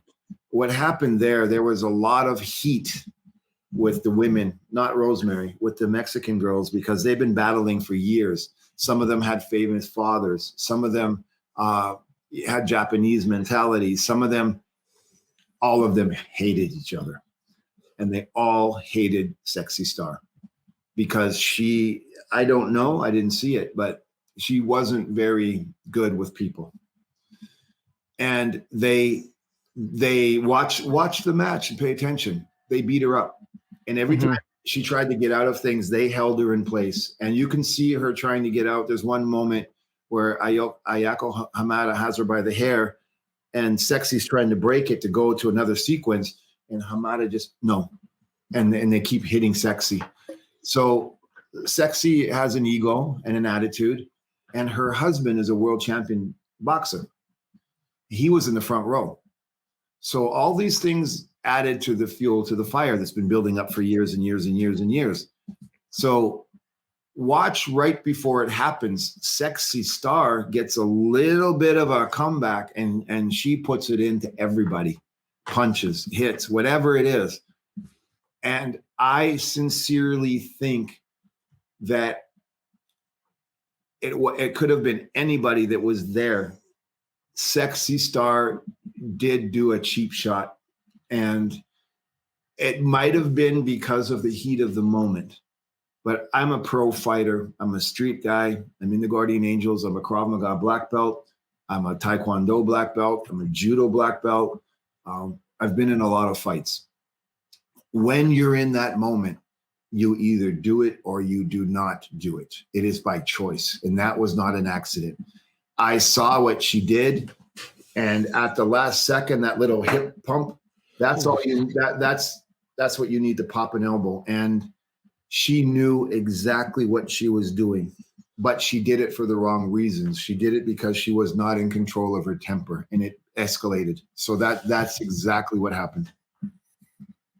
Yeah, and it sucks because she did it to the one person that kind of wasn't fucking with her too, which sucks. Yeah, but she did. But at the same time, you know, they're used to, when I broke in the early 80s, there was a way around that. You know, if somebody did that, it was very rare because there was such a unity in the dressing room. But if somebody did that, you don't go to the office. You don't make a big public scandal about it. You don't cry. You know, oh my God, I went to Mexico and I got hurt. God bless Rosemary. I don't really know her, and I feel so bad that was her experience. Nobody deserves to get hurt in this business. We trust each other, and you cross the line, and Rosemary really got fucked on that one. She didn't deserve it. And God bless her for continuing on with her career to the success she has. And if I ever see her again, I hope she remembers me and we are friends. I consider her a friend. But it was wrong. And Sexy should have got her ass kicked right there on the spot by somebody. It's like a hockey fight. You hit the star, you do something bad, the goon comes out, you go. It's over. Did you understand the message? Yeah, I did. It's done. This turned into a soap opera that should have never happened. Holy crap, Byron. I mean, talk about a shoot. Vampiro just giving it all up. And guess what? What? There's more. Can you believe that? There's actually more. We couldn't even fit it all into Expo Lucha. Thank you guys all so much for joining us for this special Expo Lucha edition. But on Tuesday, March 30th, on our regular show, Masked Mats and Mayhem at 7 p.m. Pacific time, we're going to air the whole shebang, the unedited version of this entire interview. And you know what's in that, Byron? I do. You do? It's good stuff too. We get into paranormal shit. We get into punk rock. We get into pictures of poodles and people. Man, he goes off on like wrestlers and their whack ass Instagrams and stuff. You got to hear all that. Plus he talks about like Sammy Guevara and Kemonito and minis and all sorts of fun stuff and AEW. Holy crap. He shoots on AEW. You got to see that too. It's all coming up here on Masked Mats and Mayhem on March 30th, 7 p.m. on the Lucha Central Podcast Network, right? Have you been enjoying this Expo Lucha today? Expo Lucha 2021? This has been great. I mean, I really enjoyed last year when we got to see Glenn get trounced by a bunch of... So good. It's so good. But getting beat up by minis is always a good time for me. But there's a lot of great stuff on today as well. We hope you guys all enjoy it. And special thank you to the master of the grilled cheese himself, Kevin Kleinrock, for setting this whole thing up. That's right. I'm putting over Kleinrock. He set up this interview. He got Vamp on board to do it. And Vamp was very happy to do it. But Kleinrock got the wheels rolling. So we'll give him credit for that and a whole lot of work on this event today. So if you love Lucha Libre, I hate to say it, you probably love Kevin Kleinrock too, because he's the guy. And him and Ruben they do a lot for Lucha Libre. Like Ruben, I'm happy about. Yeah, Ruben rules. Ruben rocks. And Kevin is Kevin. So high five to Kevin for doing this one thing right. And we'll see you back here March 30th. Enjoy the rest of the day here at Expo Lucha 2021. Until next time, stay calm and stay in the mix.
límite de tiempo, 30 minutos. Presentando los rudos, acompañando by el siciliano, el ilustre Robbie Illuminati. Robbie Marino now wants to be known as Robbie Illuminati. Oh, look at that shirt Homicide's wearing. De chocolate y de Philadelphia, Pennsylvania, Ruckus and Black Cheese, Blackout.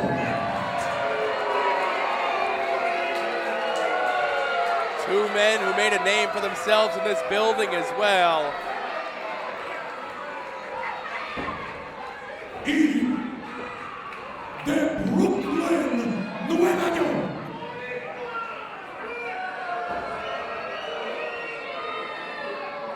110 kilos. El 187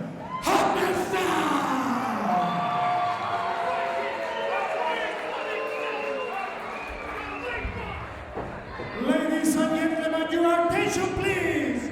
Con ustedes, la sensación del momento, toda una leyenda de la ECW. Con ustedes, Superstar Sabu.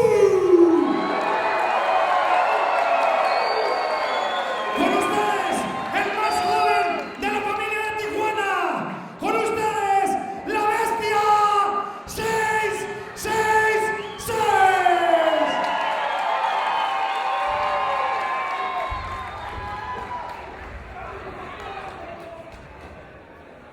Y yo, abuelo.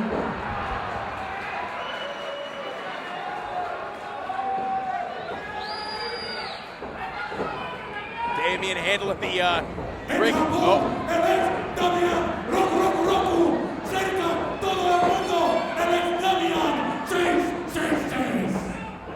Well, Joel Gertner doing his best, but these combustible elements not wasting any time.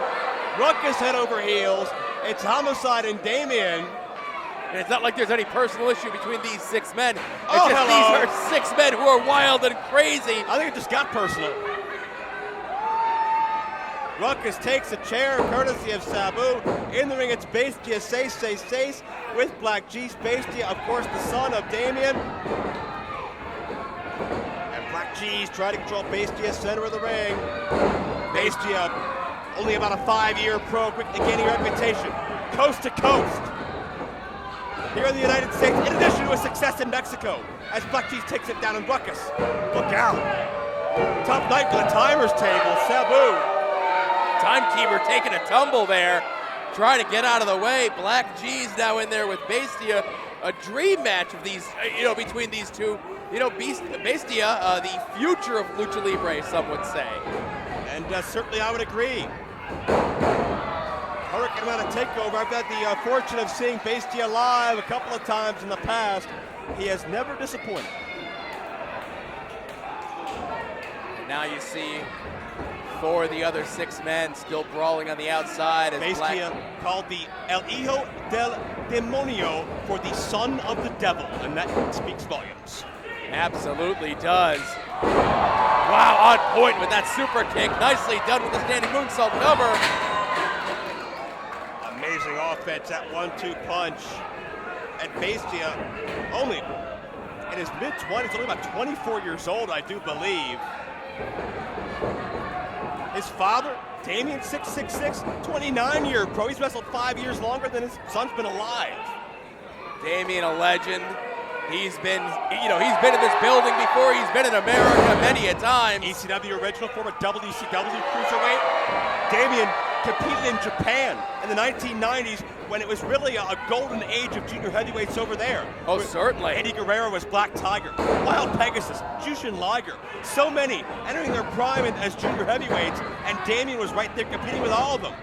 Homicide thought about going Topic and Hilo.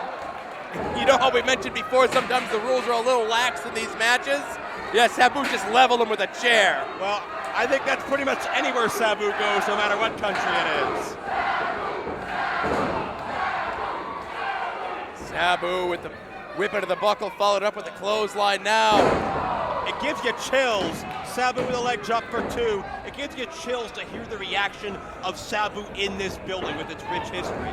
Joe, I got no problem saying I've been to this building many a time seeing Sabu compete. It's another thing to call him in this building. This is, it's one of those bucket list items for me. Here you go.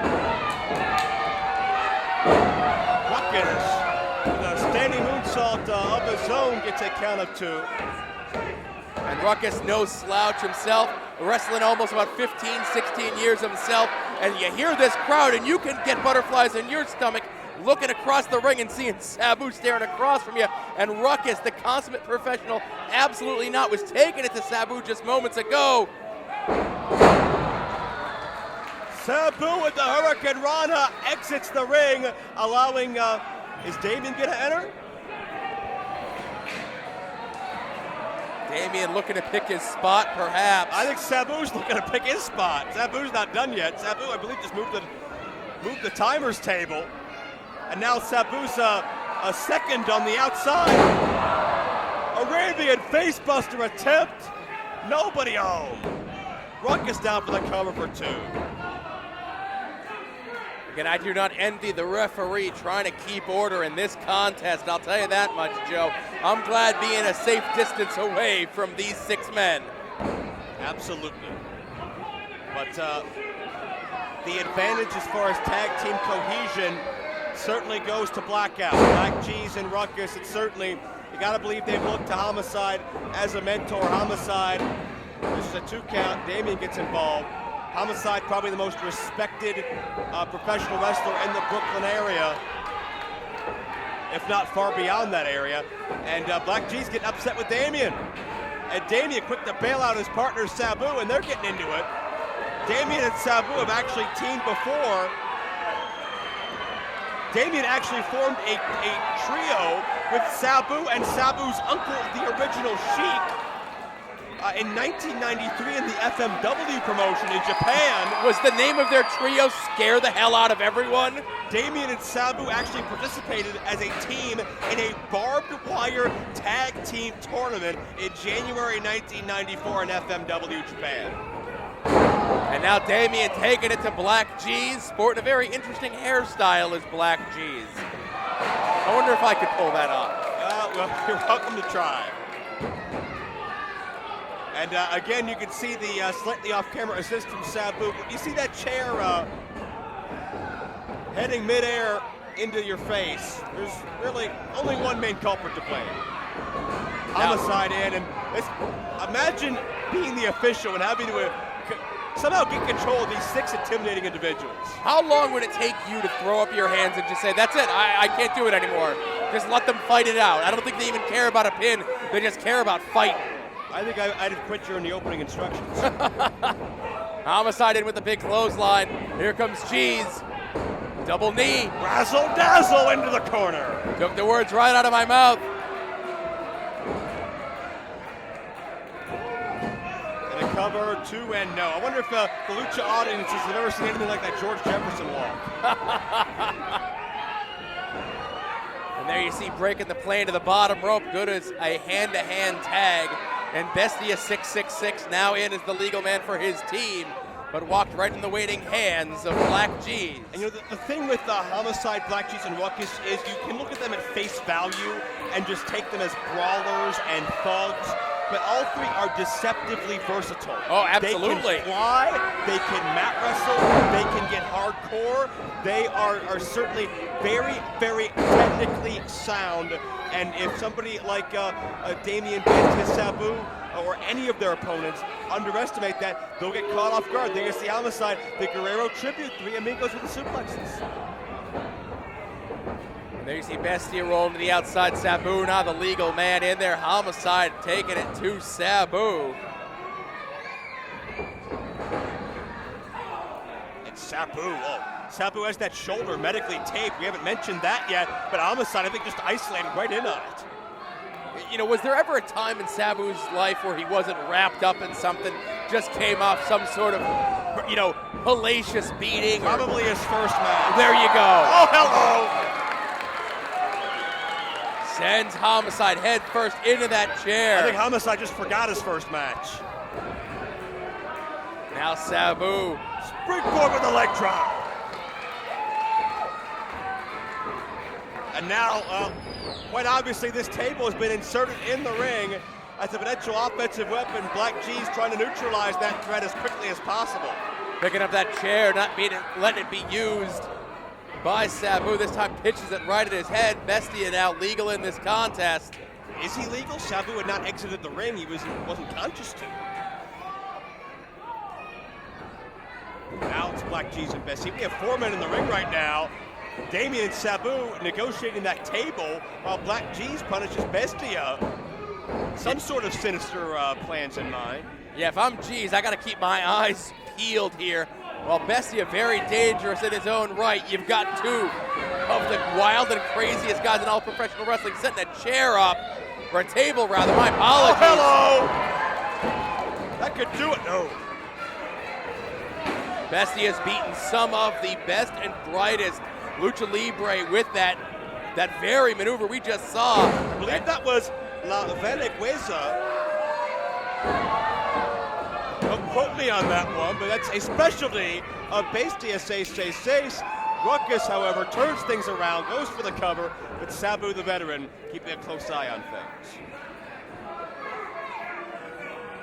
And now Ruckus hurling insults at Damien, inciting him to come into the ring and mix it up. I don't know if Ruckus wanted that. Damien, over 20 championships, spanning the United States, Mexico, as well as Japan in his career. One of the absolute best, very underrated as far as his legendary status as a luchador. Well, certainly in modified camel clutch here, one of the calling cards. The man you mentioned before, look at the sinister, vile look on the face of Sabu. He's crazed. Again, shades of his uncle, the original Sheik. And again, you got to hand it to Ruckus, Homicide, Black G's, not being intimidated. That look that you fans at home just saw. If I saw that staring across from me, I'd still be running right now. Just like to open your window curtains at night and see that. Oh man. Handshake, respect? No. Should know better than to expect that out of Ruckus, especially with a piece of garbage like Robbie Illuminati at ringside. Robbie Illuminati. And now Blackout going double team. Blackout, the tag team that retired the full-blooded Italians. Last time that tandem was ever together was against Blackout. They never recovered. Tony Mamaluke retired shortly thereafter. That shows you the damage this team can do. Little miscommunication there, though, by Ruckus and Homicide. Homicide, though, still in the ring with Damien, perhaps not for long. Bestia to his feet on the outside. In the blink of an eye, and it looks like he put Black G's through a table on the outside. And it's Damien onto Ruckus and Robbie. Well, check out this combo still in the ring. Homicide, Sabu. Who's gonna budge? Homicide putting Sabu up on the top rope. As again, every fan here at the 2300 Arena comes alive. Homicide looking for that ace pusher up the top rope, possibly through the table. Chair to the head, Sabu now. Sabu second with a second chair. And Homicide in prime position. Could be an Arabian facebuster. And just destroys that table, destroys Homicide. Trademark Sabu prevails again. Sabu, Damien, Bestia, huge victory. Black G's beside himself. Sabu trying to pull himself from the wreckage of that table. Ganadores, Bestia, 666, Damian, 666, y Sabu.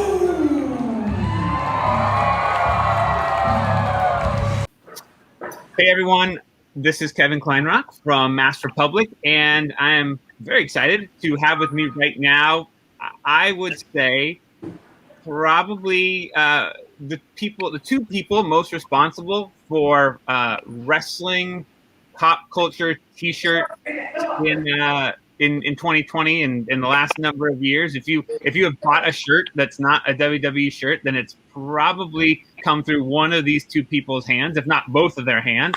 And that is Ryan Barkin, the owner and operator of Pro Wrestling Tees and all associated businesses, and Joe Enriquez, the senior buyer. I know there's other words associated with that, but senior buyer at Hot Topic. How you guys doing?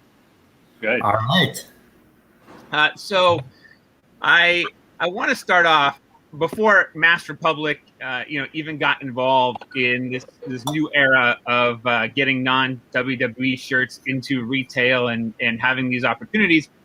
That really started a number of years back with the magical Bullet Club shirt that was so popular and a WrestleMania. So Joe, can you kind of give us the story of how this came to be and how you and Ryan became kind of the mega powers of wrestling apparel in the modern era? Yeah, sure. If we're the mega powers, I'd like to be Macho. Yeah, no problem. But Hot Topics always carried wrestling, WWE merchandise even long before I was there, all the way from I think starting more like the Attitude Era. Like I remember just as a customer buying my DX and NWO and Austin 316 shirts. Aside from getting it at live events, Hot Topic has long been kind of the place, just like we're the destination for outside of concerts, getting these music and band tees. Similarly, we were doing that for WWE for a long time. And because of that relationship, when I eventually became the buyer, I got the great perk of being able to go to WrestleMania to go to their business conference and just kind of like what we do with many other genres, we want to be where the fans are. So obviously, we were doing a lot of business in pro wrestling, WWE. I mean, what better place to be than WrestleMania to see what the fans are wearing? So this was one in Orlando, which was 2017. And that, this was the year where the Hardys came back. Obviously, that was like a big thing. But, as we were going to all the events around Mania and just walking around, to the Fan Fest, and at the event itself, we'd noticed, I was there with Taffy, who was, working with me at the time.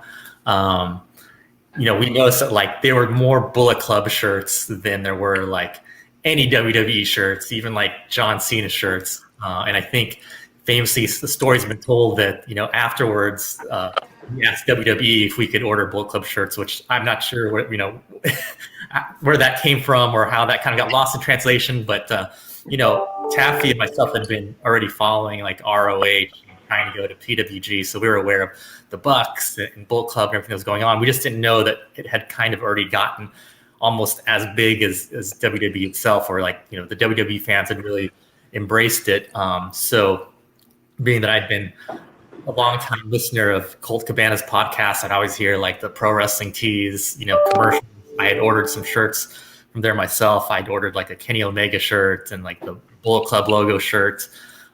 So although I'd never been in contact with them, I figured shot in the dark, I'd send an email through customer service and just see if who replied. And, lo and behold, Ryan himself had responded to me directly, and we kind of got the ball rolling. And, and the Bucks being the, kind of great promoters that they are, before we could even land the shirts, had kind of already spread the news that Bullet Club, Young Bucks, Kenny Omega shirts were coming to Hot Topic. And, our social media just got bombarded and that week, before Ryan had probably even started printing the shirts or even had the orders in hand, we were already getting asked when they were going to be in stores. That's kind of what let us know that this is probably going to be a lot bigger than, we probably had a little bit of a smaller buy in mind. We weren't sure. We just thought, we should give it a shot. But, eventually these shirts came in and met and exceeded expectations. So this kind of got the ball rolling into ordering, the rest of the Bullet Club, expanding to Marty the Villain, Hangman, Cody, everyone, and then other New Japan, LIJ and, all the other kind of factions of the New Japan. And, if you were going into Hot Topic around that time, you would, we had the, the Bullet Club logo on just about everything you could put it on. So that's kind of how it got started. And, and maybe Ryan could tell kind of his side being, probably never worked with a retailer before, how he felt about the whole, I do want to talk about that, but I want to take a step back first, because I think that there's a lot of people watching. I mean, a lot of people have heard of pro wrestling tees.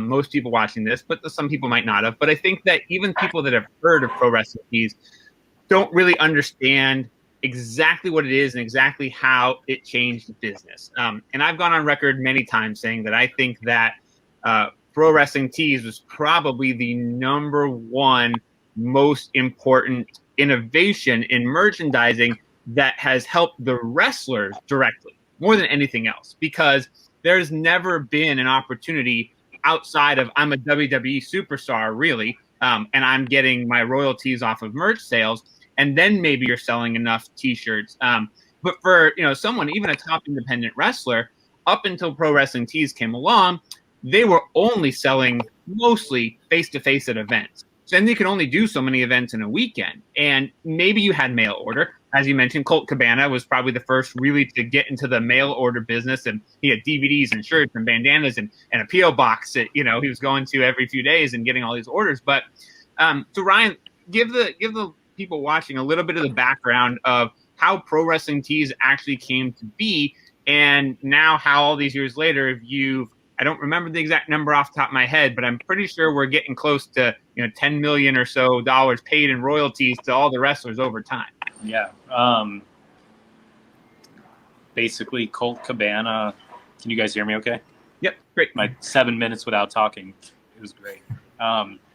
So Colt Cabana came into my store to make merchandise for himself to sell at independent shows, and I didn't know what independent wrestling was, but there were a number of wrestlers who would buy shirts and sell them at these independent shows. I created Pro Wrestling Tees so they could sell merchandise online without having to worry about stocking inventory at their house, going to the post office and shipping it. We would just kind of handle everything. And there are other companies that did this before, maybe not for wrestling, but for, they're just print on demand companies.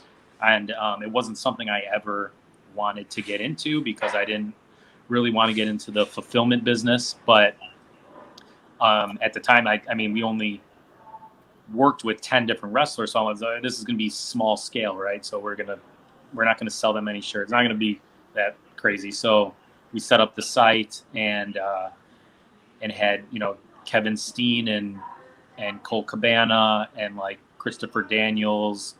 There's like a handful of other wrestlers sign up so that they can sell merchandise, and we would handle everything. And the print-on-demand service, for those who don't know, it's when the order comes in, we print it and ship it. We don't have to stock inventory. We just need the blank shirts. It allows us to put the same design on multiple colors, multiple styles, and that's kind of how Pro Wrestling Tees started. There just wasn't a way for people in other states, other countries who never saw these wrestlers to buy the merchandise. And I never thought it would be at this level. We started in 2013, so 7-8 years ago. I had no interest in doing fulfillment. It was always just like, how are we going to get this printed and shipped? But we figured it out. Every day we're changing the way we do things, and it's worked out pretty well. And right now, approximately how many wrestlers' merchandise is available on the site? I think there's 2,500 different wrestlers on the site. It's amazing. I think that there's maybe 500 legends or so, older wrestlers, a lot of independent wrestlers.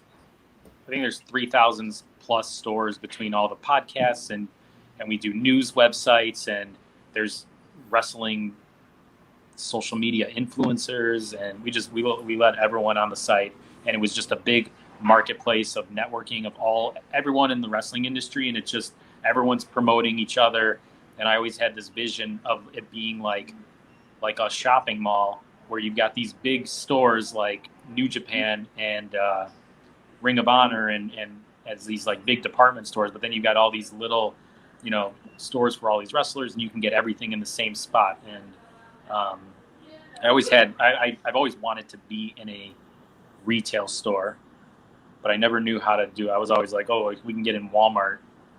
Now, I mean, when it was very close to the time that Joe emailed me in 2017, I think like a couple months before, I was just trying to figure out ways that we could get into like I always see shirts in like JCPenney or like other places like that.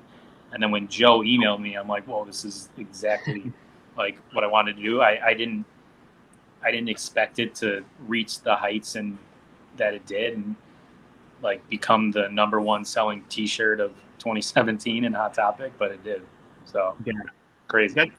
That's great. Yeah, and I think, you know, even from just while Master Public ourselves are not a wrestler, representing wrestlers, and even with our own Master Public merchandise, I mean, especially being a smaller business, and, you know, with wrestlers being pretty much themselves, or maybe, you know, a roommate or a loved one that's helping them on merchandise, the biggest thing for us in Master Public was always that inventory on T-shirts. Because when you're having to print your own T-shirts, you're having to make judgment calls on sizes and styles, and, you know, do we print 5 of all the sizes? And then we go, well, no, everyone wants a large, so we don't print smalls, and then everyone's asking for smalls. And so from the just simple overhead, not even just the layout of cash for printing of shirts and on demand, you know, leaves that. Just, you know, at the end of every year, we'd end up with all this excess inventory of unsold shirts that we have to figure out what to do with, which led to like, let's get a storage space after 5 years or this or that. So, you know, the print on demand model, which really has become, I'd say, you know, the main model for non-retail in-store merchandise, is really kind of changed the game. And now you have companies like Hot Topic that are also doing hybrid, where some designs are only available print on demand on their website, other designs are available in stores, and then you've got Pro Wrestling Tees, where you've got exclusive designs on Pro Wrestling Tees sites, and then exclusive designs in the Hot Topic stores. So it's really kind of become a much better business opportunity for the talent and for anybody involved, while at the same time giving the fans something that they weren't necessarily able to get. Ryan, I guess one of my questions for you is, because on the business side, and I don't think this is pulling the curtain back too much, but, you know, a wrestler at a show is selling that shirt directly to the fan, face to face, and they're, you know, maybe it's a $20 shirt, and they're getting paid $15. They're making $15 off of that shirt direct to the consumer. Right. Then, if they're selling it off of Pro Wrestling Tees, they're still getting a much higher royalty than any other print-on-demand site. But it's obviously it's a lesser percentage because there's no overhead for them. There's no, you guys are doing all the fulfillment.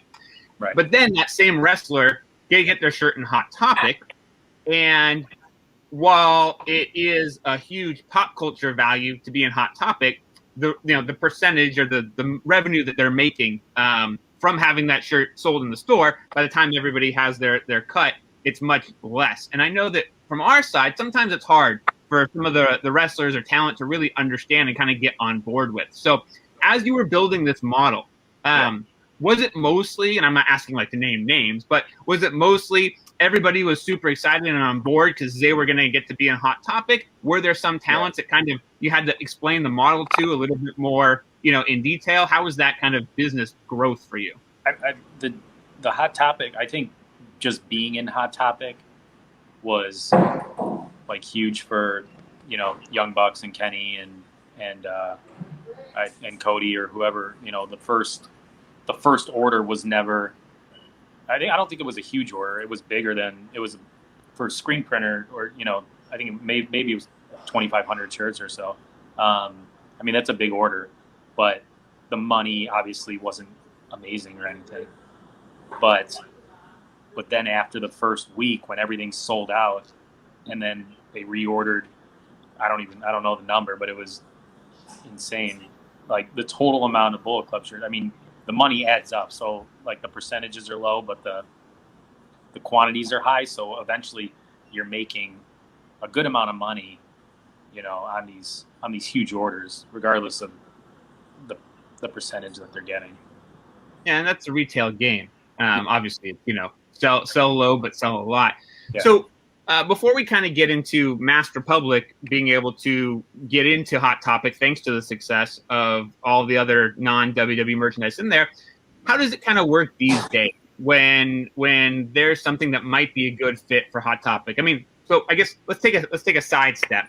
Obviously, Ryan, you're very intimately involved in AEW's merch. You handle all of their apparel, both on their online shop and the relationship with Hot Topic.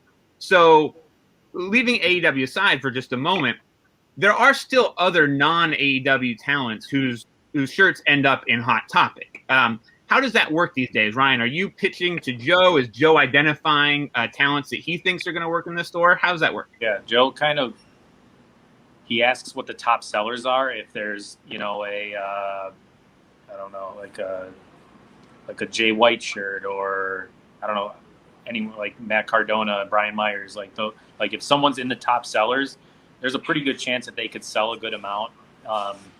So Joe would ask me what shirts do I think would be, would sell well, and I'll send him links, and if he likes it.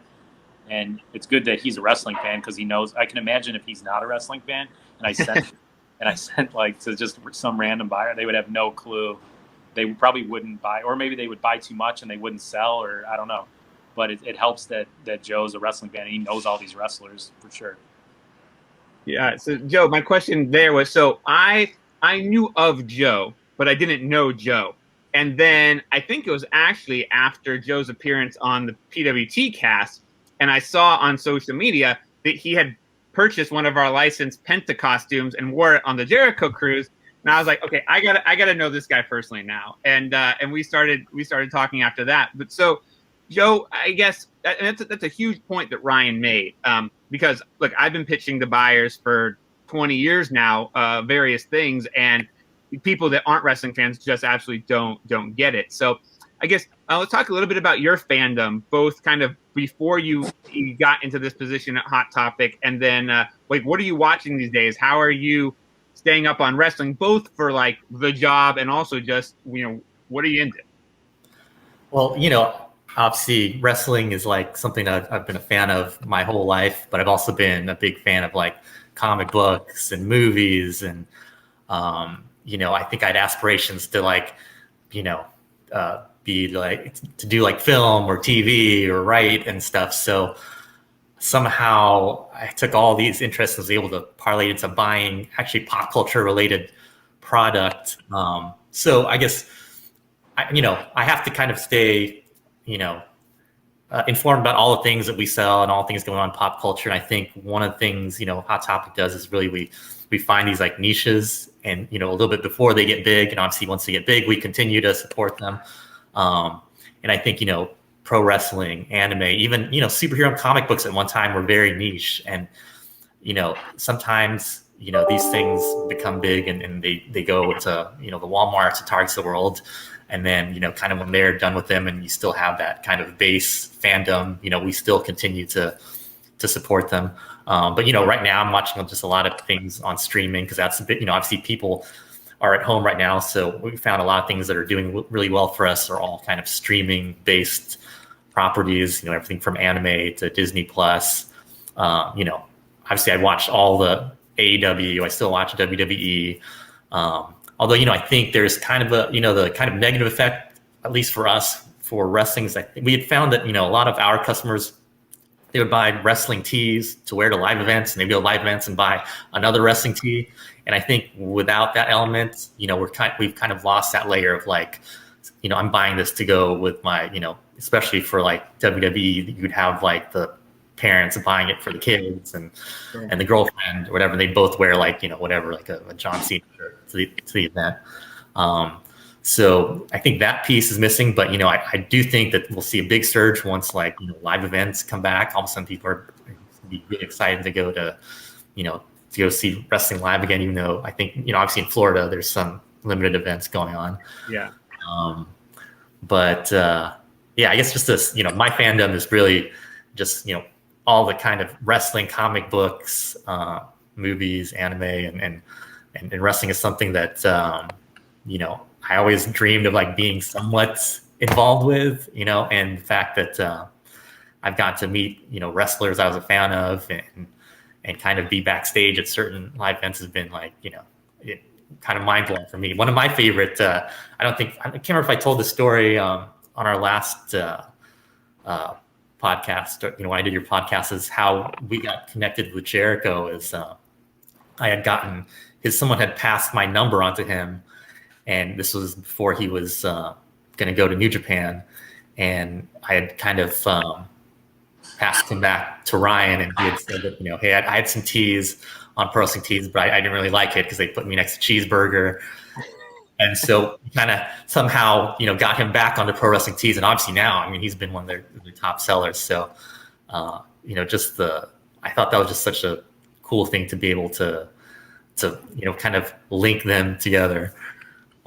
They're alphabetically next to each other. I didn't put them next on purpose.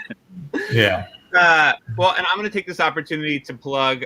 So with Expo Lucha, we're doing Expo Lucha Virtual again today because our plans for Expo Lucha kind of were sidelined due to COVID. For us, 2021 was going to be a huge year. We were going to expand to doing quarterly events throughout the country, including hopefully coming to Chicago. That's not happening this year now, but we did Expo Lucha Virtual in October, and now we're doing it again right now. And because of that inability to buy merchandise live, we have set up a special Expo Lucha shop over on Pro Wrestling Tees. It's got a bunch of limited edition and exclusive merchandise that's only going to be available for the next week or so. So go over to Pro Wrestling Tees as soon as we're done with this panel and check out the Expo Lucha shop over at Pro Wrestling Tees. We got shirts, hats, mugs, stickers, and I don't think it's a secret at this point because this will be after 10 a.m. But we've got a couple exclusive micro brawlers that are going to be pre-order only, one of Psychosis and one of Dragon Lee. So get there and pre-order those now before you lose that opportunity, because those micro brawlers have become pretty cool collectibles. So there's that. And then also, obviously, we've got a slew of merch in Hot Topic in store for Lucha Brothers and for Penta and for Phoenix, and online for another dozen or so of our luchadors. So check that out. So I want to go back real quick to kind of more opinion here on kind of the next people who have a shot at breaking through. And I guess maybe it relates a little bit to who's hot right now in the top 10, but even talents that haven't made it to the top 10 yet, just because of all the wrestling that you guys watch and you're exposed to.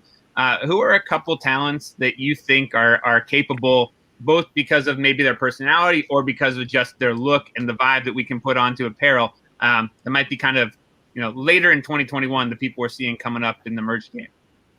Do you want to go first? Or? Sure. The only person I can think of is Danhausen.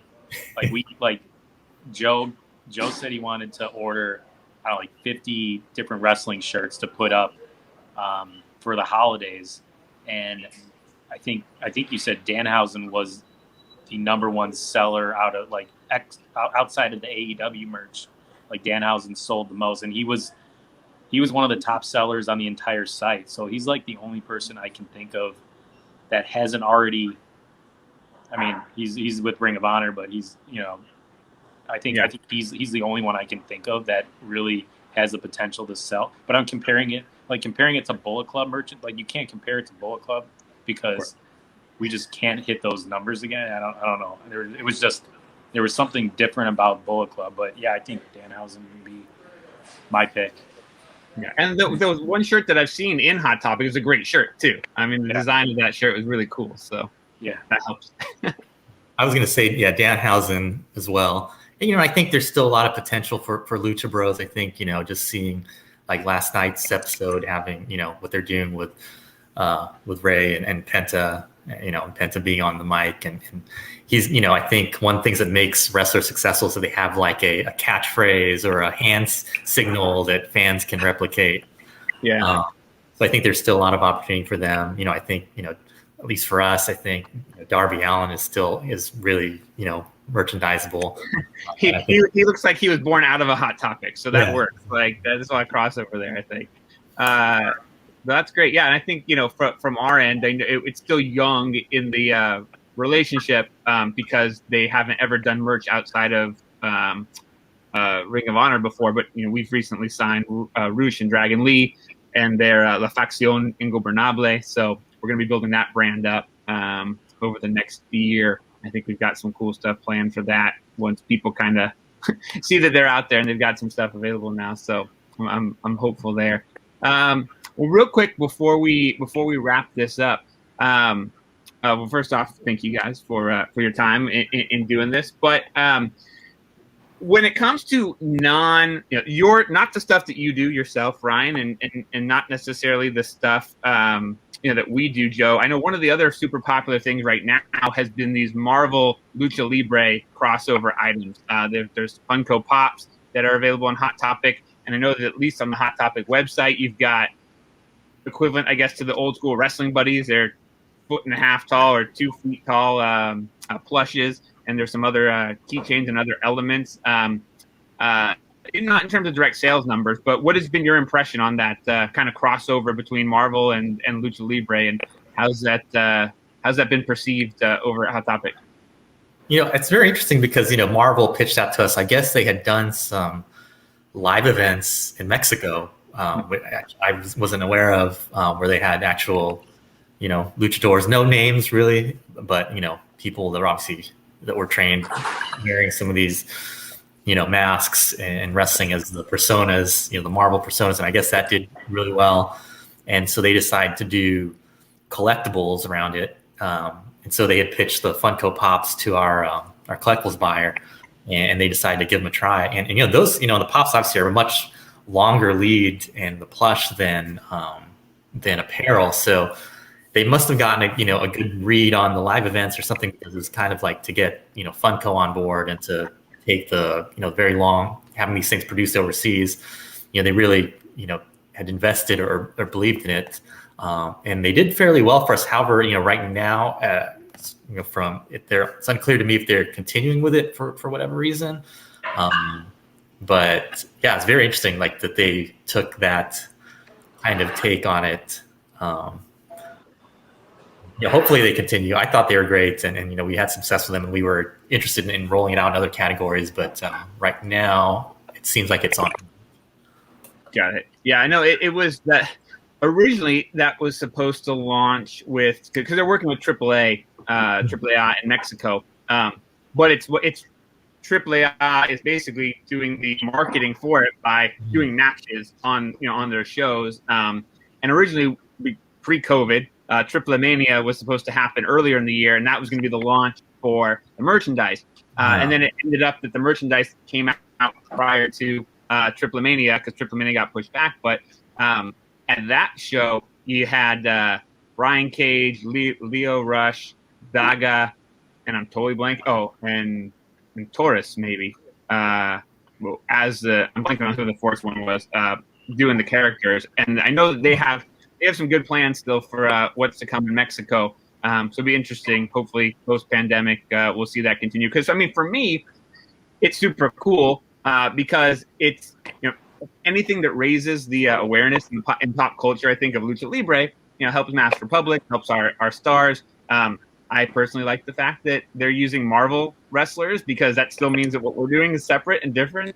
And but it's really been cool to see that get picked up by Hot Topic as well. And I like just like with our shirts in there, just like with Ryan's shirts in there, I think getting merchandise in the Hot Topic is just kind of like a stamp on this is pop cultural. This is something that's yes, it's niche maybe, but it's breaking through. So it's been great. So again, check out Pro Wrestling Tees for 3,000 wrestler stores and merchandise. There's sales all the time. So always, subscribe to the email list. I guess, really quick going back, I think kind of what you were saying, Ryan, before, what I found is that, even if some of our wrestlers, like a Solar or a Psychosis, might not be on everybody's minds today, because people are going to the site and they're looking for AEW and they're looking for, New Japan, and they're looking for things that they know they want coming across our merchandise and coming across other merchandise. We definitely, we see that kind of uptick in random orders every time that there's something big happening with somebody else. And I think, same with Hot Topic. It's been great to kind of get in the mix there. So Hot Topic for wrestling at AEW, Masked Republic, and then some Pro Wrestling Tees for everything else. And I thank you guys both so much for joining me here today. Yeah, thank you. No problem. Thanks for having us on.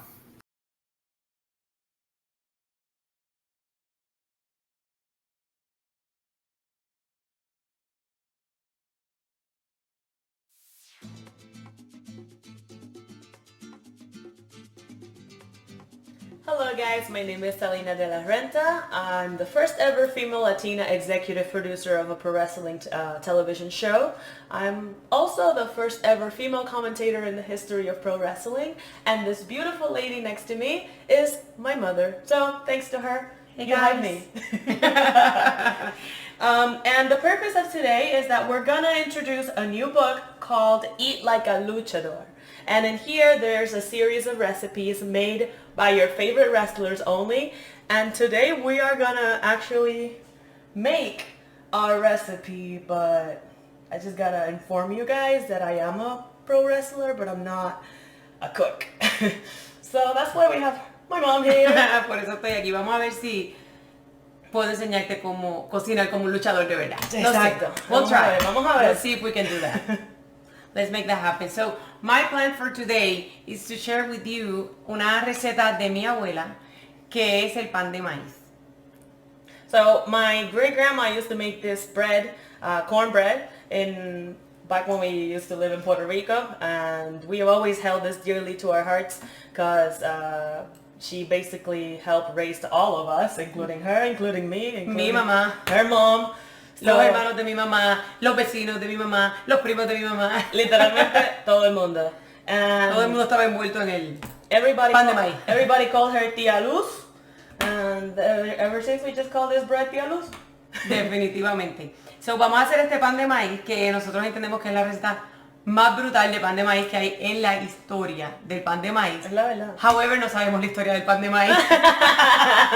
Pero esa es nuestra historia. So, no sé qué tú crees. Si yo te digo y tú lo vas mezclando, so, te vas pues dale, acostumbrando. vamos a hacerlo. Vamos a hacerlo. Vamos a quitarnos estas prendas. Vamos a quitarnos estas prendas. De paso, estamos cocinando para nosotras, so por eso no tenemos guantes, no tenemos mascarilla, no los cogemos así, nos encanta. Estamos acostumbrados a eso. Y creo que si usamos guantes nos va a quedar mal. Y no está infectado, no tenemos COVID. Gracias a Dios. Pues mira, más o menos le voy a decir por encima la receta. Entonces sí, dale, tú le das ahí. Explícale que yo para mí eso es talco. Así que para los que están viendo este video, definitivamente esto no es talco, esto es harina de baking harina. How do you say that? Baking flour. Baking flour o harina de cocinar. I'm sorry, pero yo cocino en español. Yo me río en español. Una taza de harina de flour, de cocinar, de baking powder. Y tenemos aquí una taza de harina de maíz, arena maya, una taza de azúcar, nieve. Entonces, este es el mambo, Lo demás es a ojo. Si tú eres boricua, tú sabes lo que yo estoy diciendo. Y si tú no eres boricua, te le echas el ojo y más o menos lo mide. Pero yo diría que de baking soda. O es que lo bates así con el ojo. También lo puedes batir con el ojo si te sientes tan cómoda como Salina. Yo no lo haría, no lo recomiendo. Pero esto no es baking soda, esto es baking powder. So, vamos a decir como una cucharadita de baking powder. Cinnamon, canela. Oye, ¿se te olvidó? Ay, no. ¿Tú de qué hablas español primero? Tengo un mere con B. Ya Oye. tú sabes, tengo el mix and match. Pero esto es cinnamon, so vamos a decir como una cucharadita también, Una pero cucharita. ya tú sabes que es, mira, a ojo. Ojómetro. A ojómetro. Esto es una lata de leche evaporada. Me encantaría decir la marca, pero pues esta noche no he pagado. Vainilla a tu gusto y una barrita de mantequilla, 2 huevos y una pizca de sal, que no es esto. Usted la mide, mire, eso es bastante. Y la pone ahí. Vamos a empezar Mira, con pero trae los huevos que tienen que ver. Porque para hay gente que no sabe lo que es. 2 huevos, eggs. 2 eggs. 2 eggs. Just 2. That's all we need. Entonces necesita una bandejita así de este tamaño que no sabemos cuál es, pero vamos a decir por efectos de la cámara 8x8. Tal vez no lo es, no lo sé. Ojalá y algún cocinero allá experto no me esté viendo. Se lo inventó, pero eso está bien. Exacto. Eso es nuestro invento. Yo diría, mira, mídelo así, como una amiga que yo tenía en Puerto Rico, Helin, ella era costurera, entonces ella medía, no, ¿así? tú tienes 16 pulgadas, yo digo 8x8, ahí está. Empieza, mira, yo siempre mezclo primero los ingredientes secos. ¿Viste? Vamos. Yo sí sé. Este, ¿verdad? Ese. Échale ahí el baby powder. El baby powder. Arena maya. Ahí está mezclando, recuérdate que es una taza por una taza por una taza. Ok. ¿Esta? Ajá. Zúmbalo. Azúcar.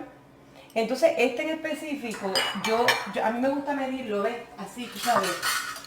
Ahí como que, pues, a ojímetro. Pero voy a coger esta que dice media, más o Eso no menos. es un ojo.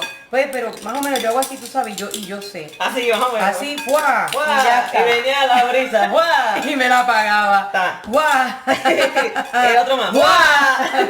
Es más o menos, ¿tú me entiendes? Eso es a ojo. Esto no debo esta muchacha. Eso tienes que tirarlo para arriba, Ok, perfecto. Lo tiramos para arriba, no pasa nada. Mézclalo. Cógete.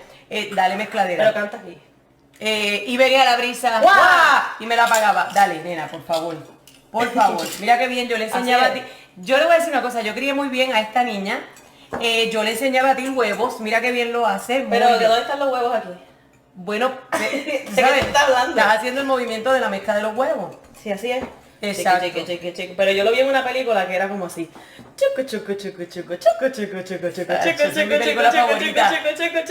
Así es. Sí, pero tienes que dejar de hacer eso. Ok. Esto es una obediencia. Mira, estuvimos viendo el librito de Eat Like a Luchador y te digo algo, hay unas recetas que están bestiales. Sí. Definitivamente yo las voy a intentar. No sé si esta sea mi match de, tú sabes, mi pareja de cocina, ¿Qué tú estás pero queriendo decir? pues no sé, tengo dudas. What are you trying to say? Maybe Cubo me puede ayudar. Pero mira, ¿cuál receta tú vas a tratar de ahí? Porque si vas a tratar la de Conan, te vas a envenenar. La de Conan. La de Conan no. Cualquiera. Menos la de Conan. Tú lo pares. Ya yo no puedo parir más. Pero eso es lo que hay. Ok. Sí. Generalmente a mí me gusta, tú sabes. ¿Cómo se le llama cuando tú le haces así al chiqui? Yo sé mucho de cocina. Oye, se llama chiqui. Sí. Es el chucu.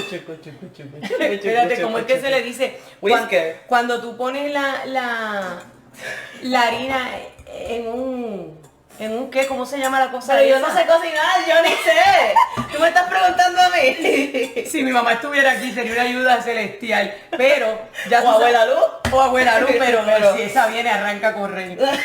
Cacho, si aparece te vas corriendo, pero tú sabes que tú la pones en este colador, ¿verdad? Y le haces así chi y se pone más suavecita. No sé.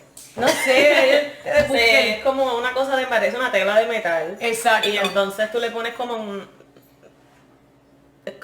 Yo espero que ustedes no duden de mis habilidades de cocina, porque yo todos los días hiervo 2 huevos y le echo un pedazo de queso. Algo así, pero tiene una tela de metal que traspasa así la arena. Ajá, tú y la coge haces la así bolita, y la cae, arena. y cae abajo, mira, tú sabes, más La suavecita. arena. Ya está, así es que, Algo así. Así es que, mire, cuando usted hace estas recetas así quedan más ricas. Pero la receta, ¿verdad? Lo único que hay que echarle es amor.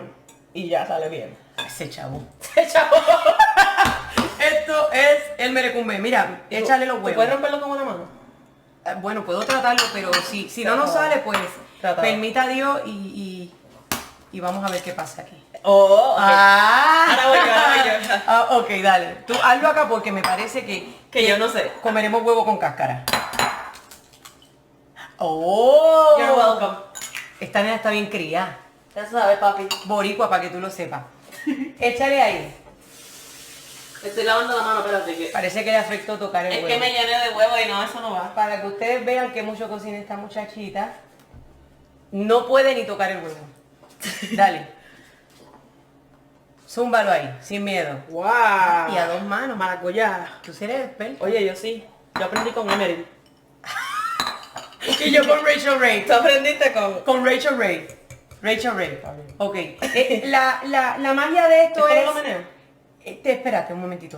La magia de esto es no batirlo más de la cuenta. Si tú lo mezclas más de la cuenta, pues te va a quedar duro.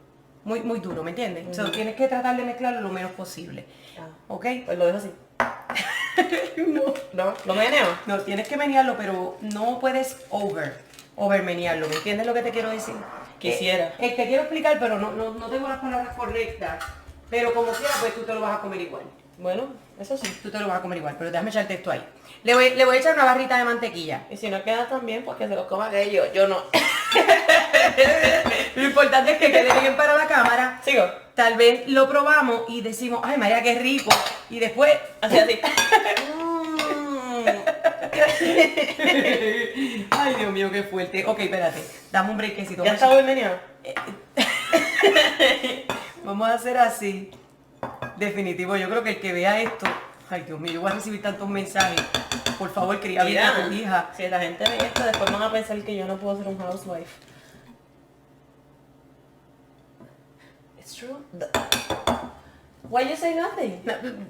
People say that when you have nothing to say, you say nothing at all. So what did you think about? I don't pick panty. I don't pick panty. You don't pick panty. Ay, Dios mío. Yo no entendí nada. Es que de momento como que se te fue la señal.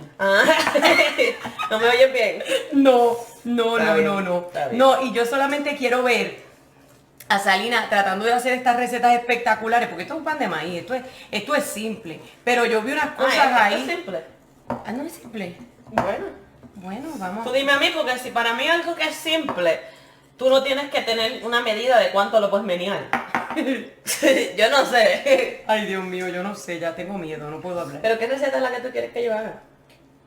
Bueno, ya dijiste la que no ibas a hacer, que es la de Conan. Bueno, esa nadie la va a hacer. ¿Cuál te llamó la atención? Esa página la vamos a arrancar. ¿Cuál es la del sandwichón ese súper grande que vimos ahí? La de Astro Boy. Ave María. Pero eso es para la gente que quiere un clase de sándwich. El sandwichón. El sandwichón. Ok. De este tamaño. Oh my God. Tápate los ojos, no viste nada. Qué rude. Qué rude. Mira, el punto es que te quede más o menos así, como lo hizo Salina solita. ¿Ves? Mira qué chulo, ¿ves? Así más o menos. Y pues no sé, yo te recomiendo que ores antes de meterlo al horno, porque pues te va a hacer mirar. Porque a veces. Exacto. Y entonces pues tú oras antes y ahí es que. Mira, ahí es que sale bien. Te queda bien chéverenguele. Déjame echarle. Ay, no puedo decir. Anuncio no pagado, espérate. Espérate, si no esto es pium. Pium. Marca pium. Por favor, mira, tú le echas spray al 8x8, 10x10, 12x12, el que tenga, y vuelvo y enseña, no importa. Oye, usted pero, compre que usted quiera. ¿Tú estás trabajando con ellos? Oye, tú eres una vendida. Y zúmbalo. Nos fuimos. Zúmbalo, sin miedo. Eso sí que ella lo hace bien. Es que yo me acabo de lastimar este show. Zumba. ¿Cómo se llama cuando tú tiras la gente así en la lona? Se llama body slam. Hazle un body slam, dale. A este pan. A este pancito, dale, sin miedo. Voy a brincar desde la nevera. Es que tengo... Está machuca. I got hurt.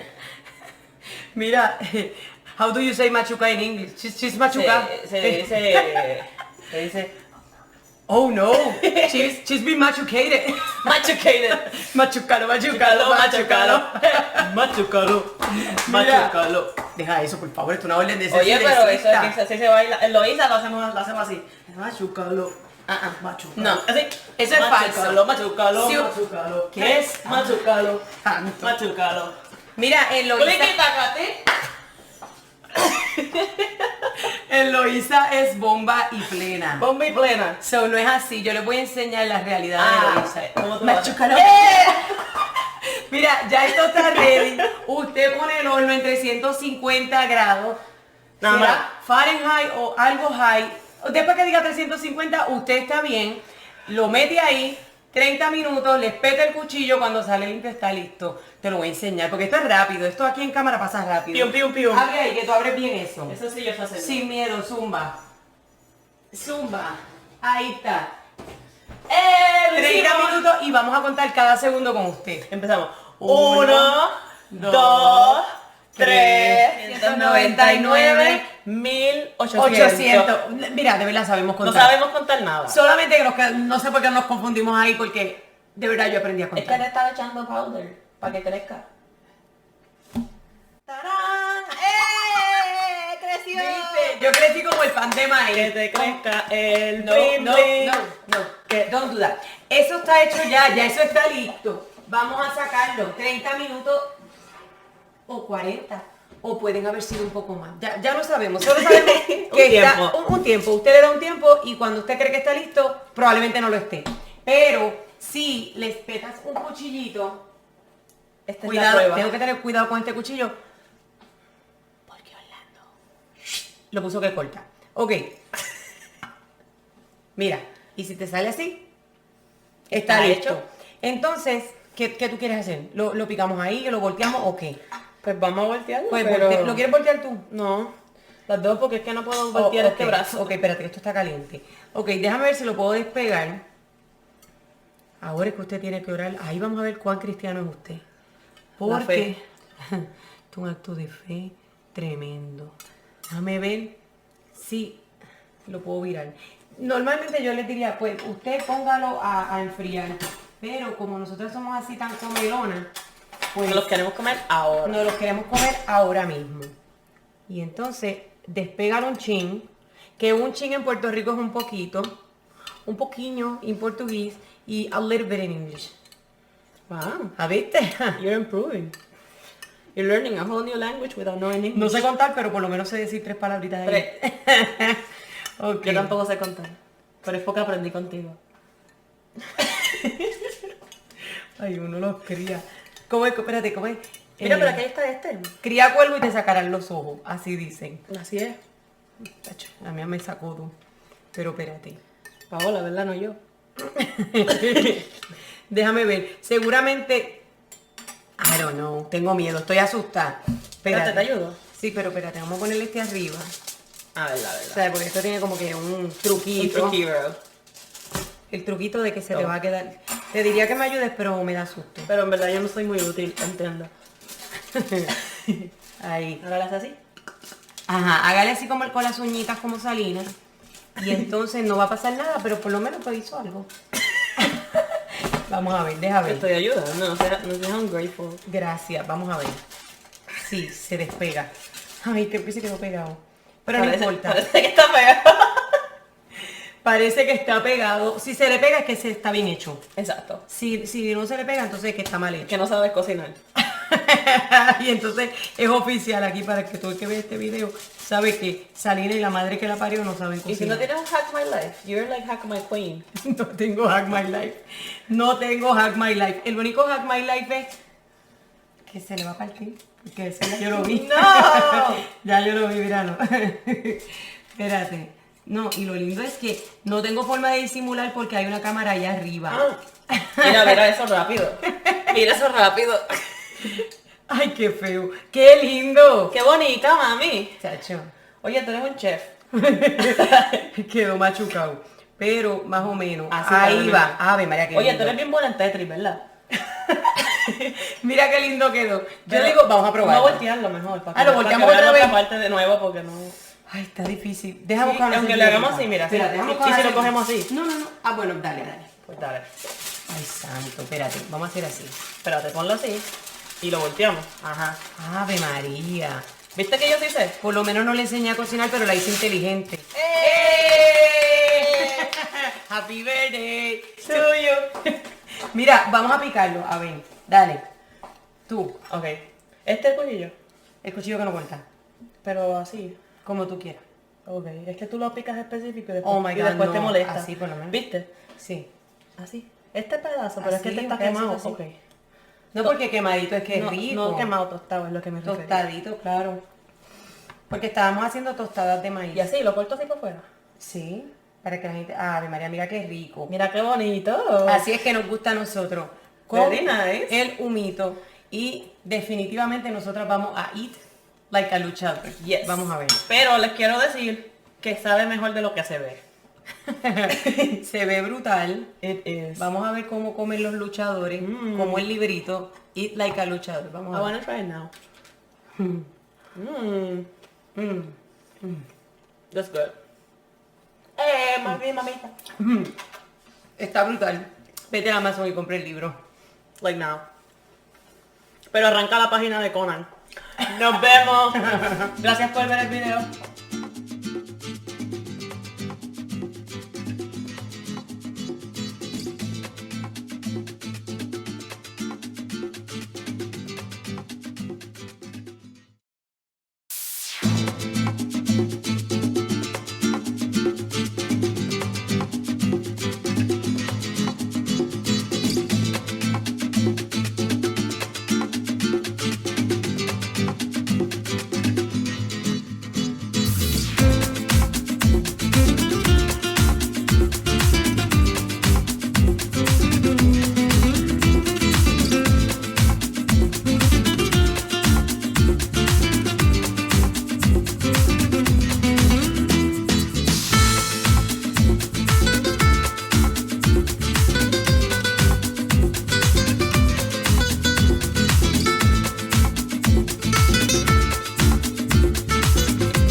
damas y caballeros, lucharán a ganar una solamente caída y con límite de tiempo 1 hora. Es por el campeonato mundial peso completo, presentando el retador. Él es de Monclova, Coahuila, pesando 115 kilos. Él es el chairman. Él es Parca, el original L.A.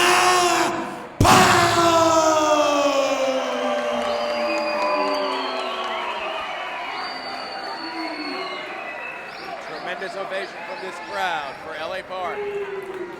Su campeón desde Torreón, Coahuila. Él pesa 95 kilos. El campeón del mundo, Wagner Maníacos. Él es Dr. Wagner Jr. Nice reaction for Wagner there as well. 95 kilograms, that's right, about 205, Hey, 205, Wagner. 210. Escucha, primero que nada, quiero saber cuánta gente de México hay aquí adentro.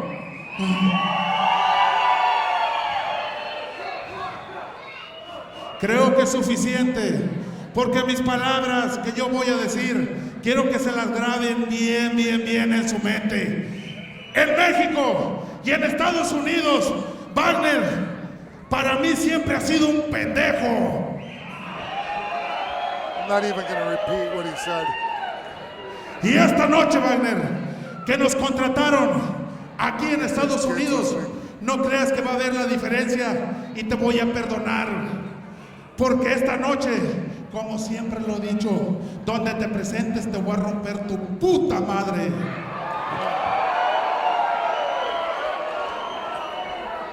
Pero como siempre, donde quiera que Wagner se presenta, tiene a sus pendejos, digo a sus seguidores. Así que quiero saber, aquí en Filadelfia, ¿cuánta gente vino a apoyar a Wagner?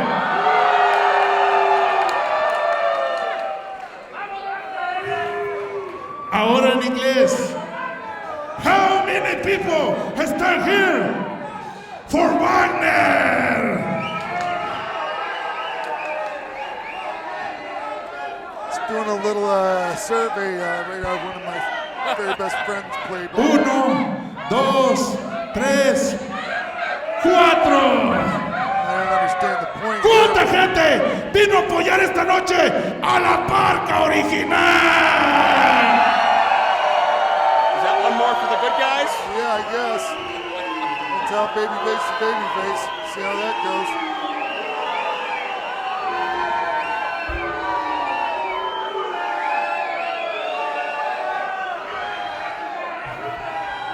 Wagner, son poquitos, pero gritones los pendejos estos.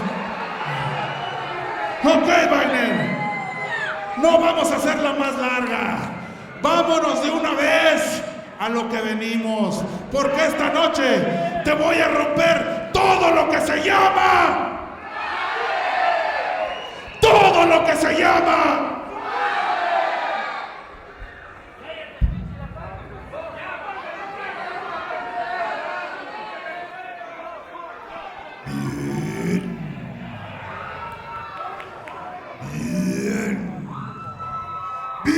Bien. See, in Mexico, that's all he has to do is say bien, and the place goes nuts. Antes que It's like nada, you smell what the rock arriba is los cooking. Wagner maníacos. Esta noche, bienvenidos todos ustedes. Tú cállate, pendejo. Solo una cosa les voy a decir. Gracias por esa gran bienvenida a todos ustedes. ya que hicieron un gran esfuerzo por estar aquí. Y totalmente les vamos a dar lucha libre.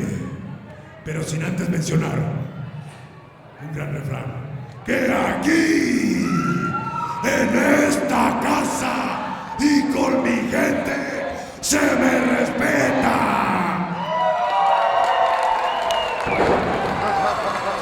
This matchup starts right off the bat. Now, Sean, that seemed to strike a chord with you, the interaction between Wagner and LA Park. What can you fill us in on what they said? Oh, he just basically told it, replied to what he said and said he had something, basically I had nothing but respect for you before he knocked the living crap out of him. Well, there you go. Funny way of showing it, but this is a very important matchup, Leonard. Big-time championship stakes here. Absolutely, and Wagner in control early on, maybe lulling LA Park into a false sense of security. And LaPark can get the people behind him all he wants. That's not gonna take Wagner out of his game. He's been a heel, a rudo, babyface, technical, whatever you want to call it. He's done it all.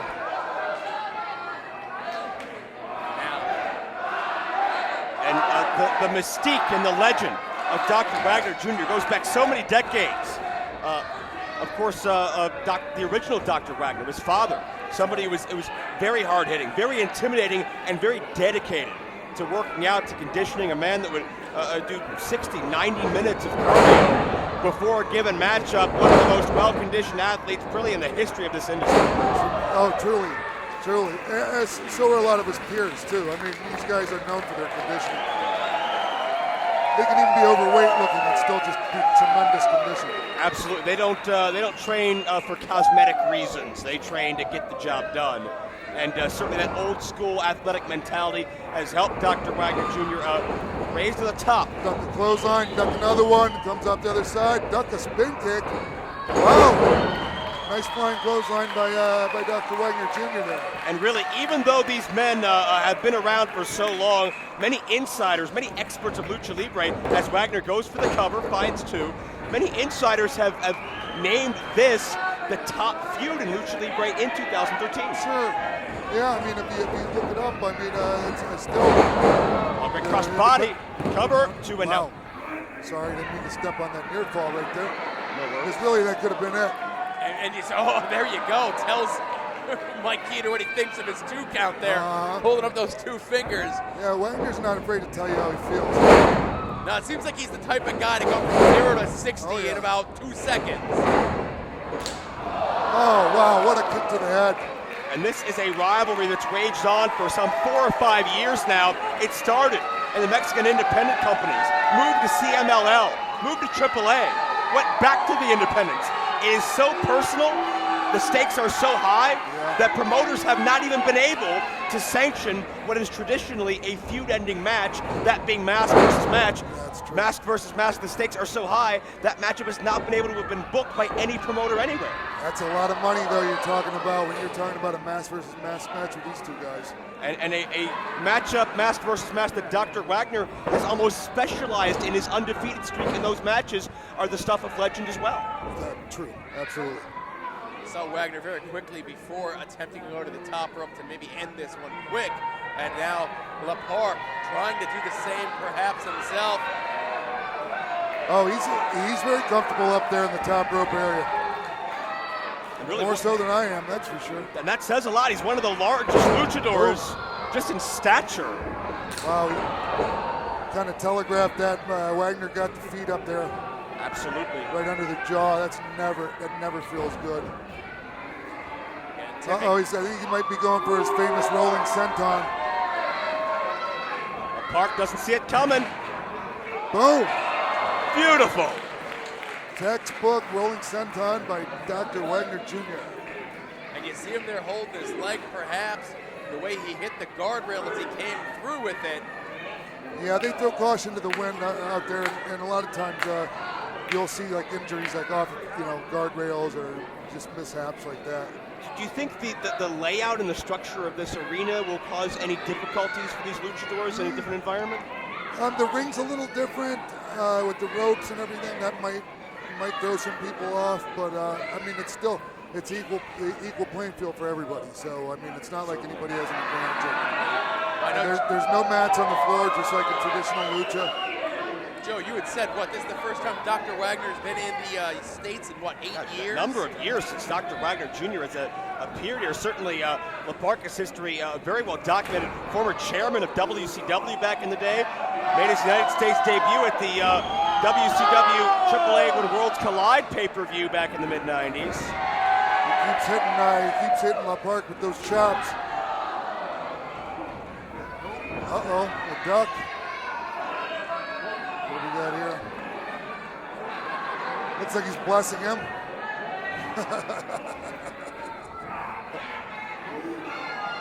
He was getting ready for a chop They're there. not afraid to just break out into some Laurel and Hardy stuff right in the middle of serious business and then start killing each other again.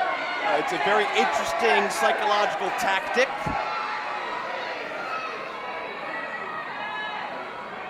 People trust me, in Mexico this makes perfect sense. Oh! The old kiss my spot. Something like that. Oh, hello. Nice. See what I was talking about? That's what I was saying about Laparca. He brings it. He got where he wanted to go, Yeah, certainly. he'll make you laugh and then make you cry right afterwards. Over 15 championships spanning over half a dozen different promotions. And this gentleman, Laparca. Laparca's like a Mexican Bruiser Brody. He calls his own shots. He does what he wants. The promoter doesn't like it too bad. And again, it takes a certain type of competitor to be able to get away with that. Exactly. I'm sure there's a lot of people that try that sort of shenanigans, but very few can get away with it. Laparca being one of them. He's one of the few. Nice leg lace takedown by Wagner Jr. Textbook done. And Laparca now finding himself flat on the canvas momentarily. Wagner zeroing in on that Nice leg drag by Dr. Wagner Jr. there. Yeah, zeroing in on that part of the body. Oh, going for a classic figure four, it looks like. Say right up until this point in the contest, it's almost been even. Now, Dr. Wagner Jr. looking for that figure four leg lock. Trying to get it. I don't know what he's waiting for there. Well, it looks Must not feel comfortable where he's got the leg. It looked like Wagner was using his vertical stance to press down on the leg of LA Now Park what's to he get more doing? torque out of that. Looks like something got his attention. Crazy, he just let go of the hold and now he's charging him. Up in the, Jaw first Nice on that top catapult. turnbuckle. Park gonna follow through. Drop toe hold. Wagner responding in kind. Now just waiting for Laparca to get back to his feet, measuring him. Charges in, but maybe taking a little bit too much time. You got the foot up there. Series of counters and reversals here. Nobody's taking the hint. And I'm not sure how that mask is to be wrestling in this heat under those lights. And again, you point out the difference. Wow. Short powers. Great rotation, covering Wow. though. It's one I thing thought to- he had him there, sorry. No, it's okay. One thing to wrestle in mask and tights, but Laparca is wrestling in a less traditional mask, almost like with a full headpiece and a full bodysuit, and under these hot lights. This is the ultimate test of a competitor like this conditioning. And you got to give the conditioning edge, one would think, because of that, to Dr. Wagner Jr. It's like Kane, when Kane used to wear the full bodysuit. I didn't envy him. Park's outfit certainly reminiscent of El Dia de los Muertos, the Day of the Dead celebration in Mexico, where they honor the spirits of those that have passed on, similar to their version of Halloween. Uh-oh. Turns him around, went from that quarter Nelson. Oh! Nice Drove him impact. straight down. Could do it, no.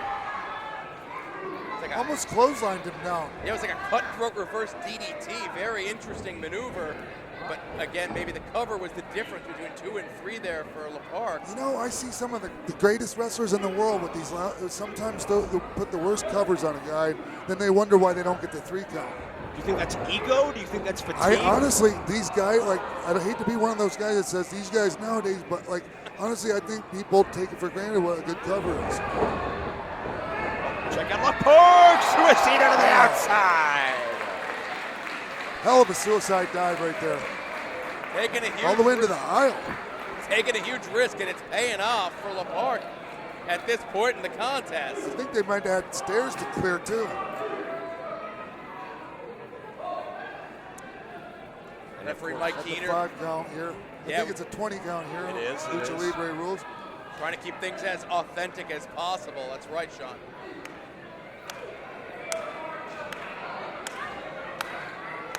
And you can see the toll this matchup's taken on both these men, but they will press on for pride, for championship glory, and certainly Both guys got back in just in plenty of time. they want to certainly end the MaskedMania pay-per-view with their hand held high. First of its kind for this event. Only one man can be the victor in the first main event. We saw the rules a little bit. It's hard to have a park match without a chair getting involved. The chairman Tearing lives. it up. Oh! Right across the back. And we talked earlier, Leonard, about the relaxed rules. Relax, you ain't kidding. A fan just threw him a chair and he leveled Dr. Wagner Jr. with it. And the referee discretion. That's right.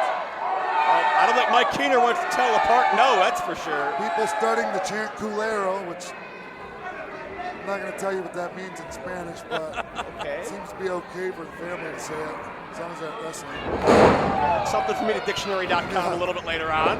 Does that help a pump handle slam? Oh, he kicks out. Barely kicks out. Yeah, not a lot of luster behind that. And again, to your point earlier, if Park would have cinched in a little more, I could have done it. Do you see the space between them on the cover right there? That would have made the difference between victory and loss just then. And hey, I make mistakes out there. None of us are perfect. Well, certainly, it's easier to critique from looking far away, and certainly, we appreciate that insight and advice. What's called a lung buster these days in our industry. Yeah. Well, Dr. Wagner is on the ropes, however. That creates an issue. Can't get the ball, just pulling by the mask. Yanking him by the mask. Total disrespect for the mask. Remember we talked earlier in the show here about the mask and what's involved with the mask. Is that Keener? What the hell? Keener just shot him over the. Oh! A little bit of a fast count, if you ask me. Yeah, no kidding. Come on. I think Keener just won the main event of the first MaskedMania pay-per-view. That was his.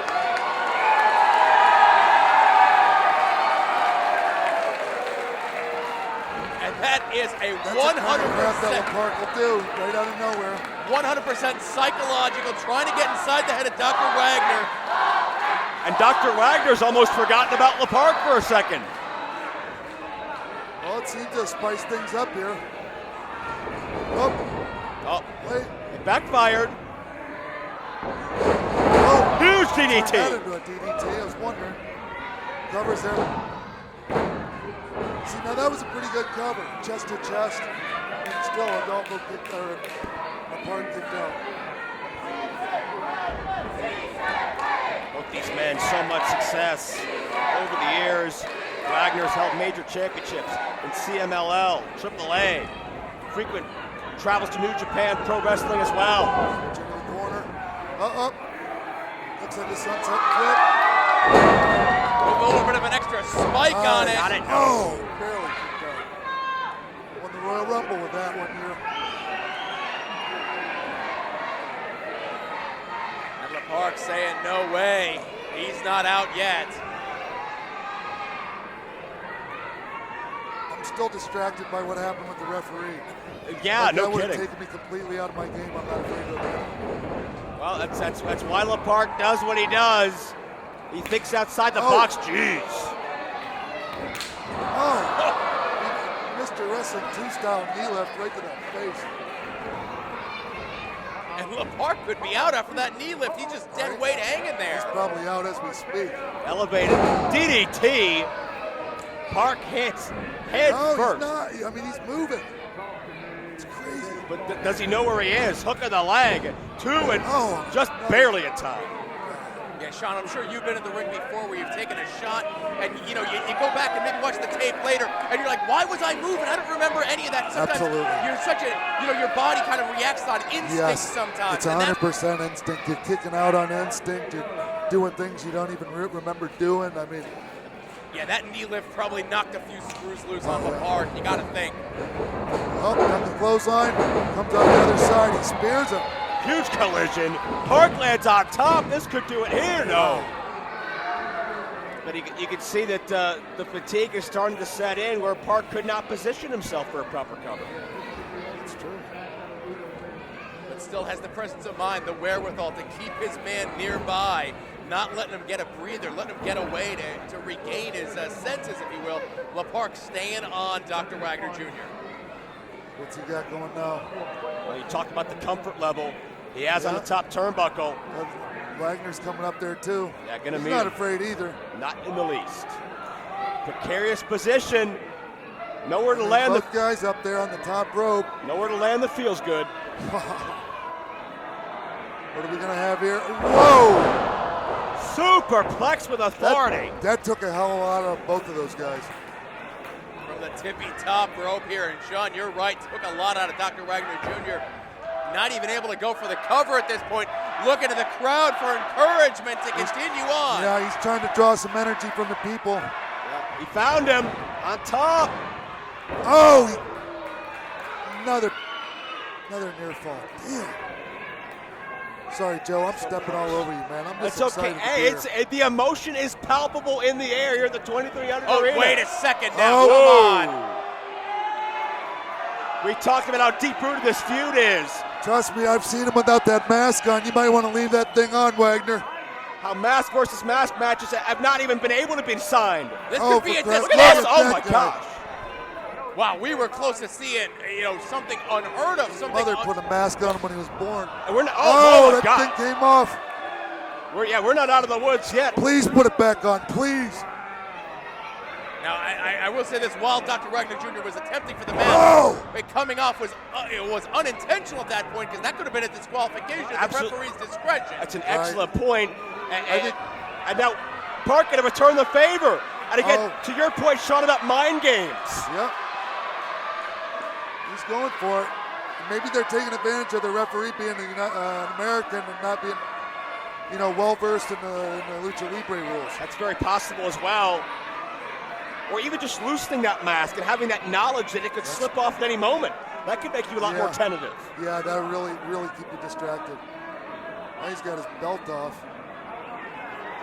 He's disrobing Dr. Wagner. Pulling the straps down. Good thing it's not Jerry Lawler. Be all over with. All over with. Oh!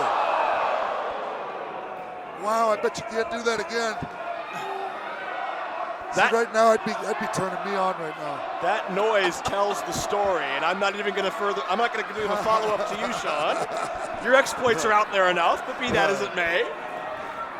Yeah, hit him again. Oh my gosh. I love it. And that's echoing throughout this entire building. People love it too. Give him some more, man. Oh. And LaPark justified, I think, in his actions, taking off his belt, whipping Dr. Wagner Jr. And you're seeing the personal nature. L.A. Park has been a stumbling block for Wagner Jr. for so long. A number of years ago, Wagner Jr. was chasing Jeff Jarrett for the AAA championship. Yeah. But LaPark was hired sort of as a hired gun to protect Jeff. Oh, he's got the belt. Joe, you guys, he's got the belt. And now it's his turn. Time for reciprocation. Oh, come on. Oh, he better give it to him and give it to him good, else the people aren't going to be happy. Yeah. LaPark has all that protection. He doesn't have any bare skin. Yeah, but he can still. Ow. Yeah, that still stings like a son of a bitch. It doesn't matter what you're wearing. You wait till you see his belly after this thing's over with. And now What's back he going to the top. for? Iris Probably that. Yep, that frog splash. Could do it here. No. And the force of that kick out sends Wagner on top of official Mike Keener. Oh, foul! Ref. He Double took his foul! mask off! And Keener doesn't see the mask off. And Wagner Jr. got the pin. What a crazy finish. Damas y caballeros, su ganador, Dr. Wagner Jr. And you see Wagner Jr. trying to wrest the mask away from the hands of LaPark. He finally did. This is history, We had gentlemen. a demasking and a foul. 2 demaskings in that match. Yeah, and then a small package. History has been made here. Very good.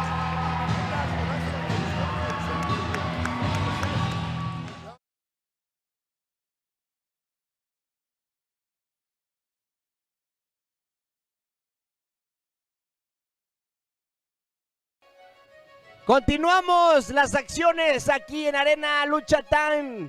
Recibamos al primer gladiador de esta lucha. Y el primer gladiador de esta lucha no va a ser el Corona porque ni la arma, compadre. Oye, pues no la arma para ti porque para mí es uno de los referees más preparados.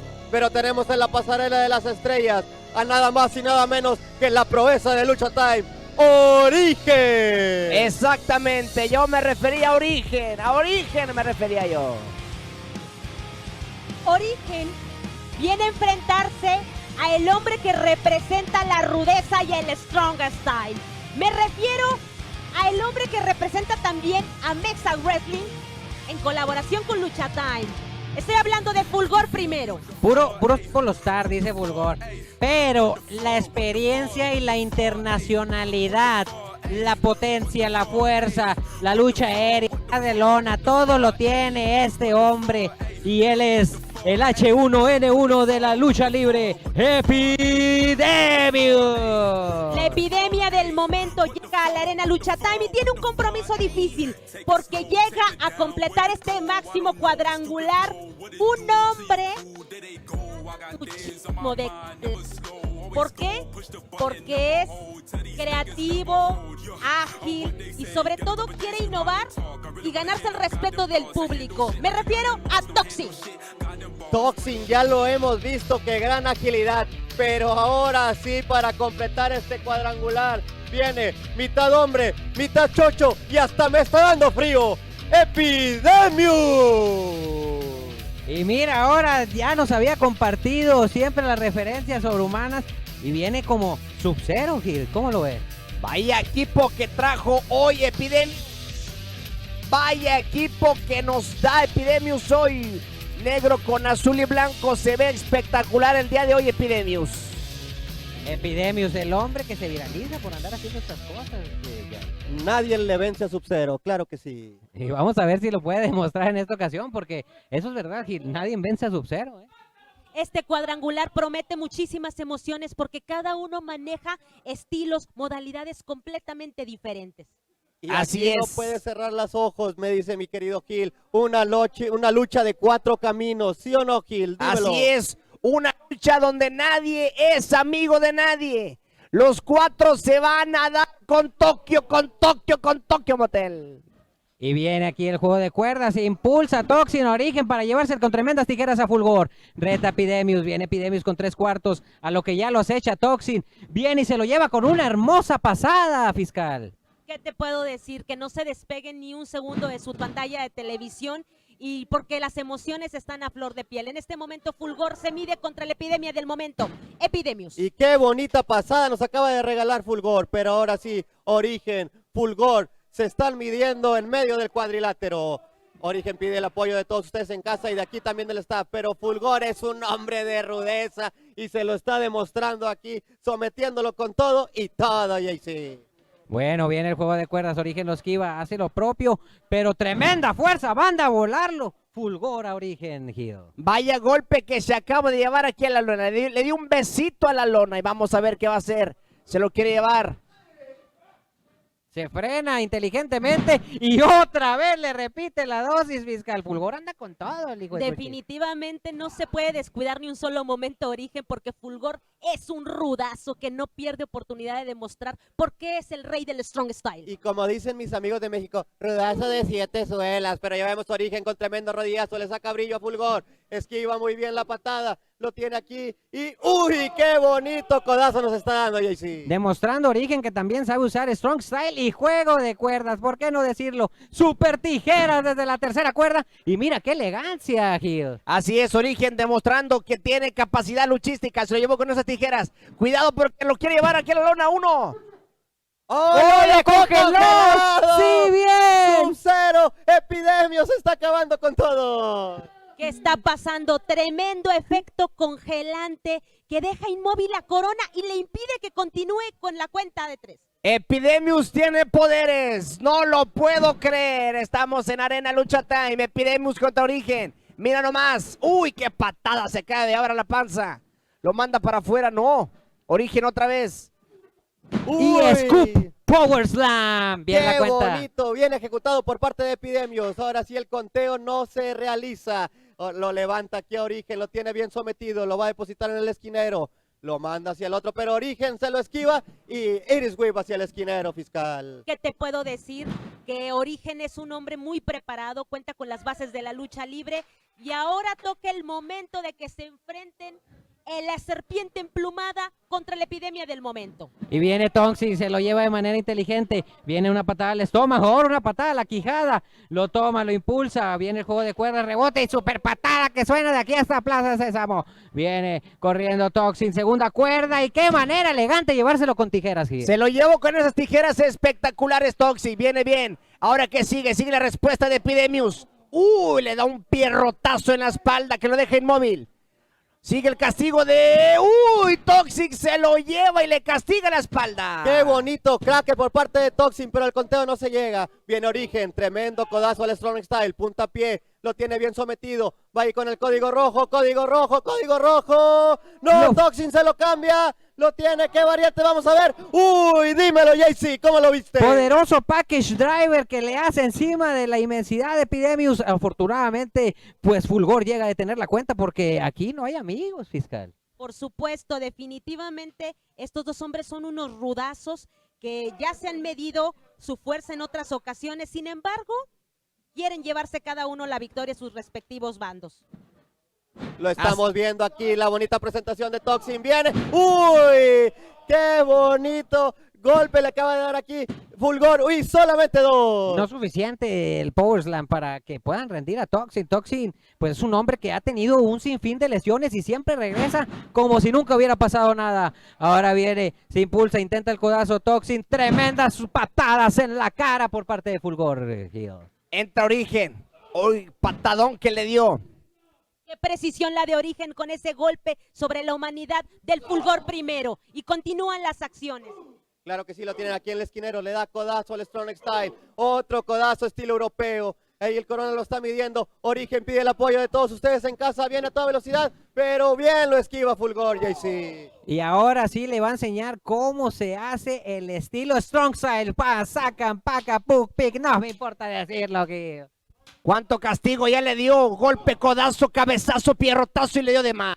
Hasta cornazos le dio. Viene Toxin a hacer el relevo. Viene aquí, se lo lleva. Con esta pasada lo mandan al juego de cuerdas. Fulgor lo espera, Fulgor lo caza. Se barre. Uno sube, uno baja. Viene Toxin, viene Toxin, viene Toxin. Tremendo tornillo por parte de Toxin. Ese tornillo impactando de manera de tope. Pero viene ahora Origen enfrentándose a la experiencia en vida propia. Nadie besa a Sub-Zero, entiende el Origen. Ahora utiliza el juego de cuerdas. Inteligentemente se frena Epidemius. A lo que Origen dice, no, hermano. Pero lo sacan de... Ahora se encuentra peligrosamente en la ceja del ring, compadre. Se deshace de Epidemius y busca la segunda cuerda. Busca la segunda, viene el vuelo. ¡Vuelo espectacular de Origen! ¡Qué manera de volar por parte de Origen! Es un elemento con una acrobacia y con una fortaleza tremenda que nos impacta cada que se presenta. Claro que sí, aquí lo estamos viendo en la repetición. Pero en este momento, Epidemius vuela por la tercera. Y qué bonita bala de cañón hacia afuera del ring, JC. Desde abajo hasta arriba, apareciendo, dejando a todos congelados, inmóviles ante la cuenta de... Aquí lo estamos viendo, Gil. Aquí lo estamos viendo en la repetición, Gil. Cómo Epidemius se lanza con este Sentuan Bomb desde la tercera. Vaya vuelo que tuvo Epidemius, como sin pensarlo, pisa primera, pisa segunda y el vuelo espectacular. Vienen ahora intercambio de golpes, a lo que Epidemius logra subir a Origen en medio del ring. Está Origen desorientado después de tremendos golpes y mira lo que me acaba de regalar Epidemius, fiscal. Ahora sí, aquí en el medio del cuadrilátero, Origen, Epidemius, esquiva la patada, Origen hace lo propio, codazo Strong Style, Epidemius también, se están dando con todos, sacan, pacan, dímelo, JC. Nada más copiándome, compadre, pero esa patada la Filomena lo deja en una posición peligrosa, le da una y ahora viene con tremendo DDT, compadre, pero esto no termina, ahora lo levanta y con tremendo vertical suplex, pero ¿qué está pasando? Está haciendo los castigos simultáneamente, viene, lo toma con su tremenda fuerza y Dark Hole. Y triple castigo que le dio Epidemius a Origen. Viene la cuenta de 3, pero no llegó. Ahora Fulgor intenta enfrentarse a la epidemia del momento. Y mira qué manera de soltarlo estilo que contra la lona callejera, compadre. Variante de Powerbomb, pero Toxic no pierde el tiempo. Viene aquí, se lo lleva con estas tijeras, impresionante. ¿Qué les puedo decir? Que esta lucha nos ha mantenido con la emoción a flor de piel y es el momento de que se enfrenten Origen contra Toxin. El hombre que representa nuestra tradición, nuestra cultura, recibe tremendo golpe por parte del criminal, del hombre de la serpiente emplumada. Pero mira, no termina Toxin, ahora se impulsa. ¿De qué manera lo está confundiendo? Viene, lo levanta y reguilete con quebradora, Gil. Reguilete con quebradora de Toxic. Mira Toxic nada más. Viene un vuelo, va a volar, ¡voló! ¡Qué bonito salto a la luna por parte de Toxic que nos acaba de regalar! Y aquí lo vemos en la repetición, surcando los aires la serpiente emplumada. Oye, fiscal, este encuentro de 4 esquinas se está volviendo una locura, ¿eh? Definitivo, es bajo pronóstico reservado porque todos quieren llevarse la victoria y ninguno se va a dejar. Así es, recordándole en casita a la gente que en esta lucha nadie es amigo de nadie. Y tremendo destrozajaras que le regala Origen a Toxin. Busca la cuenta y Corona, como siempre, 2, nada más, bien despacio. Solamente 2 por parte de Corona. Origen canta victoria. Uy, tremendas estacas. Y ahí busca el impulso. Viene, uy, le encajó la bota en la cara, le marcó la cara y ahí sí. Y no acaba el combo, ahora lo castiga con unas patadas. A lo que empieza la cuenta de espaldas planas. Viene 1, viene 2 y solamente 2 por parte de Corona, fiscal. El conteo es insuficiente y continúan las secciones enfrentándose a la epidemia del momento. Tremenda forma de estamparlo en el ring de la lucha time. Dímelo, Gil, ¿cómo viste ese tremendo movimiento? Vaya castigo que le dieron a Epidemius, pero que está... castigo que se lleva Origen. Desde el Valle de la Muerte regalándonos un Death Valley Driver, compadre. Ahora se encuentran tendidos en el ring estos 3 gladiadores. Mientras Toxic está también gravemente lastimado. Acechando, Epidemius con la tremenda patada, lo tiene sometido en el esquinero, pide el apoyo de todos ustedes en casa, viene Epidemius a toda velocidad, lo sacan a forma de bandera, parece que no, ¿qué está pasando? ¡Wow! Variante de Destroyer que nos acaba de regalar Epidemius. Tremendo castigo que hace, ahora se come la super patada por parte de Toxic. Y viene Toxic, mira nada más, demostrando agilidad, demostrando qué bárbaro, cómo se lo llevó aquí. Entra Origen con Toxic. Aquí está, esquiva la patada. No me diga. Le castiga el cuello fuertemente. 3, se lleva la victoria Toxic con esta quebradora. La serpiente emplumada nos da una muestra de poder, llevándose la victoria. Y podemos aquí con la repetición de la manera de ganar de Toxic. Con esta tremendo castigo que podemos ver aquí en la repetición. Increíble. Esto fue una lucha de alto impacto. Alto impacto es lo que estamos acostumbrados a ver en la arena Lucha Time. Por eso somos una empresa favorita de ustedes, porque la verdad es que puras sorpresas, puras emociones. Y con esta imagen de victoria por parte de uno de los victimarios, nos seguimos en Lucha Time.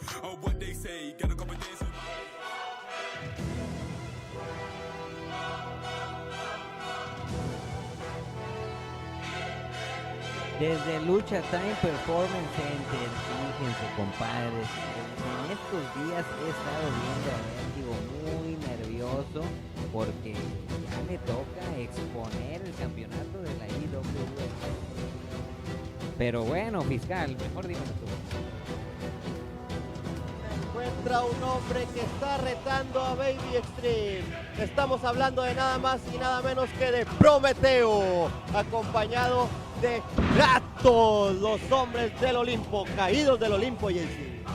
Este hombre es de alto impacto y en ocasiones anteriores hemos visto cómo Prometeo no se llevó la victoria ante un hombre que en estos momentos está acaparando el reflector a nivel nacional e internacional, ya que posee el campeonato ligero intercontinental de la IWRG. El hombre de moda, el hombre del aire, Baby Extreme. Y viene acompañado como second por parte de Epidemius. Oye, y recordemos que Prometeo lo retó, pidió esta lucha, y como ya sabemos que Lucha Time es donde se cumplen los sueños, pues se le está cumpliendo el sueño a Prometeo, Gil. Así es, se está haciendo ese, Prometeo lo dijo, Prometeo pidió, quiero esa lucha del campeonato, y aquí la está deseando. Pues bueno, vamos a ver si Prometeo, que es caído del Olimpo, logra obtener ese campeonato, fiscal. Es importante mencionar que esta es la primera ocasión, esta es la primera defensa del campeonato de Baby Extreme y definitivamente Prometeo es un digno rival que espera pues obtener un resultado a favor, así que es bajo pronóstico reservado. Estoy muy emocionado, tenemos el campeonato aquí en la mesa de transmisiones. Vamos a dar inicio a esta contienda. El referee de esta lucha, el Corona. Esperemos si Corona haga un buen trabajo porque este tipo de luchas son muy importantes. Y luego, ahora enfrentándose Baby Extreme y Prometeo, que ya los habíamos visto en anteriores ocasiones en Lucha Time, de los mejores cruceros que ha habido en esta industria, mi querido Gil. Así es, y vamos a arrancar la lucha, una lucha de campeonato, una lucha diferente, una lucha especial, que se dan la mano, ante todos somos rivales, pero vamos a hacer la lucha. Y aquí está Prometeo contra Baby Extreme, una lucha por el campeonato. ¡Qué bonita velocidad y giro nos están regalando estos dos gladiadores! Demostrando que están preparados para todo. Viene aquí con el impulso, Prometeo, agarra vuelo, lo esquiva Baby. Viene aquí, ¡wow! Los dos se impactan, pero caen de una manera impresionante, JC. Los dos tienen sentido arácnido, los dos son como el hombre araña. Los dos tienen el ultra instinto activado y Gil no logran conectar de manera efectiva. Mostrando respeto, dice, eres el campeón, pues tómala con tremenda lariato del infierno, fiscal. ¿Qué te puedo decir? Que Lucha Time es una de las empresas que se distingue por forjar talento, por crear las nuevas figuras de la lucha libre mexicana. Y esos son precisamente Prometeo y Baby Extreme. Espérame, fiscal, que Prometeo se viene con la meteora. Increíbles golpes que le está dando a Baby. Lo tiene bien sometido, le da la vuelta. Viene aquí con el Shooting Star Press. Y aquí está Viene la cuenta por parte del Corona, solamente dos. Solamente dos, Prometeo llegó a solamente dos. Para quitarle el campeonato a Baby Extreme hace falta muchísimo más castigo que eso. Y viene el combo, primero patada a la Filomena, patada al estómago, estilo europeo. Intenta la patada y mira qué tremenda velocidad para hacer el giro. Uno en Siguri directamente en la 114. Prometeo no sabe que lo golpeó, ahora lo tiene, lo carga con tremenda fuerza y lo invierte a un estilo Powerbomb. Mira la cuenta, compadre. Solamente dos. Pensé que se terminaba esta lucha, pero parece que Prometeo sí trae con queso las de harina. Desde que Baby Extreme obtuvo este campeonato ligero intercontinental, le han sobrado rivales por todas partes del país, desde la Ciudad de México, desde el Estado de México y por supuesto en Monterrey. Así que esta lucha es sumamente importante y veamos pues todas las sorpresas que nos tiene preparadas, como esta excelente salida dentro de la segunda cuerda. Y aquí viene el vuelo de Prometeo, viene el vuelo de Prometeo. Vaya vuelo impresionante que nos acaba de regalar Prometeo. Aquí lo estamos viendo en la repetición, y si no te lo puedes creer ni yo ni ustedes en casa. Qué manera de tener el contorno del cuadrilátero muy bien ubicado para efectuar esa hermosa movida por parte del caído del Olimpo, Prometeo, que ahora se encuentra ya en la ceja del ring. Corona tiene que reiniciar la cuenta mientras se prepara, se lustra la rodilla y la frena Baby Extreme. Y mira qué manera, sin importarle nada, lo desecha hacia afuera del ring, compadre. W, lo tiene aquí Baby, está apuntando a todos en casa, el apoyo también aquí por parte de los del staff. Le está dando ahí Baby Extreme, viene Victimarios, agarra impulso a toda velocidad y qué bonito tope con hilo, hasta parecía que iba a volar el universo, Kill. Vaya vuelo, y aquí estamos viendo la repetición, qué vuelo nos acaba de regalar Baby Extreme. Los Seconds están abajo del ring, dando energía, dando ánimo a sus compañeros. Vemos a Epidemius echándole aire con esa toalla. Y bueno, ahora se encuentran nuevamente arriba del ring. Viene la cuenta por parte de Baby Extreme y solamente dos por parte de Corona. Apoyado Baby Extreme desde la esquina por su con Epidemius. Prometeo también hace lo mismo con Kratos. Viene Baby, se impulsa desde la segunda cuerda. Ahora lo tiene amarrado de la mano y mira, gira con él Prometeo, se le anticipa todos los movimientos. Anuncia al final, compadre. Uy, qué bonita ¿Cuántas patadas y de qué manera lo redima? Solamente 2, fiscal. Prometeo ha estudiado cada uno de los movimientos de Baby Extreme. Viene completamente decidido a hacerlo pedazos y a abollar esa corona que con muchísimo esfuerzo ha logrado obtener, coronándolo como el actual campeón ligero intercontinental de la IWRG. Y vaya declaraciones que dio Prometeo, fuertes declaraciones. Ese campeonato es mío, se lo dijo en su cara. Pero era porque le acaba de insertar las rodillas mientras hacía ese monstruo. Viene el combo, primero buscando la rodilla, ahora lo tiene enganchado con ese tremenda destrozaquijadas. Lo carga Baby Extreme y mira, compadre, tremendo castigo en la lona. Bonito driver por parte de Baby. Lo tiene aquí ya con el conteo 1, 2 y solamente 2, fiscal. Me caigo y me levanto. No llegan los 3 segundos. El victimario no logra vencer aún a Prometeo. Y digo aún porque viene con toda la fortaleza y con toda la decisión de retener este campeonato tan importante a nivel nacional. Así es, que no se nos olvide que estamos viendo una lucha por el campeonato. Baby Extreme contra Prometeo. Estamos en Arena Lucha Time. Se acabó, dice Baby Extreme. Lo carga, lo lleva a la lona. ¿Cómo lo va a castigar? Se le va. Prometeo dice, no, compadrito, no se hace.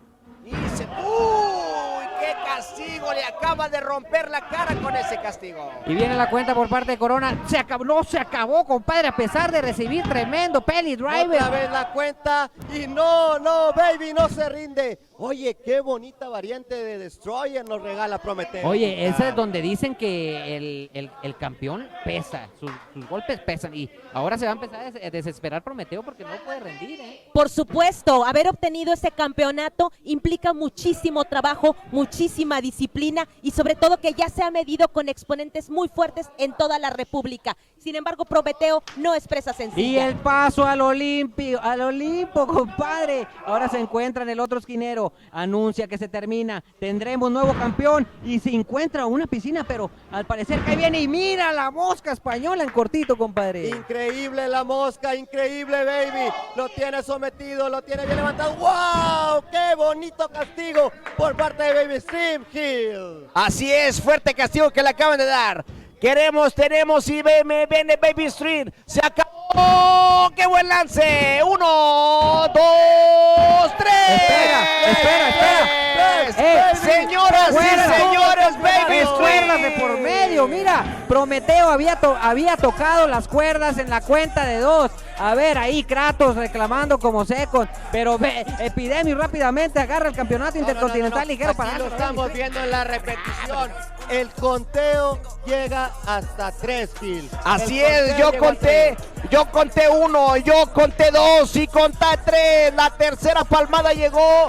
Y tenemos campeón. Baby Extreme defiende su campeonato. De manera polémica retiene este campeonato ligero intercontinental y nos demuestra por qué hoy por hoy es una de las figuras más importantes, no solamente de Lucha Time, sino a nivel nacional. Y vamos a ver qué nos tiene que decir Prometeo, el caído del Olimpo. Escuchemos, por favor, Jolines.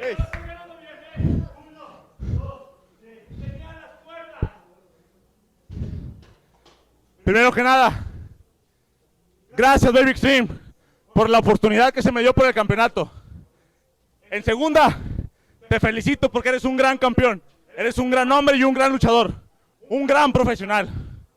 Y como tal, debes conocer que no me ganaste bien. Yo tomé la cuerda cuando el referee contó 3. La ineptitud del referee, lo que tú quieras. Pero yo estaba tocando la cuerda y me merezco otra oportunidad por ese campeonato. ¿Qué dices al respecto? Buenas noches, Arena Lucha Time. Prometeo, eres bueno, lo reconozco, gran luchador. Pero creo, la oportunidad la tuviste. Te gané bien. 1, 2, 3. ¿Qué es esta oportunidad? Tienes que ganarme mano a mano. Y ahora es cuando yo quiera. ¿Oíste? Prepárate mejor y estudiame más porque Baby Extreme es mucho para ti, güey. Y ahí está, compadre. Y mejor con la ineptitud del Corona, nosotros seguimos. No, el Corona es bueno. Nos vamos en Lucha Time.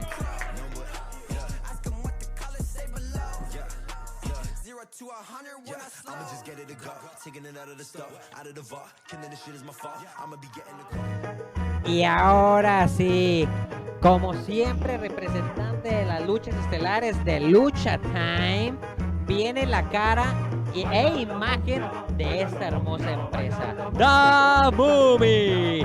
Míralo. Este carismático hombre que conquista con su baile y su alegría a propios y extraños. Oye, ¿qué está pasando? ¿Qué está pasando? Inicia con todo el hijo de dos caras. Ahora sí, el reto que vimos hace semanas se está cumpliendo. The Mummy contra el hijo de dos caras con tremendo sotón. Gil, recordemos que el hijo de dos caras traicionó semanas pasadas a The Mummy. Es lo que te iba a comentar. Hace semanas traicionó, le dio el volteón a The Mummy. Y aquí se está haciendo por fin el mano a mano, el duelo que la gente quería ver. Hijo de dos caras con The Mummy.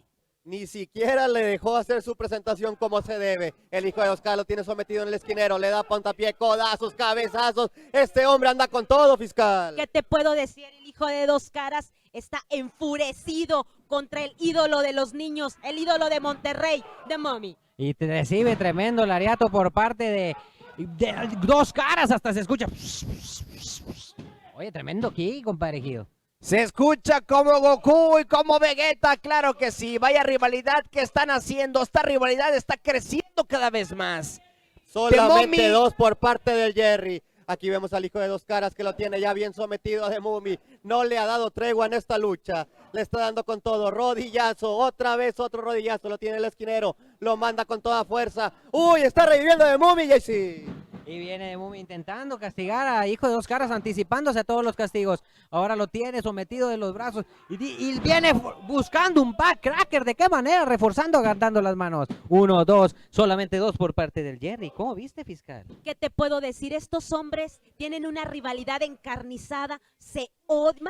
Más bien el odio proviene del hijo de dos caras hacia la momia. Yo creo que es un tema de falta de carisma, de envidia, de celos profesionales. ¿Tú qué piensas, JC? No, pues yo vi la repetición, Gil. ¿Tú cómo lo viste? Yo lo veo mucha rivalidad. A esta rivalidad le veo muchísimo futuro porque se ve bien. Hijo de dos caras con The Mummy. Mira, ahí le bailotea. Le bailotea y lo hipnotiza con su movimiento. Patada que lo manda afuera. Viene el vuelo de Mummy. El vuelo de Mummy. ¡Qué bárbaro! Tremendo tope por parte de Mummy que podemos ver aquí en la repetición. Vemos cómo agarra impulso y se lanza entre la tercera y la segunda y dan el blanco, claro que sí. Oye, fiscal, The Mummy ha mejorado bastante su moveset y lo puede demostrar con tremendo tope suicida. ¿Qué te puedo decir? La verdad es que su preparación en estos últimos meses y sobre todo cumplir el compromiso de esta gran rivalidad que se ha estado dando a lo largo de semanas anteriores tiene que tener una conclusión bastante interesante. Yo voy con la momia. Vaya lucha superestelar que estamos viendo. Yo moría por ganas de ver esta lucha y aquí la estamos viendo ya. Hijo de dos caras ante Mummy. Viene The Mummy, le castiga el brazo, se lo lleva así fuertemente.